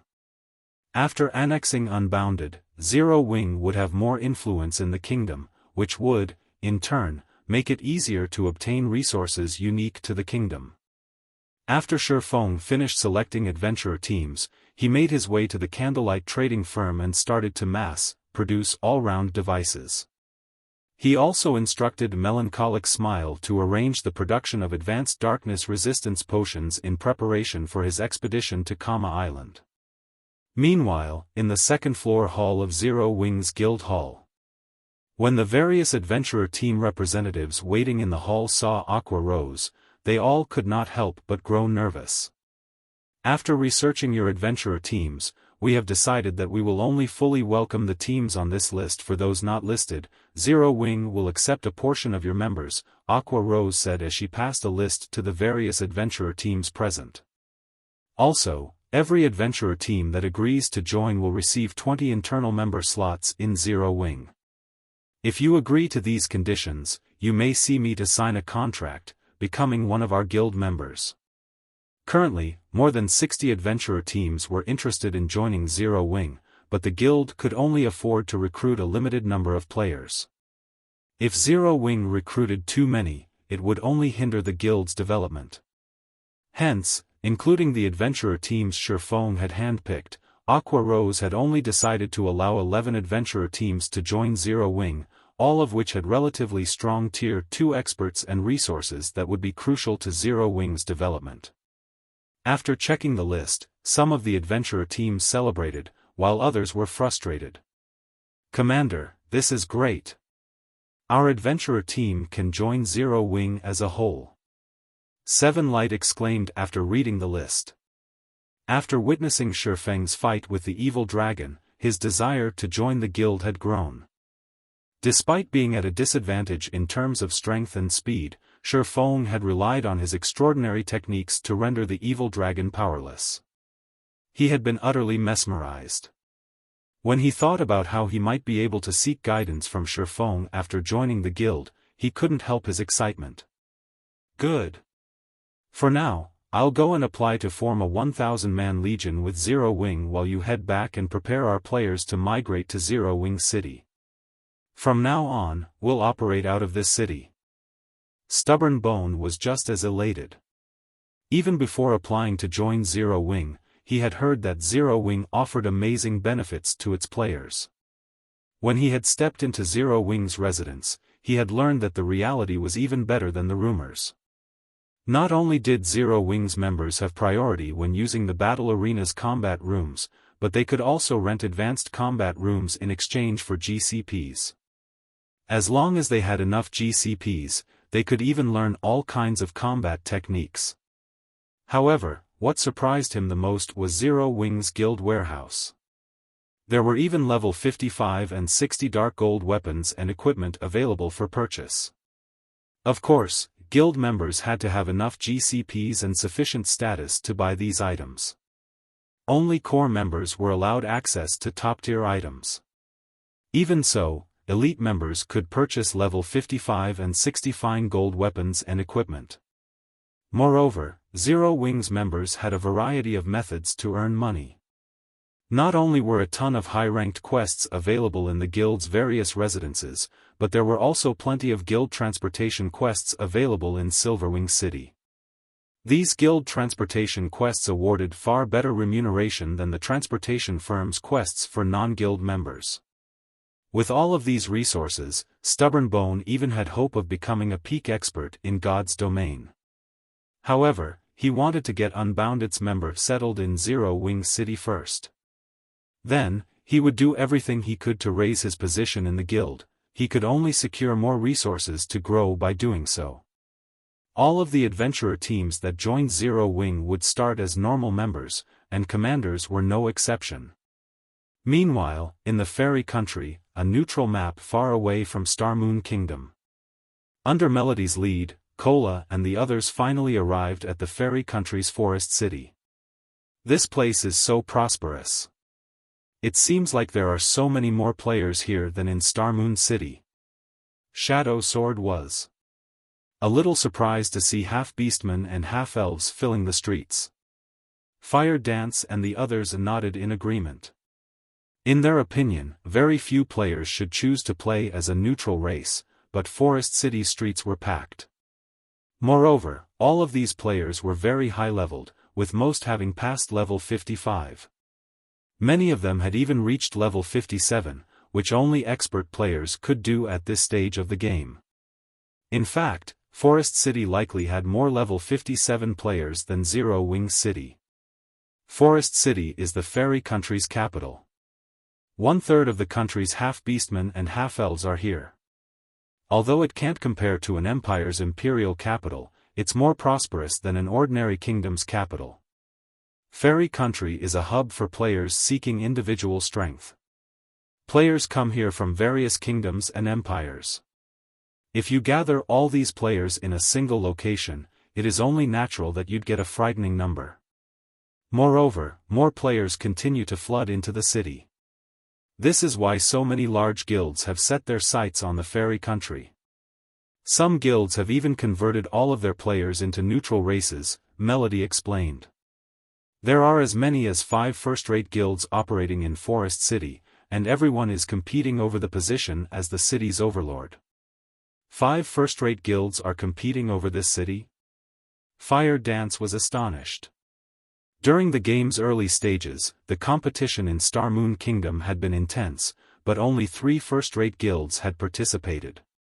However, 5 first-rate guilds fought over this single NPC city. Of course, Fire Dance recognized Forest City's value.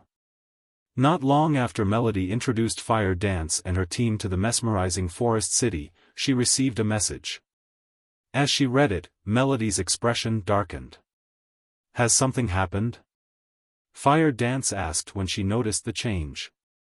I've just received a report stating that the Death God Workshop has taken action yet again. Just some time ago, the workshop ambushed one of our 1,000-man teams while it raided a field boss, Melody said grimly. The Death God Workshop? Hearing Melody's words, a joyful smile lit up Fire Dance's face as she asked, "Can you take us there now?" Now? Melody was stunned for a moment. We're pretty far from the ambush site. By the time we arrive, they will be gone.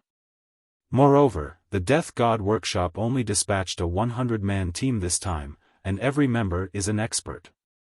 With just the 20 of you, I'm afraid that. It's fine. Just lead us there to take a look, Fire Dance gently demanded with a calm smile.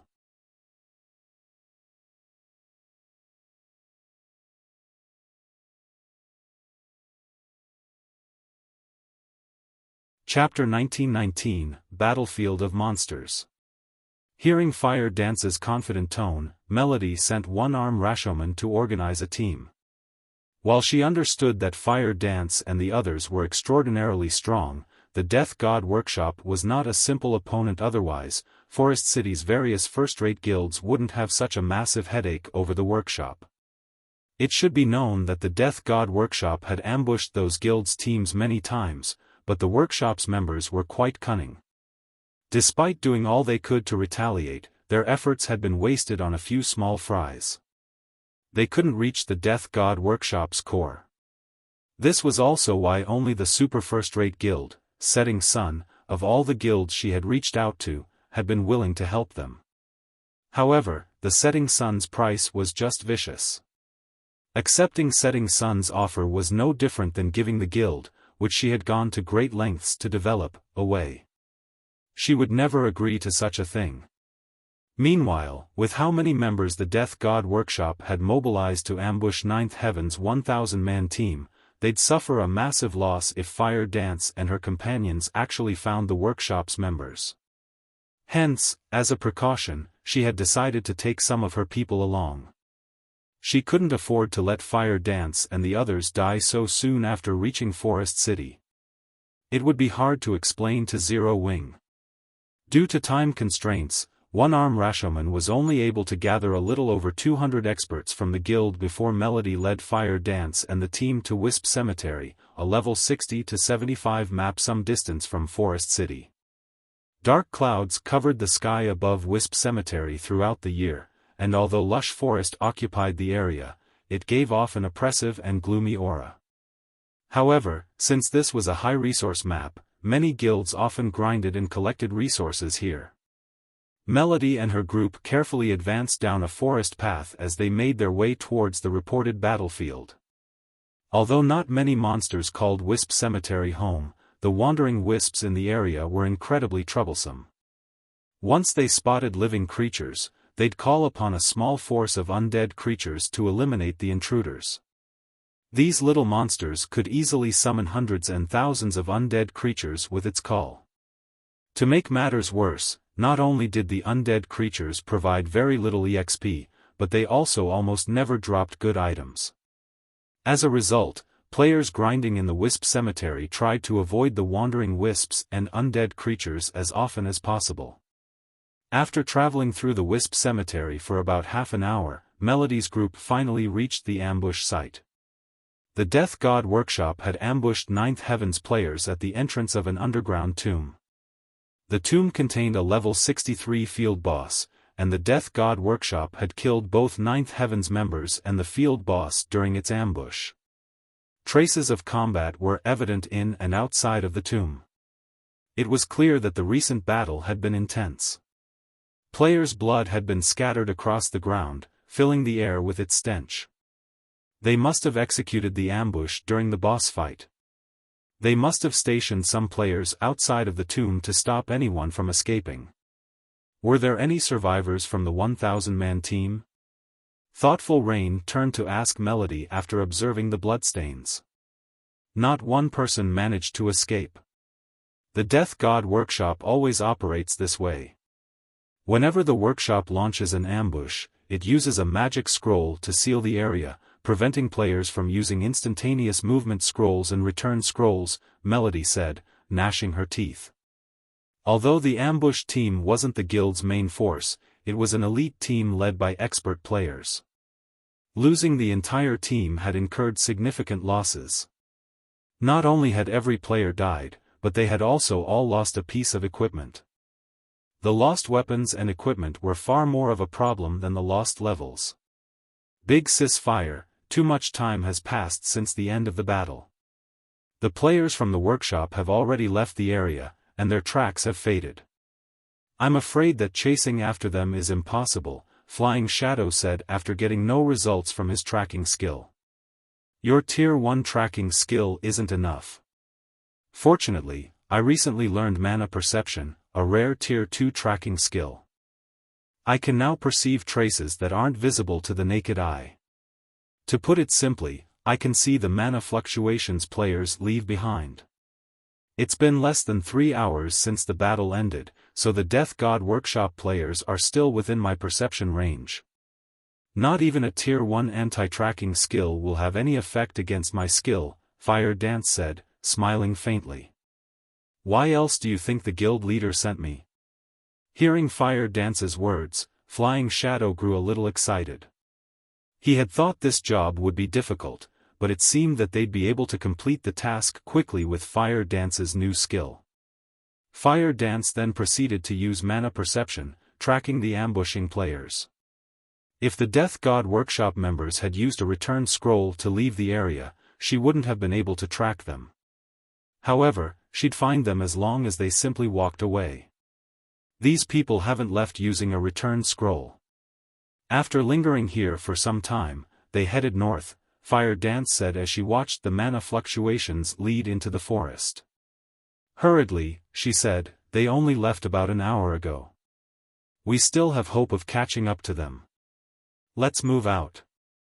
Saying so, Fire Dance took the lead and followed the mana fluctuations with her teammates close behind. She found them? Melody could not help her growing excitement. Hurriedly, she and the 200+ experts from her guild followed after Fire Dance. She had never thought that Fire Dance was so amazing to locate a trail that was more than an hour old. Ordinary tracking skills were impressive enough if they could find 30-minute-old traces. If the target had an anti-tracking skill, finding them would be even more difficult. After following the trail for about half an hour, the group finally arrived before an ancient temple nestled in a thick grove of trees. At a glance, over 500 players were gathered before the temple's entrance. However, these players were a part of two different groups, a 60-man team, and a 500-man team. All of the 500 wore uniform equipment of relatively high quality, and they were all level 56 or above. This was obviously a guild team. Huh? Isn't that East Crow's troubled madness? Melody, who had hidden behind a tree, wondered aloud when she saw a righteous man among the 500-man team. The man wore aqua-blue mage robes and held a staff embedded with 3 resplendent gemstones. Why is he here? Troubled Madness was a vice-guild leader from East Crow, a first-rate guild. In terms of individual strength, he ranked among the top in his guild. He was also one of the top-ranking elementalists in Forest City, and he wasn't any weaker than she was. East Crow's 500-man team had surrounded the Death God Workshop's 60 members. It was evident that East Crow had located the troublesome players before her group. How fortunate. I had never thought that I'd get to meet 2 of the Death God Workshop's famous commanders, Frost Rain and Chopped Axe, at the same time. You have been challenging to track down. Now, it's time to pay for your past transgressions. Troubled Madness snarled as he glared at a man and a woman amidst the Death God Workshop's group. The middle-aged man that had a scholarly look was a level 58, Tier 2 swordsman, while the tall woman exuding a wild aura was a level 58, Tier 2 berserker. Frost, what do you think we did to East Crow? The tall woman asked as she considered the situation. It seemed as if she were trying to remember what she had done to this first-rate guild. I don't remember. We've done a lot of things. There's no way I can remember everything. Since we can't remember, it shouldn't have been important, Frost Rain, the scholarly man, said with a wave of his hand, expressing his lack of concern over such trivial matters. A mere workshop dares to mock East Crow? We already have you surrounded, none of you should think of leaving this place alive. Troubled Madness bellowed in rage. East Crow's other members went into a frenzy, killing intent flooding from them as they charged at the Death God Workshop players. The workshop's players had previously killed their guild leader in the fields and stole an important epic weapon, yet they acted as if the incident meant nothing. Why wouldn't this enrage East Crow's players? Countless spells and arrows rained down on the Death God Workshop's members as East Crow's MTs and melee players tightened their circle. All of these guild players were experts, and their coordination was seamless. After so much talk, you still attack us? Chopped Axe, the tall woman, exclaimed, I haven't had my fill yet, so let's see how far you East Crow players can go. After saying so, Chopped Axe charged into the shrinking wall of players. Frost Rain, however, showed no interest in the battle. He yawned with boredom, further inciting guild players' fury. The MTs and melee players on the front line began to employ their specialty moves, meeting Chopped Axe in battle. Elated, Chopped Axe raised the excessively large axe in her hands and brandished it at the approaching players. Pung! Pung! Pung! As the two sides clashed, the level 56+ shield warriors, guardian knights, berserkers, swordsmen, and assassins were sent flying, their HPs plummeting. Not even their healers could keep up with the damage. In less than 30 seconds, Chopped Axe had carved a hole in East Crow's encirclement. Seeing this, the Death God Workshop members surged through the gap and assaulted the guild's ranged players. In less than a minute after the battle had begun, only half of East Crow's 500-man team remained alive, yet the workshop's team had only suffered a few casualties. The guild players' screams filled the battlefield, and to make matters worse, not a single player lasted more than 5 moves against Chopped Axe. Even Tier 2 MTs fell after 4 of her attacks. She was unstoppable on the battlefield. Is she a monster? Troubled Madness was dazed as he watched the woman's rampant slaughter, his fighting spirit fizzling out. How boring. You're giving up already? Chopped Axe clicked her tongue when she noticed the fear in Troubled Madness's eyes, clearly disappointed. Alright, Axe, that's enough. We don't have time to play with these people. We need to get into the temple quickly. Frost Rain, who hadn't made a single move, reminded his comrade as he gestured to the temple before him. He completely ignored the 200+ East Crow members that were still alive.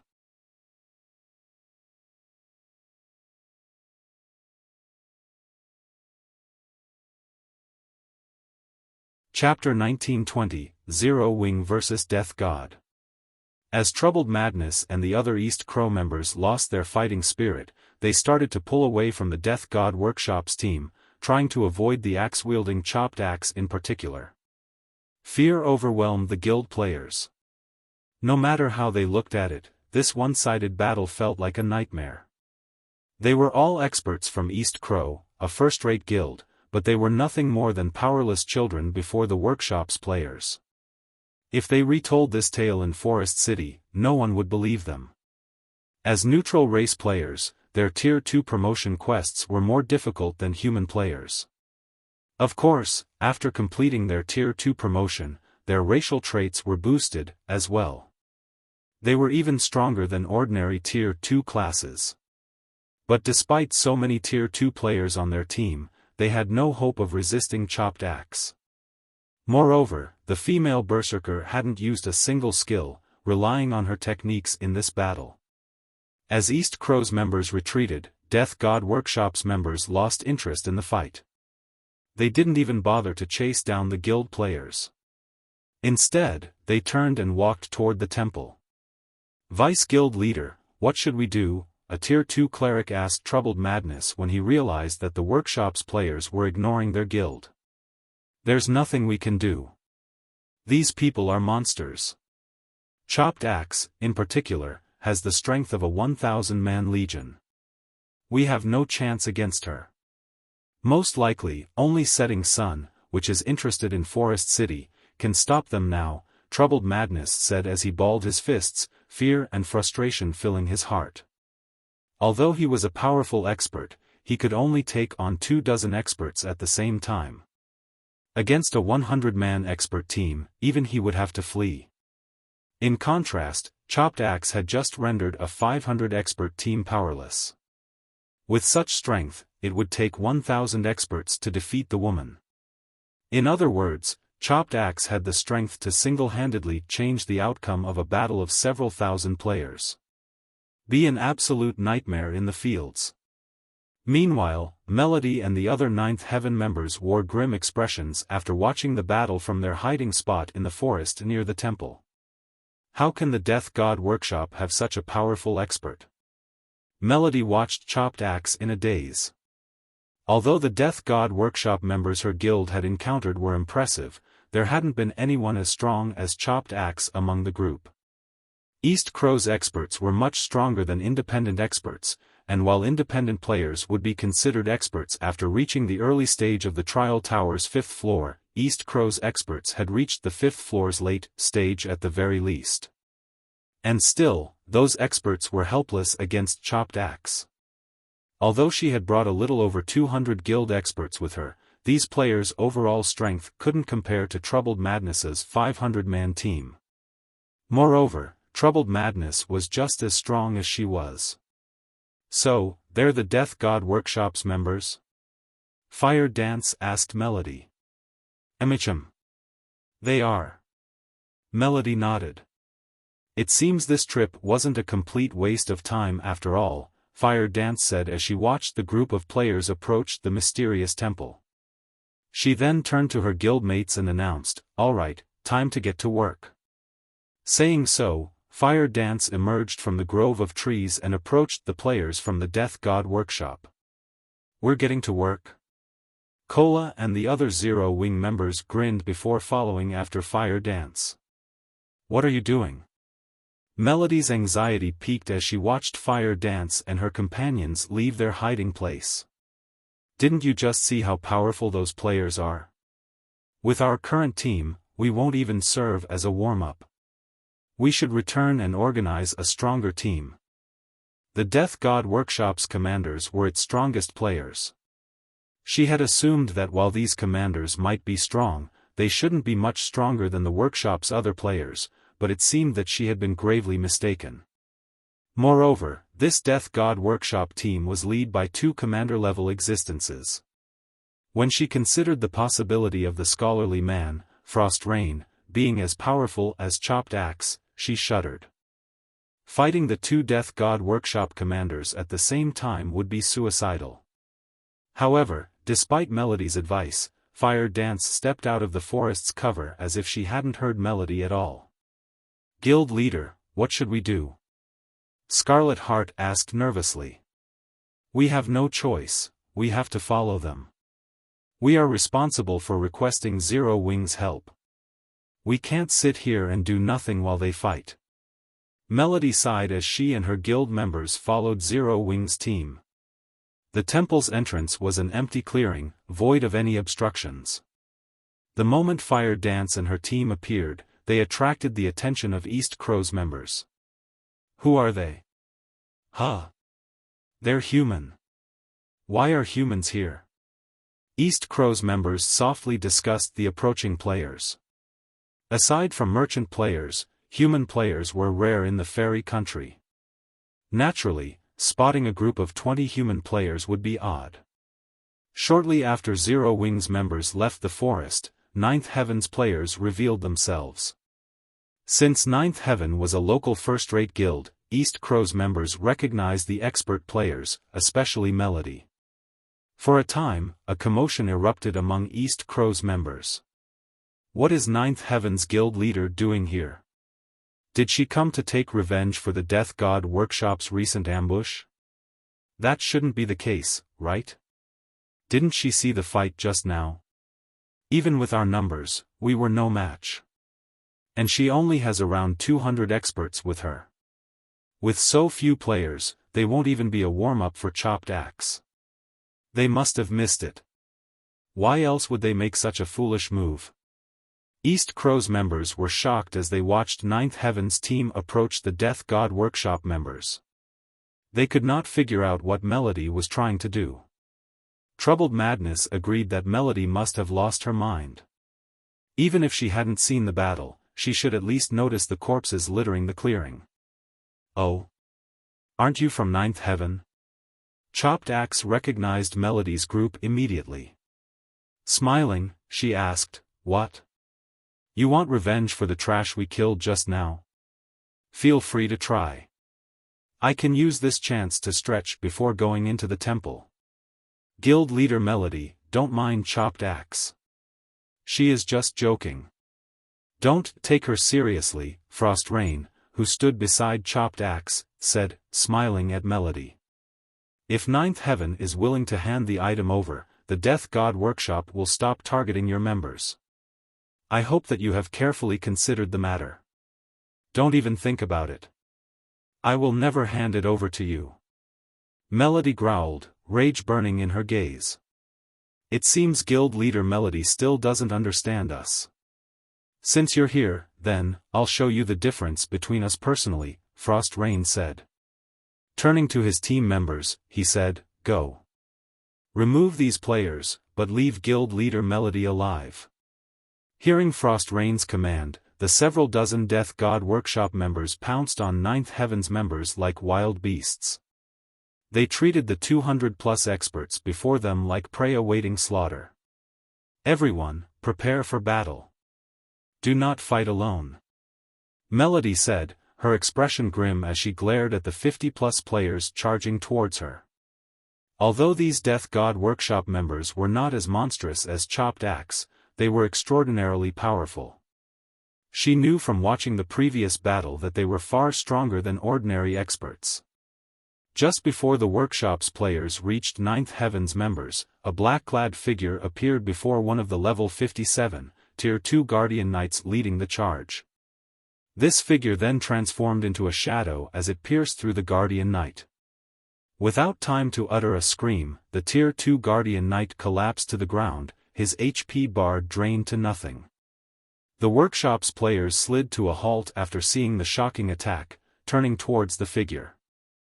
"Who are you?" the Death God Workshop members demanded as they watched the figure, afraid. "I am Zero Wings Fire Dance." Fire Dance introduced herself as she sheathed 1,000 transformations. Sweeping a glance over the Death God Workshop's members, she calmly stated, "I'm here to bury you." You're tuning into the Xiaofan's Wuxia Tales YouTube channel. Don't forget to subscribe and join us on this journey to catch the most captivating stories.